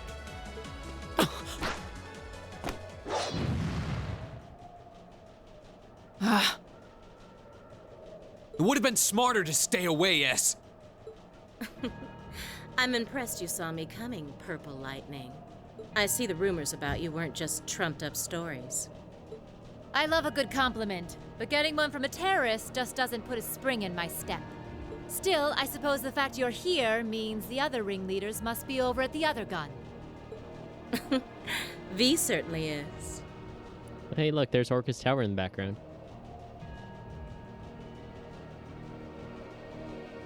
As for Gideon, I'm sorry to say he lost his life in Crossbell a short while ago. What? He did?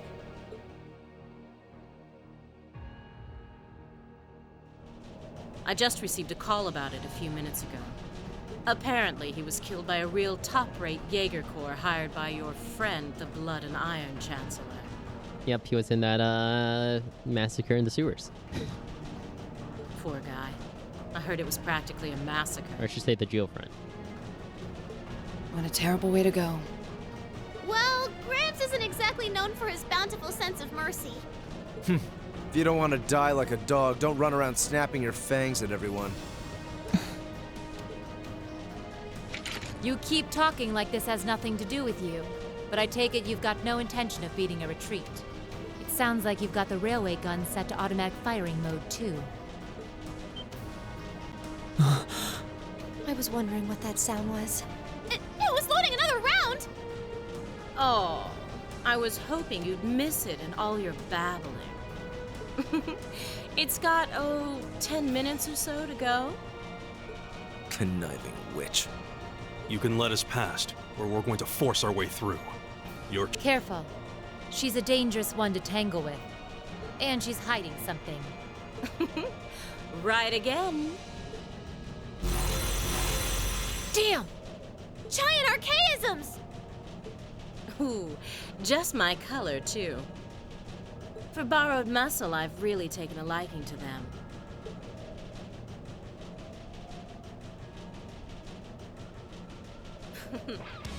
Gideon might have fallen, but it's not too late. To send the Chancellor to join him on his way to Gehenna! How about you go instead? Crossbell's counting on us. Strike with everything you've got! Let's rock! Think you can satisfy me, little kittens? My turn! Yep, so, you know, while the SFS crew are cleaning up things in the basement, Renan crew over here stopping these railway guns from giving them a bigger headache. Overlapping events, yay! Yeah, we got these Zephyrithus units done, and her. Only thing really can't do on her is Petrify, Confusion, and Deathblow, of course, and Vanish. You know, and insta-kill the boss.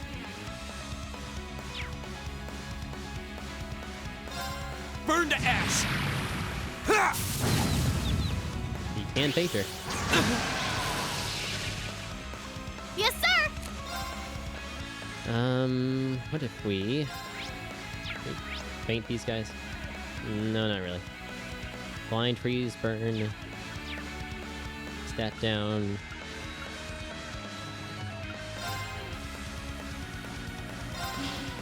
Blow him away!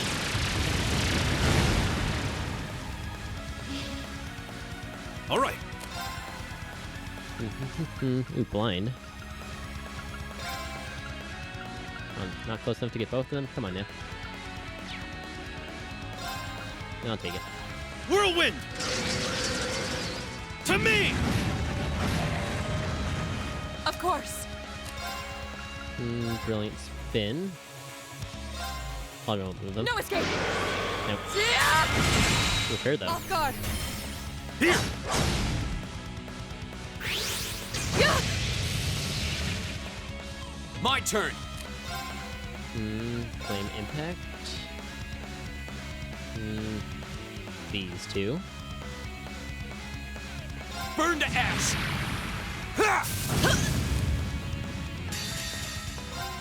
Behold the might of the Arcade School!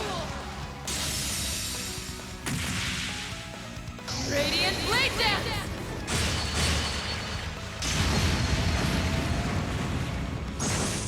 Haha. Here I go! Oh, we froze her. That's delicious.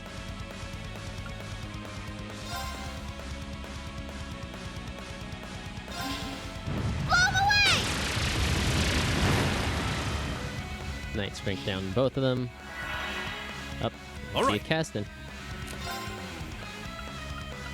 Let's see, guys doesn't have an impede innately on him. But he should have that quartz with the 90% on it.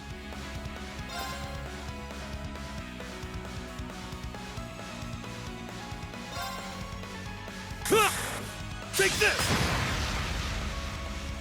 Nice. Oh, no, not nice. Go! Rena, if you could. There! Oh, no, I gave that to someone else, didn't I?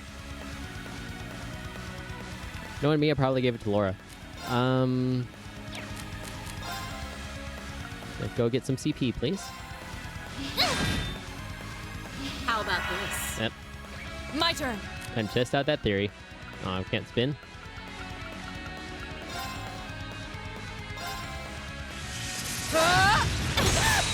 Oh, nice. Aren't you feisty? We'll see how long that lasts. Yeah, look, control panel. Leave it to me.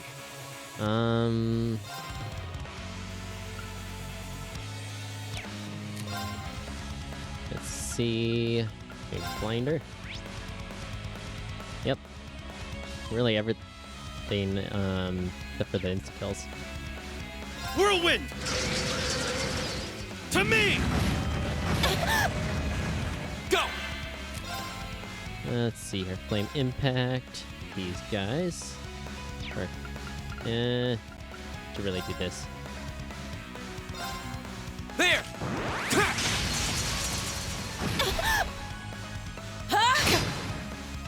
Yes, sir! Millium.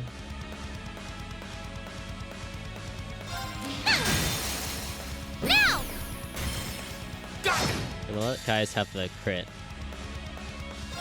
The winds grant me your strength!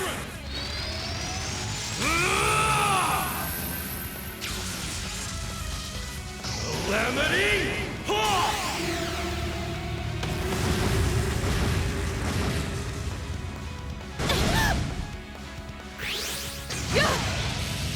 Laura might need some assistance. Here I go! Item. Turtle bomb. Please go get this, Laura. Thank you. That's for you! You have my thanks. How about this? Forgot she had the Right. plus quartz on her for items and stuff. Brilliant spin. Yeah, it's brilliant spin. These guys closer together.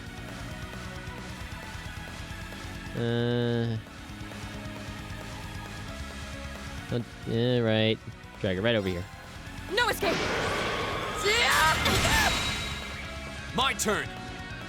Gain some lovely aren't interrupt counts on her.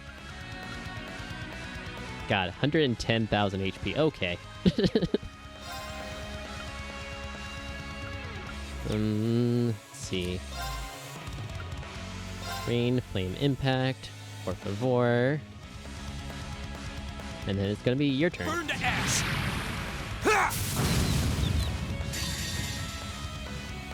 Azure flames, gather on my blade! Oh, but there's a crit there. Strike! That's fine. My turn!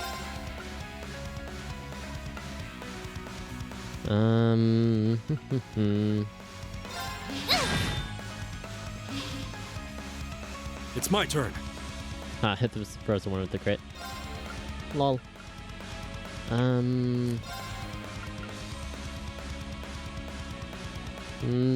for 50. Yeah, why not?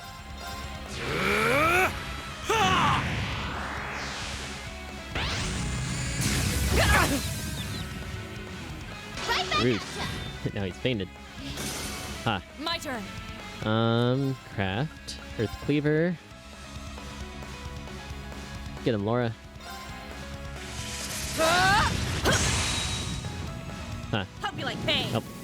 See ya! Rude. Go! Mm-hmm.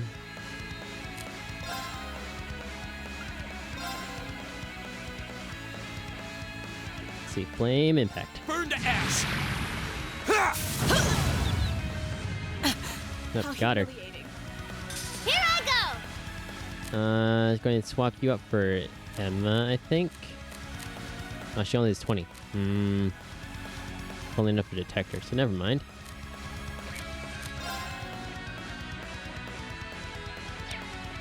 Just gonna use a Terror Bomb. That's for you! Because he can't move, so he's not gonna take any actions and then get that fire damage anyways. But the thing is just going to AoE him. So, carry a bomb. Yeah! Thank you.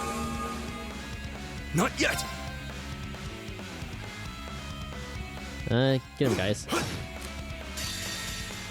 Oh, winds, grant me your strength!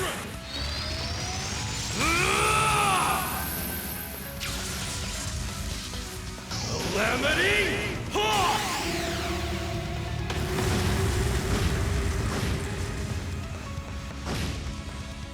My turn. It's set on fire. Nice, nice. Hey! Cleave. Evil will fall before my blade. Yeah, got him. Away.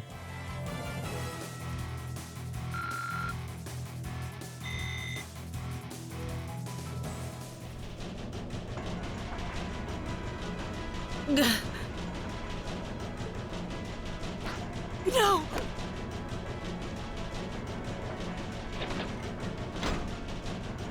At least has a, an easy off switch.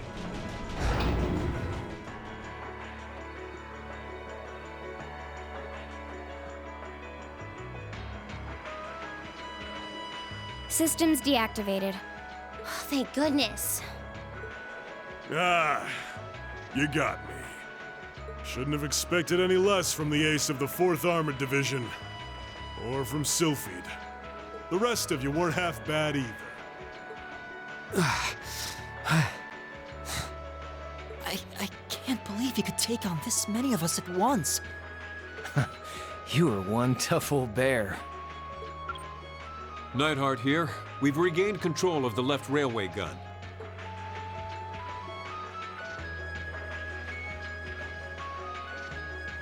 And we've deactivated the right wing's railway gun over here. Good work. We did it. Oh, thank goodness. My, my. You can hardly call our crossing paths coincidence at this point. Oh well, no matter. Everything played out just like C said it would, both here and in Crossbell. What are you talking about? Comrade S.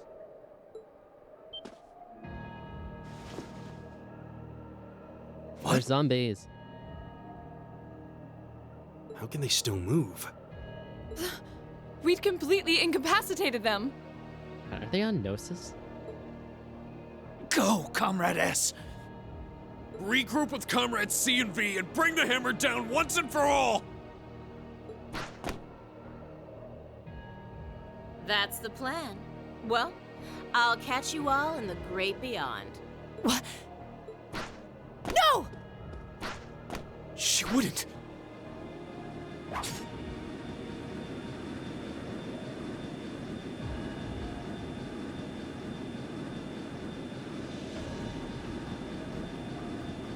Damn.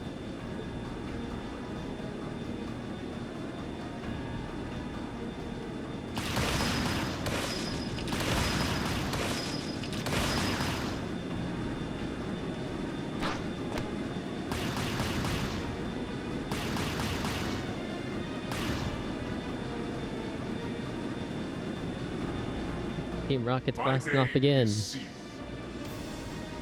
leader of the Imperial Liberation Front. Allow me to extend my congratulations.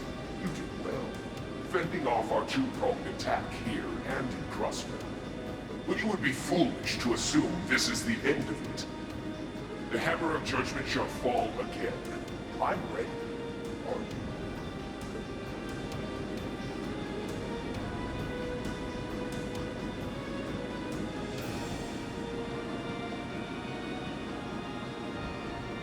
How can this be? I can't help but notice, didn't see him. So this is the Imperial Liberation Front. They're even more brazen than I'd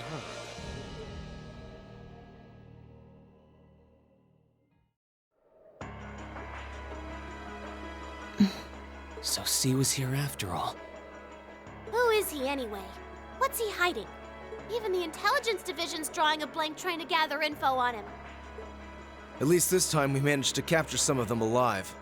And they will talk.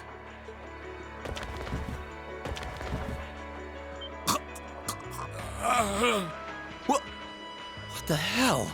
Is this poison? What? This is bad.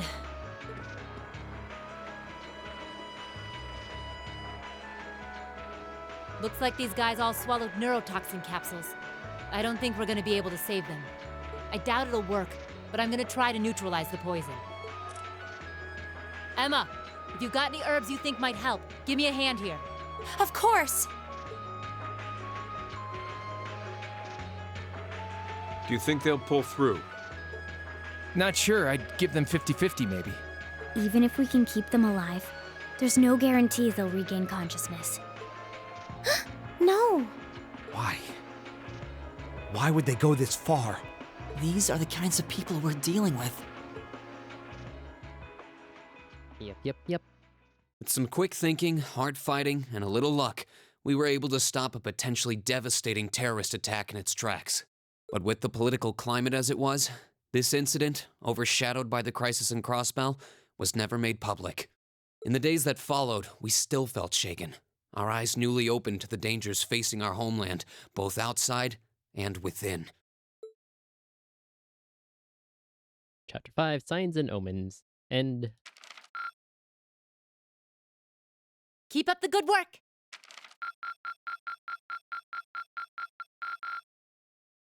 Good showing, everyone. Ah, grade A. Ah, it's because I missed that one on the practical. Boo. It's fine. Can fix if needed later. Save. Continue.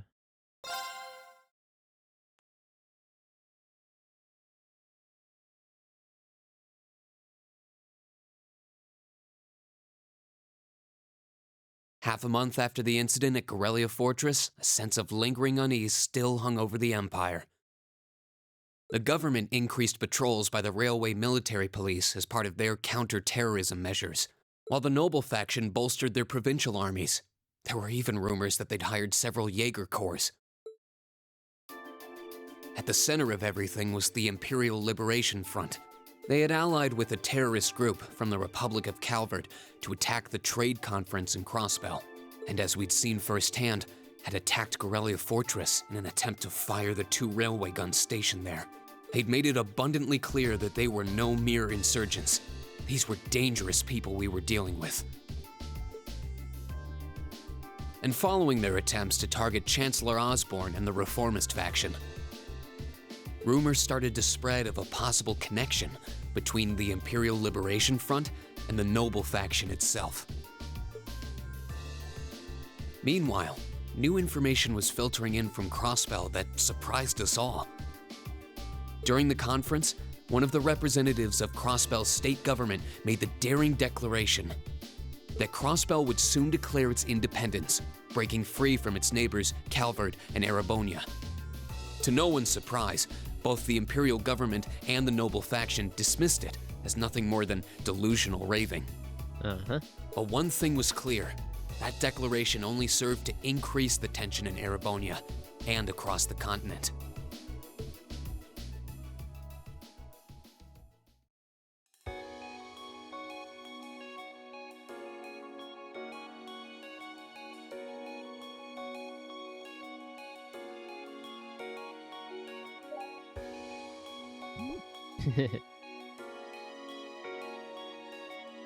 That's what happens when you stick around, Salim.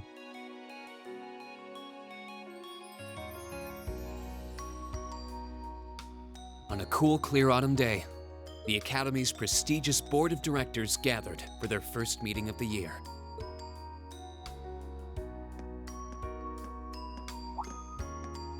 Hey, there's Muller.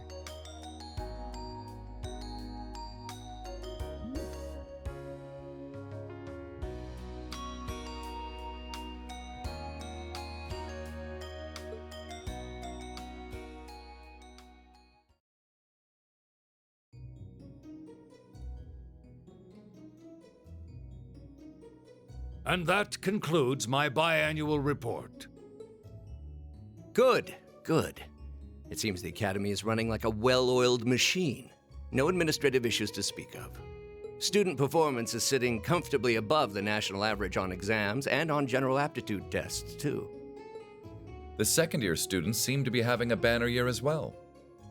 The Student Council president, in particular, has built up an outstanding array of extracurricular achievements. Well, she attended last month's trade conference, and from what I hear, she put the professional secretaries to shame. I only wish the conference could have ended on a more positive note. I'll say, the share prices of my company have been on a real roller coaster ride ever since. Undoubtedly. What happened at the trade conference has wreaked havoc on the economy as a whole. Yep. Quick reminder, it's soon after that trade conference that the IBC also put a freeze on all international funds. But moving on. I couldn't help but notice in the recent exam reports that Class 1 and 2's academic performance seems to be slipping. Perhaps the preferential treatment given to the upper class students is hindering their scholastic development? Well, students belonging to the nobility are allowed to return home during August to learn more about their family's lands. It's a tradition here, but one I can't help but wonder if we've outgrown the need for in this modern age. If I may, traditions accumulate and hold meaning only so long as they're preserved. Yes, but are they doing anything useful? Our nation's culture, its arts, its social classes, all are rich with tradition that makes Erebonia what it is, and I believe we have a duty to protect and uphold them. I mean, I don't know about the social classes, but I'll give you the other two. After all, does not this very institution champion the ideals of its founder, Emperor Drycles? Indeed it does. Though I've always understood Drycles' intent to be the founding of an academy for the people. Even 200 years ago, when education was seen as the province of the nobility, male commoners were permitted to enroll. Today, we have plenty of young women attending, and the commoners easily outnumber the nobles on campus. Perhaps it's time we started taking strides to realize Emperor Drycles' true ideal. You seem to be laboring under a few misconceptions here. Commoners were permitted to attend, but only as retainers. Retainers served knights, who served lords, who served the emperor. That's the way the Erebonian society functioned. From that vantage, the structure of the academy in its earlier days certainly seems to have embodied that social order. And if that's so, what is there to suggest that it's not the social order itself that has become the aberration? Well, for one, if that were the case, it would be far easier for me to see my views put into practice. But I can hardly get a word in edgewise between you two. Well, I'd certainly enjoy a return to the way things were in Drycles' time, at least in that particular respect. Our apologies, Your Highness. Well, our role here is to consider your views and work toward implementing them. See what I mean? Would you be so kind as to help me out here, Principal? I'm here to moderate this board. It wouldn't do for me to express my position on the issues at hand. That said, I'm sure your passion for reform will triumph in the end, Your Highness. I suppose I should have known better than to look to my old teacher for sympathy. It warms my heart to see such a fine teacher-student relationship. Now, if I may, I'd like to steer this discussion toward a rather timely topic. We've already touched on the issues regarding the Orbal Net and the Orbal Staves, but I'd like to stress again that the adoption of new security measures for the Orbal Net should be a top priority. Ah yes, the advent of cybersecurity. Well, I'm certainly inclined to agree. But we'll have to rely on the Foundation directly, as things are looking a little shaky with the IBC. You can leave that to me. The other matter I'd like to review is the use of the Orbal Staves and the Arcus units. Or more specifically, we need to talk about how Class 7 should operate from here on out. Setting aside the fact that my daughter is a member of Class 7, I think we need to reconsider how the class should be run, in light of what happened at Gorelia Fortress. While it certainly proved an excellent chance to see what the Arcus units are capable of, I have serious doubts about whether we should carry on with these field studies, given the current political climate. It would be difficult to do so, I admit. With the terrorists at large and the problems in Crossbell unresolved, these are uncertain times. At the very least, I believe it may be in the class's best interest to cancel this month's field study. We can always resume them once the terrorists have been arrested and the situation in Crossbell calms down.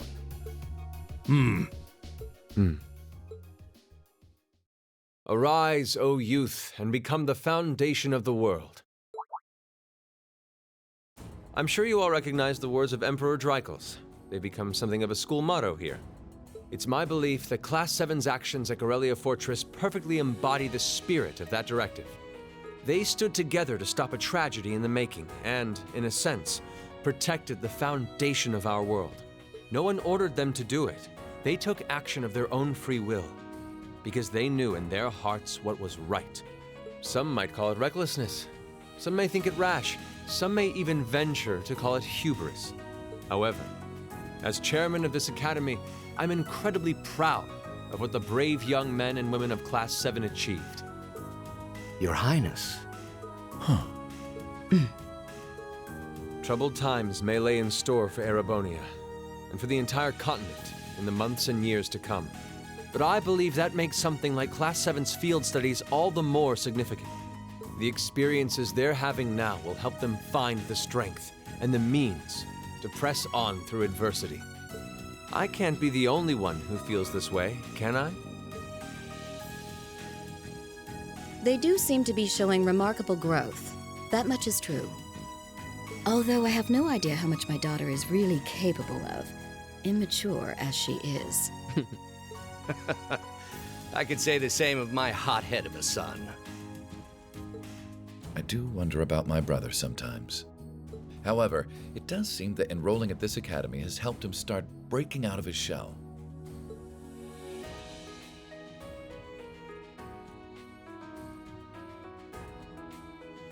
With the Academy Festival coming next month, we hadn't even planned a field study. So the issue at hand is just whether to hold a field study at the end of this month or not. I'd like to ask those in favor of going ahead with this month's field study to please raise their hands.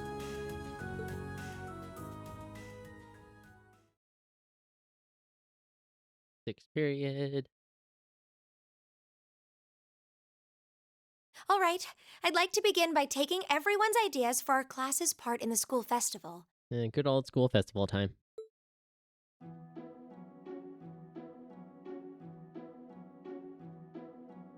"127th Military Festival, or Military Academy Festival." I can read.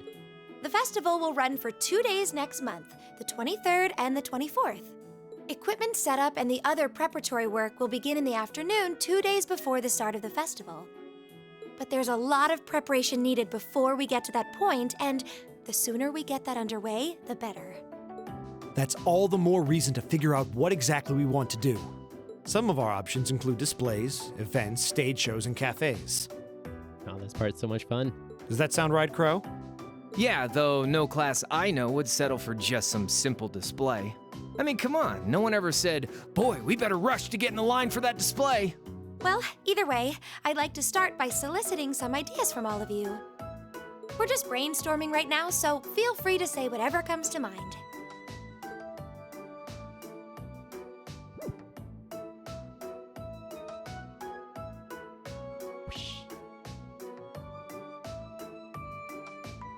Lot of nothing. Would it kill you all to give just a teensy bit of cooperation? I know. It's just... It's kind of hard to focus right now. You're one to talk, standing up there with your nervous fidgeting. Well, I can't say I'm surprised. The board of directors is in session as we speak, deciding what'll happen to our class. And those of us with family members who sit on that board probably have even more cause for concern. You can say that again. We can't even be sure whether there'll be a field study this month. That's about the long and short of it. With everything that happened during last month's field study, it honestly wouldn't surprise me if they just canceled it. I can't say I have any particular feelings of attachment to our field studies, but I refuse to accept needless changes to our curriculum. Especially with my brother involved in the decision-making process. Yeah, I can see what you mean. Makes sense to me. We also have to account for the fact that going on our field study means that much less time to prepare for the festival. So, as you can see, it presents a bit of a problem. Man, look at you guys taking this all seriously. I probably should have asked a little earlier, but... What's this festival you guys keep talking about? Wait, seriously? Oh, I'm sorry. I should have gone over that for your benefit. Every year, the students here organize and put on a school-wide festival. There are stage events, food stalls, and all kinds of things to see and do. And it generally falls to each of the first-year classes to provide the main attractions. Yeah, participating is optional for the second years, since by this point they're usually focusing on their future careers. Oh, and each of the clubs generally get involved too. Huh, that sounds fun. In that case, we have to do something. We can't just let the other classes roll over us because we're small. You say that, but I've already had one of the girls from Class 1 bluster up to me declaring that this time victory will be all ours. What? It must have been Ferris. That sounds exactly like something she'd say. Well, Class 1 does seem to have had it in for us ever since the midterm results were announced.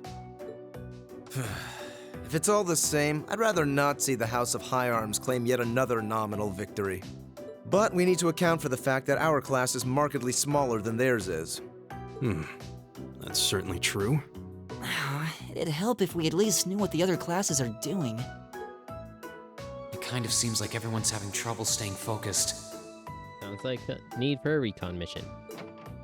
Come on, everyone, get it together. Instructor Sarah? Isn't this a self-study period? Oh, it was. But I thought you all might like to know that the Board of Directors meeting just adjourned a few minutes ago. So I decided to skip along down here and be the first to break the news. Then? What about our next field study? Are we still on? The Chancellor's not the only one with a little too much iron in his blood. Because the board voted unanimously to have you continue your field studies. You mean it? So that's how it is. You know, even though they're always hard work, I actually feel a little relieved. Considering all that happened last month, we'll need to be especially careful this time around. Still, it feels like our field studies are a big part of who we are as a class. Yeah. They're kind of a pain, but oh well. We should be grateful to His Highness and the directors. That's good news. Seeing the hard road and the easy road, then picking the hard one anyway. That's youth for you. It also sounded like His Highness and the directors will be taking off in pretty short order. So I'll let you guys out of study hall early to go see them if you want. Oh. If you say so. I think I'll take you up on that.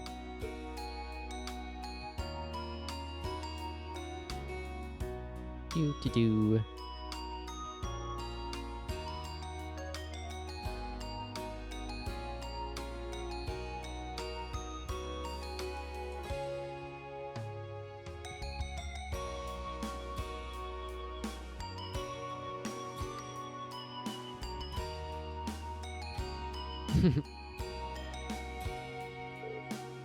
Mother.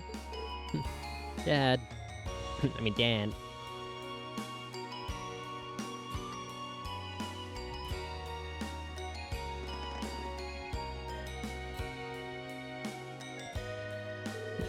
Machias, I haven't had the chance to talk with you since the summer festival.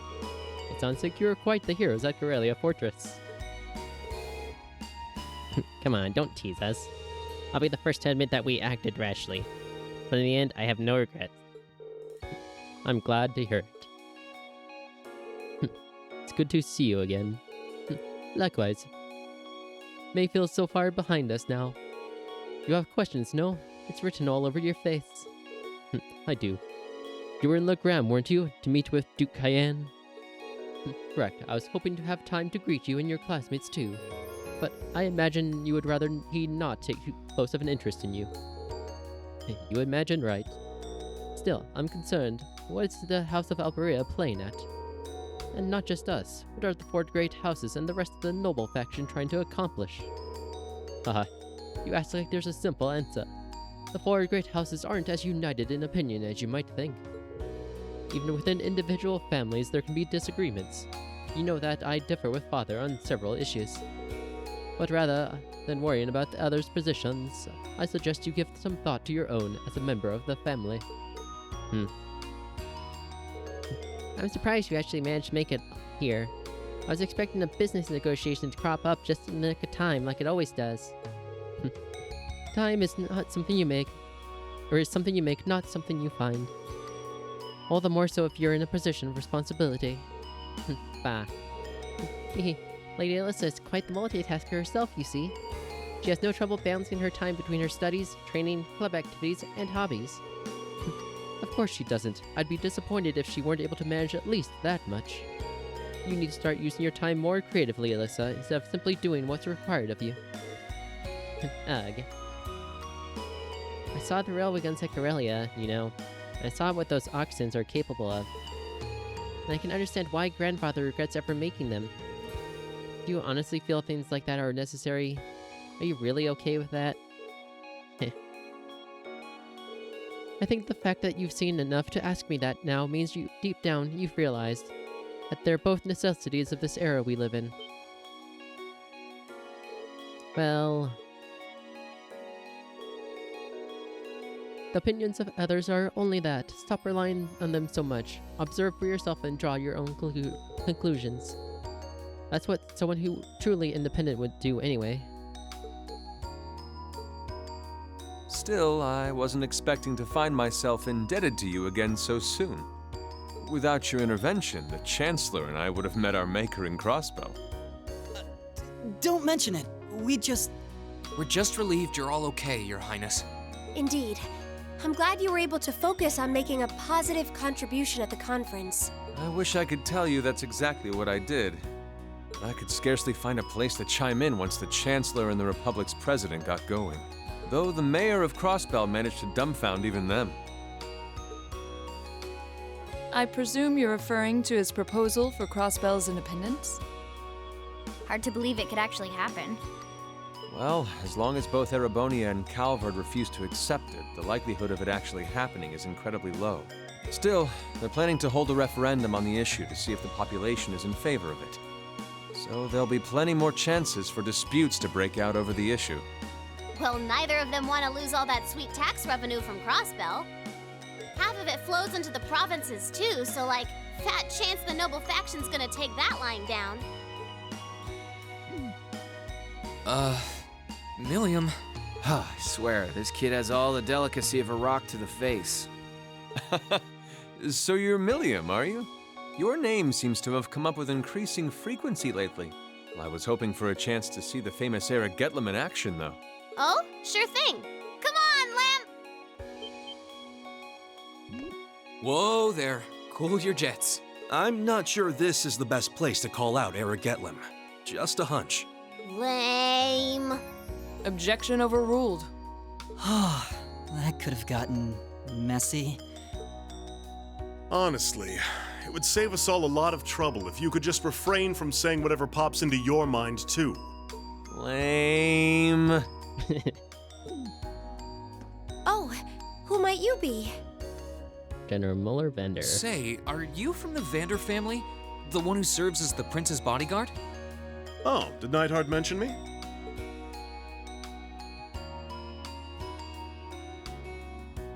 I'm Mueller Vander of the 7th Armored Division. Would recognize that grumpy face anywhere. I was with the prince at the conference in Crossbell, so I'm in your debt as well. Glad to be able to thank you personally. The honor is ours, sir. It's an honor to meet a member of the esteemed Vander family. Ah, so you're the Radiant Blade Master's daughter. And you must be a practitioner of the 8 Leaves 1 Blade style. I'm always happy to meet fellow students of the sword. Oh, and you must be the young man from Nord who my uncle wrote a reference for. Yes, that would be me. I owe a lot to Lieutenant General Vander. It sounds like he's in your debt as well, with everything that happened in Nord a few months ago. Well, you all seem like dependable young men and women. Perhaps the prince's idea had some merit to it after all. See? What did I tell you? And it's not just Class 7 either. The whole academy seems so full of life.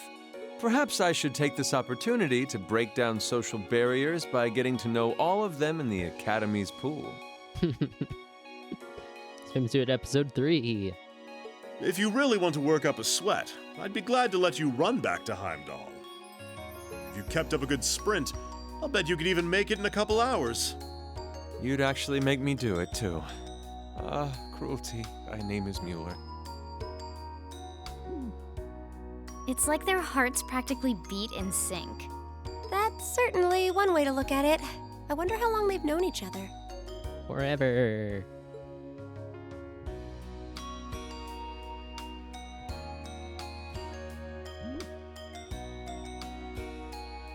Honestly, I wouldn't be surprised if they were raised together.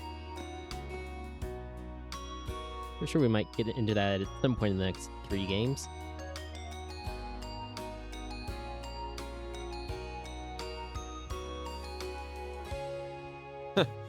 Well then, I bid you all a fond farewell. I hope we have the chance to meet again soon.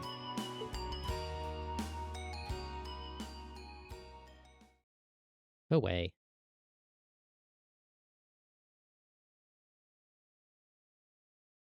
Boop. 3 days later. 3 days had passed since the board of directors handed down their decision. With the assurance that our field studies would continue, we finally turned our attention to next month's festival. However, losing those couple days at the end of the month meant we had that much less time to prepare. And no matter how much we brainstormed, we couldn't think of any really compelling ideas our small class could pull off. Eventually...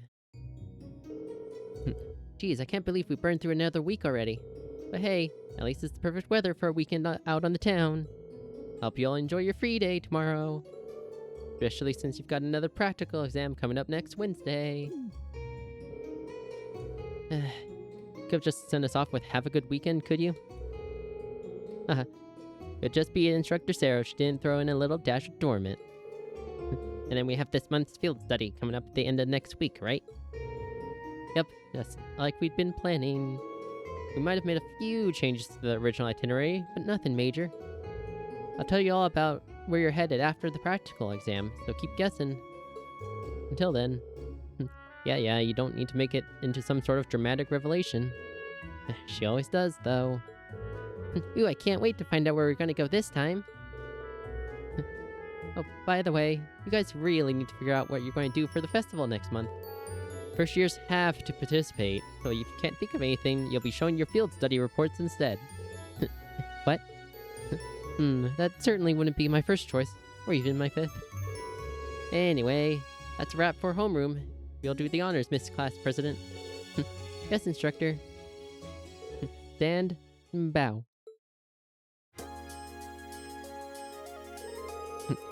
Well, I'm sure she was just joking about putting our field study reports on display. I hope. Either way, we need to figure out what we're doing by the start of next week.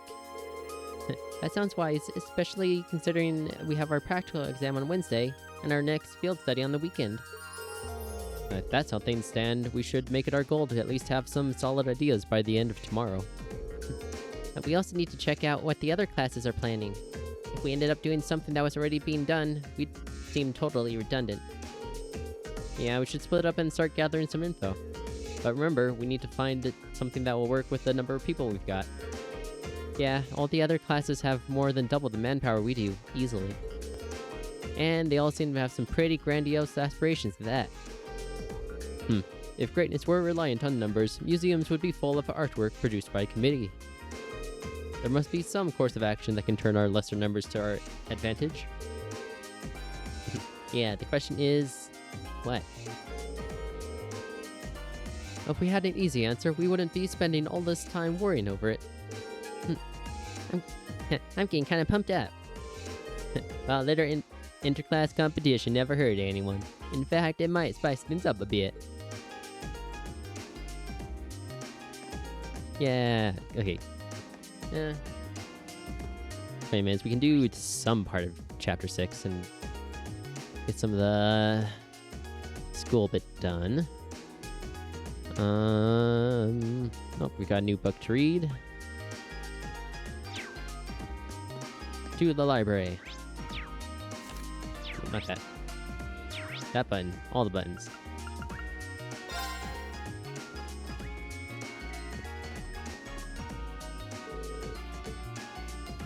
Up Erebonian Folklore, Volume 3. Considering the size and history of the Erebonian Empire, it should come as no surprise that a wealth of folklore, perhaps more than any other nation on the continent. This is the last in a series of 3 books that will introduce a small number of the legends and traditions in Erebonia. It is my wish that this series will stimulate new interest in the rich and history and mythology of this great nation. Dark Dragon. An evil dragon said to have emerged from beneath the earth in Heimdall during the early Dark Ages. It is said that the miasma it exhaled turned the capital into a city of the dead, resulting in Erebonia's center being temporarily moved to Saint Ark, to the south. Though no hard evidence exists to verify these claims, according to the legends, it was eventually vanquished by the Emperor and his knights. Yep, it was definitely still there. Great Knight. A great knight claimed to have appeared on the continent on numerous occasions, since even before the Erebonian Empire was founded 1,000 years ago. Existing descriptions of it are vague and differ between regions, suggesting its existence mere legend. That's the one up in Nord. Immortal King. Terrifying, powerful fiends may exist in many tales across the country. Said to wield a staff and a skull for a head, these are rumored to steal the lives of any who witness them. The origins of these particular creatures are unknown, and some provinces regard them no different from the Grim Reaper. That would be Nosferatu that we just fought. The Crimson Demon. A fabled devil said to wield 1,000 weapons. Accounts describe it as wreathed in flames, but a small number of reports exist, all found in the areas surrounding Heimdall. J. Ardent. Added to the notebook. Then we have Celine up here. Meow. Oh, decided to make a little visit to the academy today, did you? I'm kinda at a loss what our class would do for the festival. You wouldn't happen to have any good ideas, would you? Uh-huh. Just kidding. We'll figure it out. Probably. Here's the milk.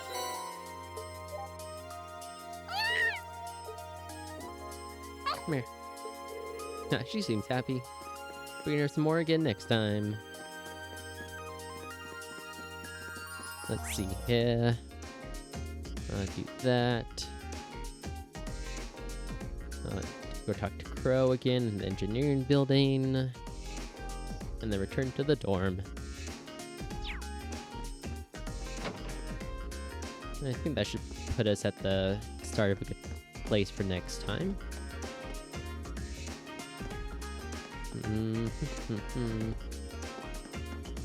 Engineering buildings this way, Brain.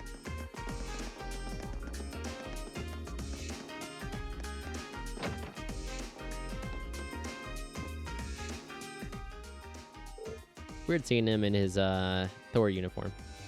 Hey, Reen. Speaking of the devil, Pro was just talking about you. What's this I hear about you guys struggling with your plans for the Academy Festival? It's embarrassing to say it, but it's true. Well, you've had so much on your plate with the field studies, who can blame you?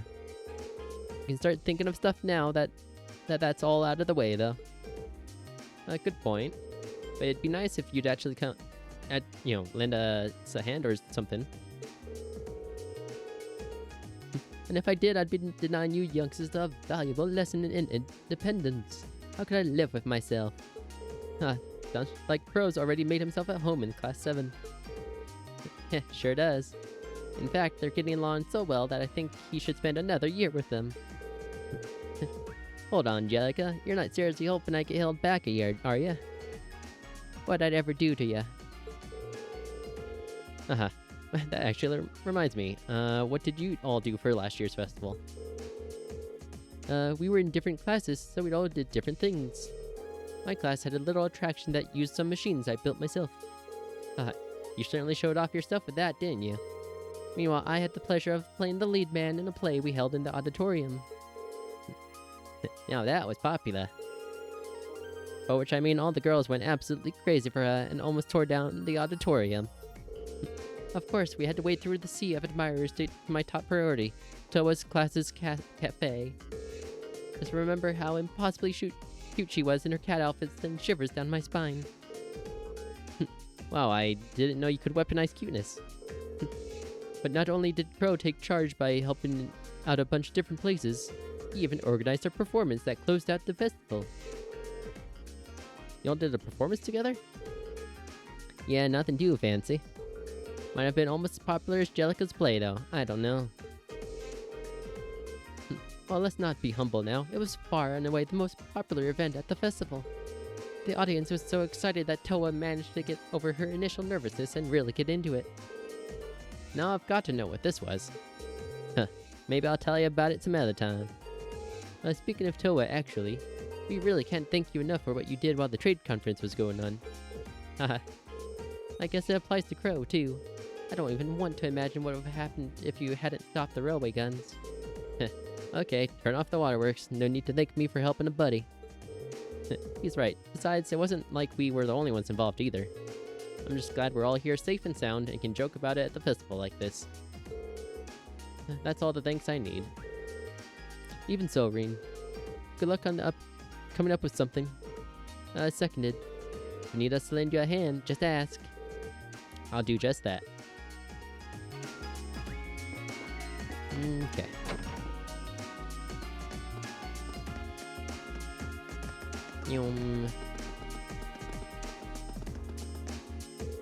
Sure, go back to the dormitory? Yes.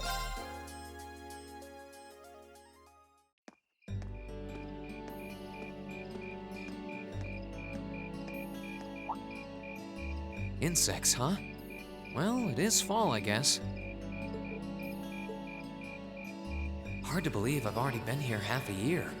The festival used to seem so far off, and now it's just next month. The past 6 months really have flown by. Huh? Is that you, Reed?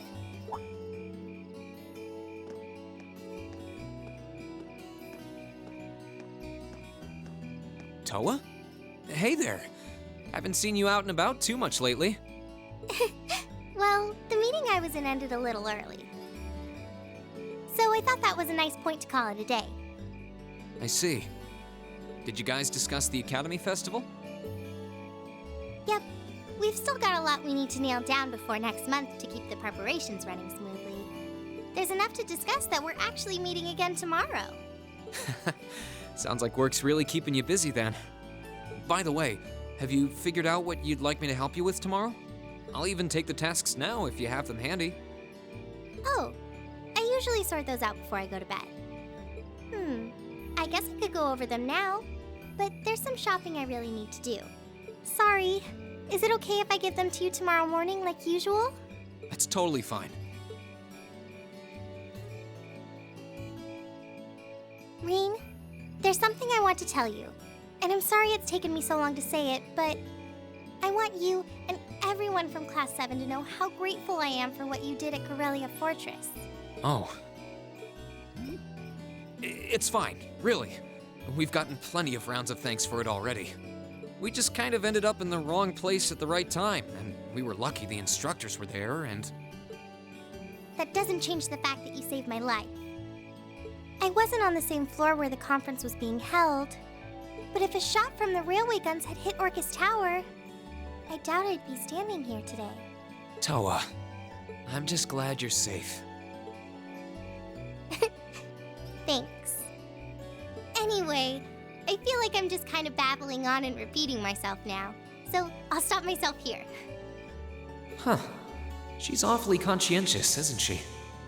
Oh, you said you were on your way out to do some shopping, right? Is there a lot on your list?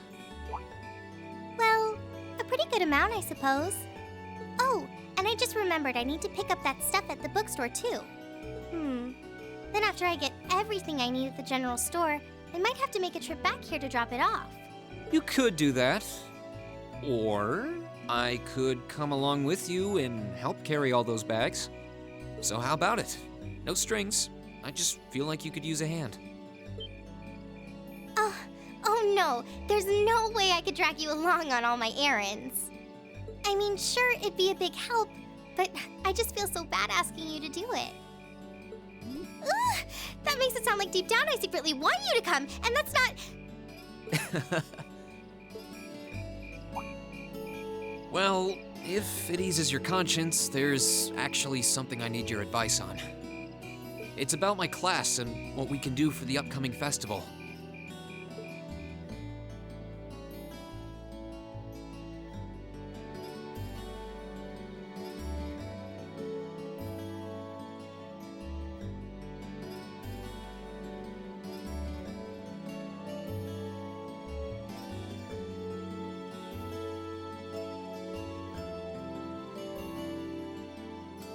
Shopping. Pick up general goods and old books. It's gonna be a heavy bit.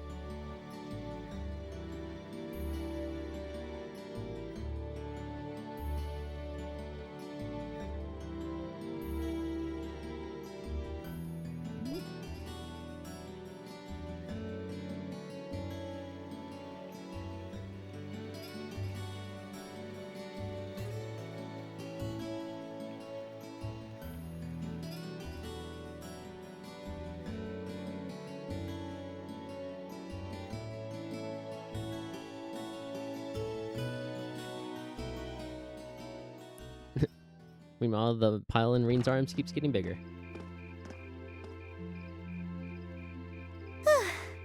That should be everything. Wow, is it this late already? I guess the sun has started setting a little earlier lately. Still, I had no idea you came here often. Well, Mick is always able to get stuff you can't buy anywhere else. He's my go-to guy when there's something I can't get at the Academy store, like fireworks to use in school events. I think we even asked him for a penguin costume once, and he actually got it. Like the one Kia wore. Yeah, it sounds like you have a pretty unique shopping list. Uh-huh. Wait! How did you end up with all those bags? Oh no, I'm so sorry. Here, give me some of those. Don't worry about it, I'm fine. You're carrying plenty as it is. Sorry, Reen. Well, how about we take a break in the rest area over there?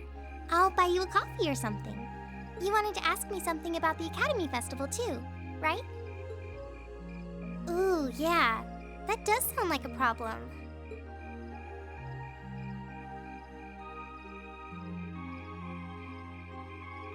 Well, your class doesn't have enough people to do anything that involves large-scale equipment or decorations. You all could get together and run a little cafe without any problems, if you all wanted to do something like that. I'd thought about it, yeah. Still, if we're going to do something, I at least want it to be as impressive as what the other classes are doing. Feeling a little competitive, aren't we, Reen? Well, you have enough people to put on a play or run a game tournament. But other first-year classes have already applied to do both of those. I see. I don't really want to copy an idea another class is already doing.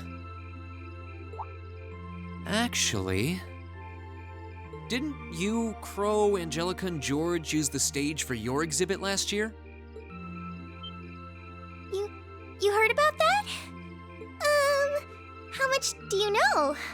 Not too much. All of them seemed to dance around the details. One thing they all agreed on, though, was that it was a real hit. Me and my big mouth. You really want to know? If you don't mind telling me anyway. Who knows? It might help me think of something Class 7 could do. Well, if you insist, I can't turn down a chance to help a sweet fledgling first year, especially after how much you helped me. I'll reach down to my toes and muster every last bit of courage to tell you. Thanks. Was it some kind of traumatic experience or something? Well, in short, we put on a musical performance. A little concert of sorts, you could say. Wow, really? I wouldn't have expected that from you guys. So you can play an instrument then? I am afraid not. That's how I got stuck being the singer. Angie, Crow, and George all played for the show, though. Wow, that actually sounds like it'd be a lot of fun. If we put on a musical show, I'm sure Elliot would be a big help. Yep, and the concerts always seem to be a hit no matter what form of media they pop up in.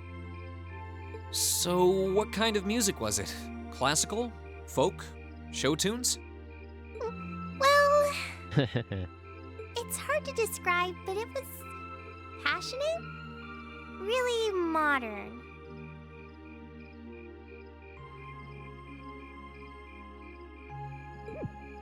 I'm not sure I get what you mean.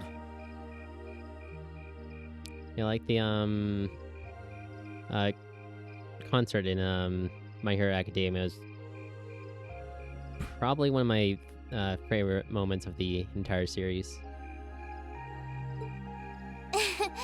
Well, it's not really a genre that's caught on in the Empire yet. You definitely wouldn't hear it played in Heimdall's Opera House, that's for sure. Visual K. Huh? Alright. Do you have some free time tomorrow evening? If you can't come until after you're done exploring the old schoolhouse, that's okay with me. Tomorrow evening?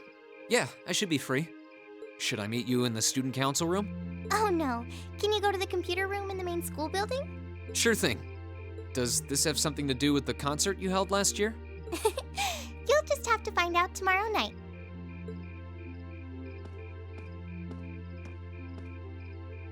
Anyway, sorry to keep asking favors of you, but would you mind coming to the lower class dormitory with me? If we stay out here much longer, we're going to miss dinner at the dorms. You have a point. But really, I'm fine with all the bags. Just leave the heavy lifting to me. You're so stubborn. Silly Green. Chapter 6, Progressive Chaos.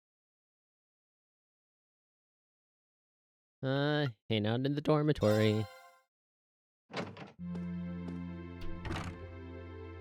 And then we'll just give our friends a good old chit-chat, and then we'll call it a day.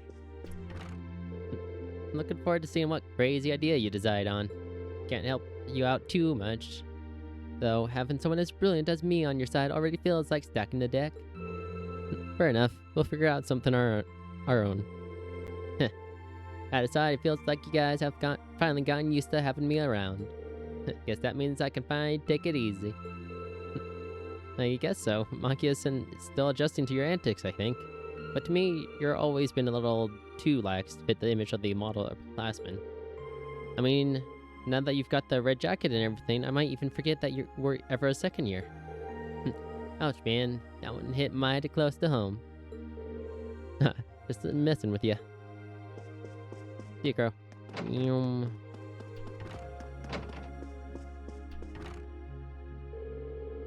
The things we can pull off just the number of people we've got in Class 7 are kinda limited, huh?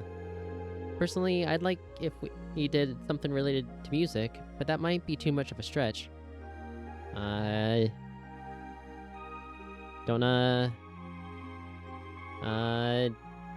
table that idea yet. That reminds me, Toa mentioned that she was involved with some kind of concert for last year's festival. Maybe she'll have some good ideas for us when I go see her tomorrow evening.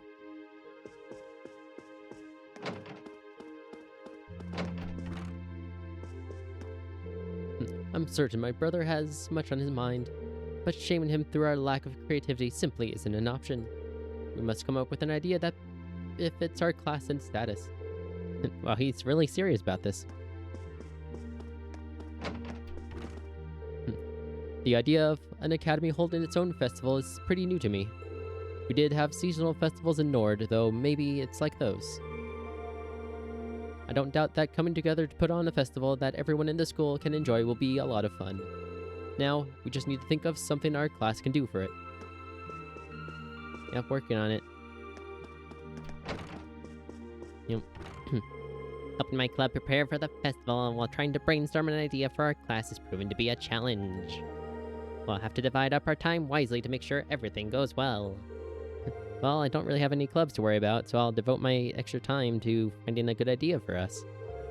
You say that, but I get the feeling you're even busier than the rest of us. Yeah, maybe.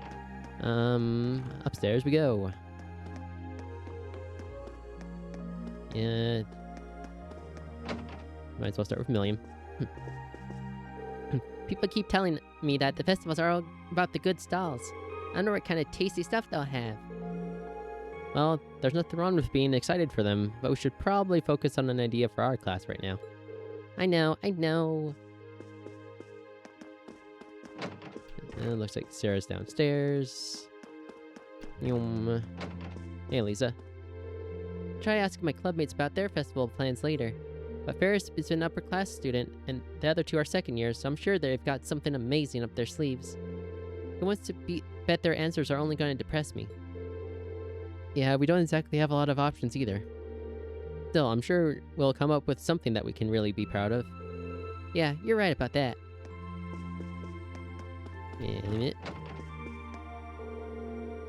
My club isn't meeting for practice tomorrow, so maybe should spend the day pondering an idea for the festival. Also made arrangements with Sharon to teach me too. Oh, what are you planning on having her teach you? That's nothing too important. Don't worry about it. Uh-huh.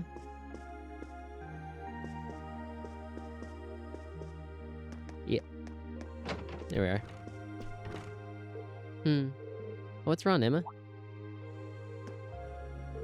Oh, sorry, I guess I've just been feeling rather out of it lately. Maybe it's because I've been so focused on coming up with ideas for the Literature Club's short story collection. You should take the chance to get some good rest tonight, then. And that's exactly what I intend to do.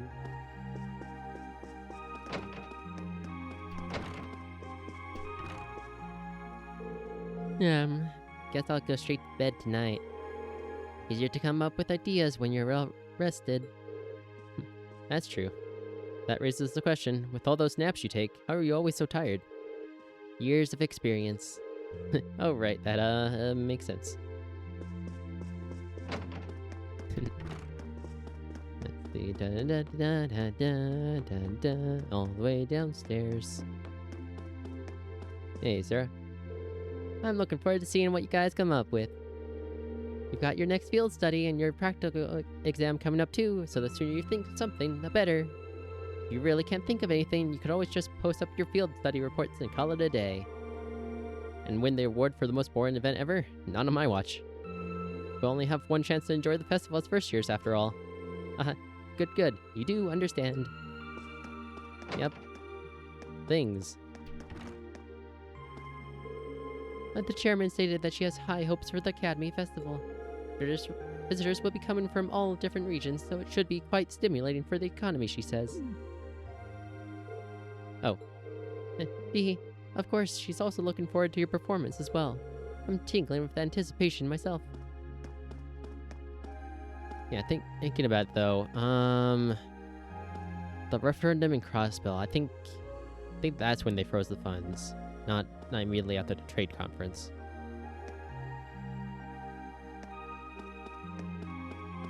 Anyways, it's everyone.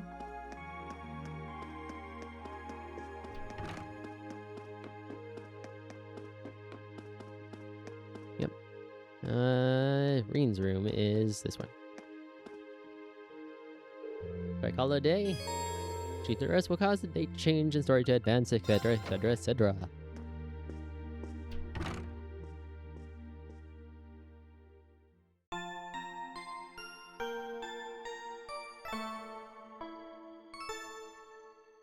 Ba-da-ba. Free day.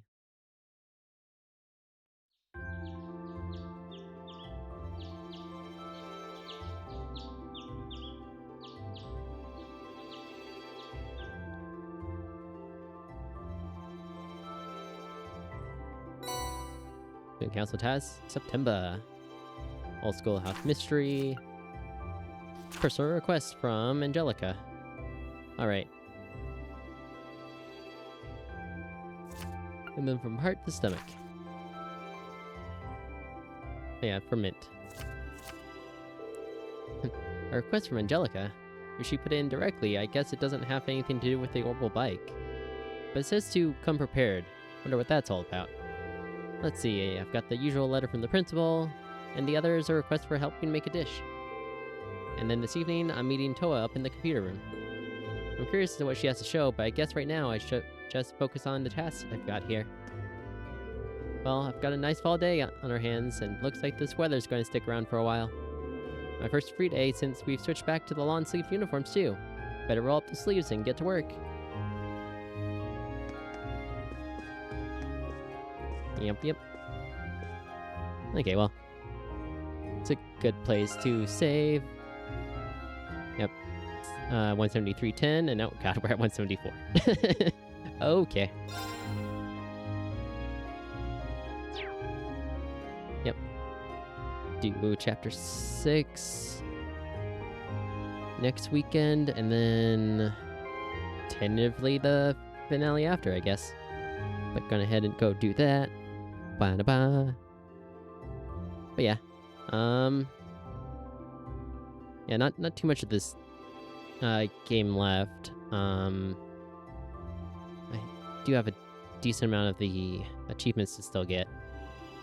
Kind of shocked I don't have the art interrupting one or the burst using one yet. Need to make a note to use those as often as they pop up. But yeah, been fun. Same time, same place next weekend. Whenever in doubt, schedule is below the stream. Thank you all for watching. Have an awesome rest of your days. Be good. And as always, peace.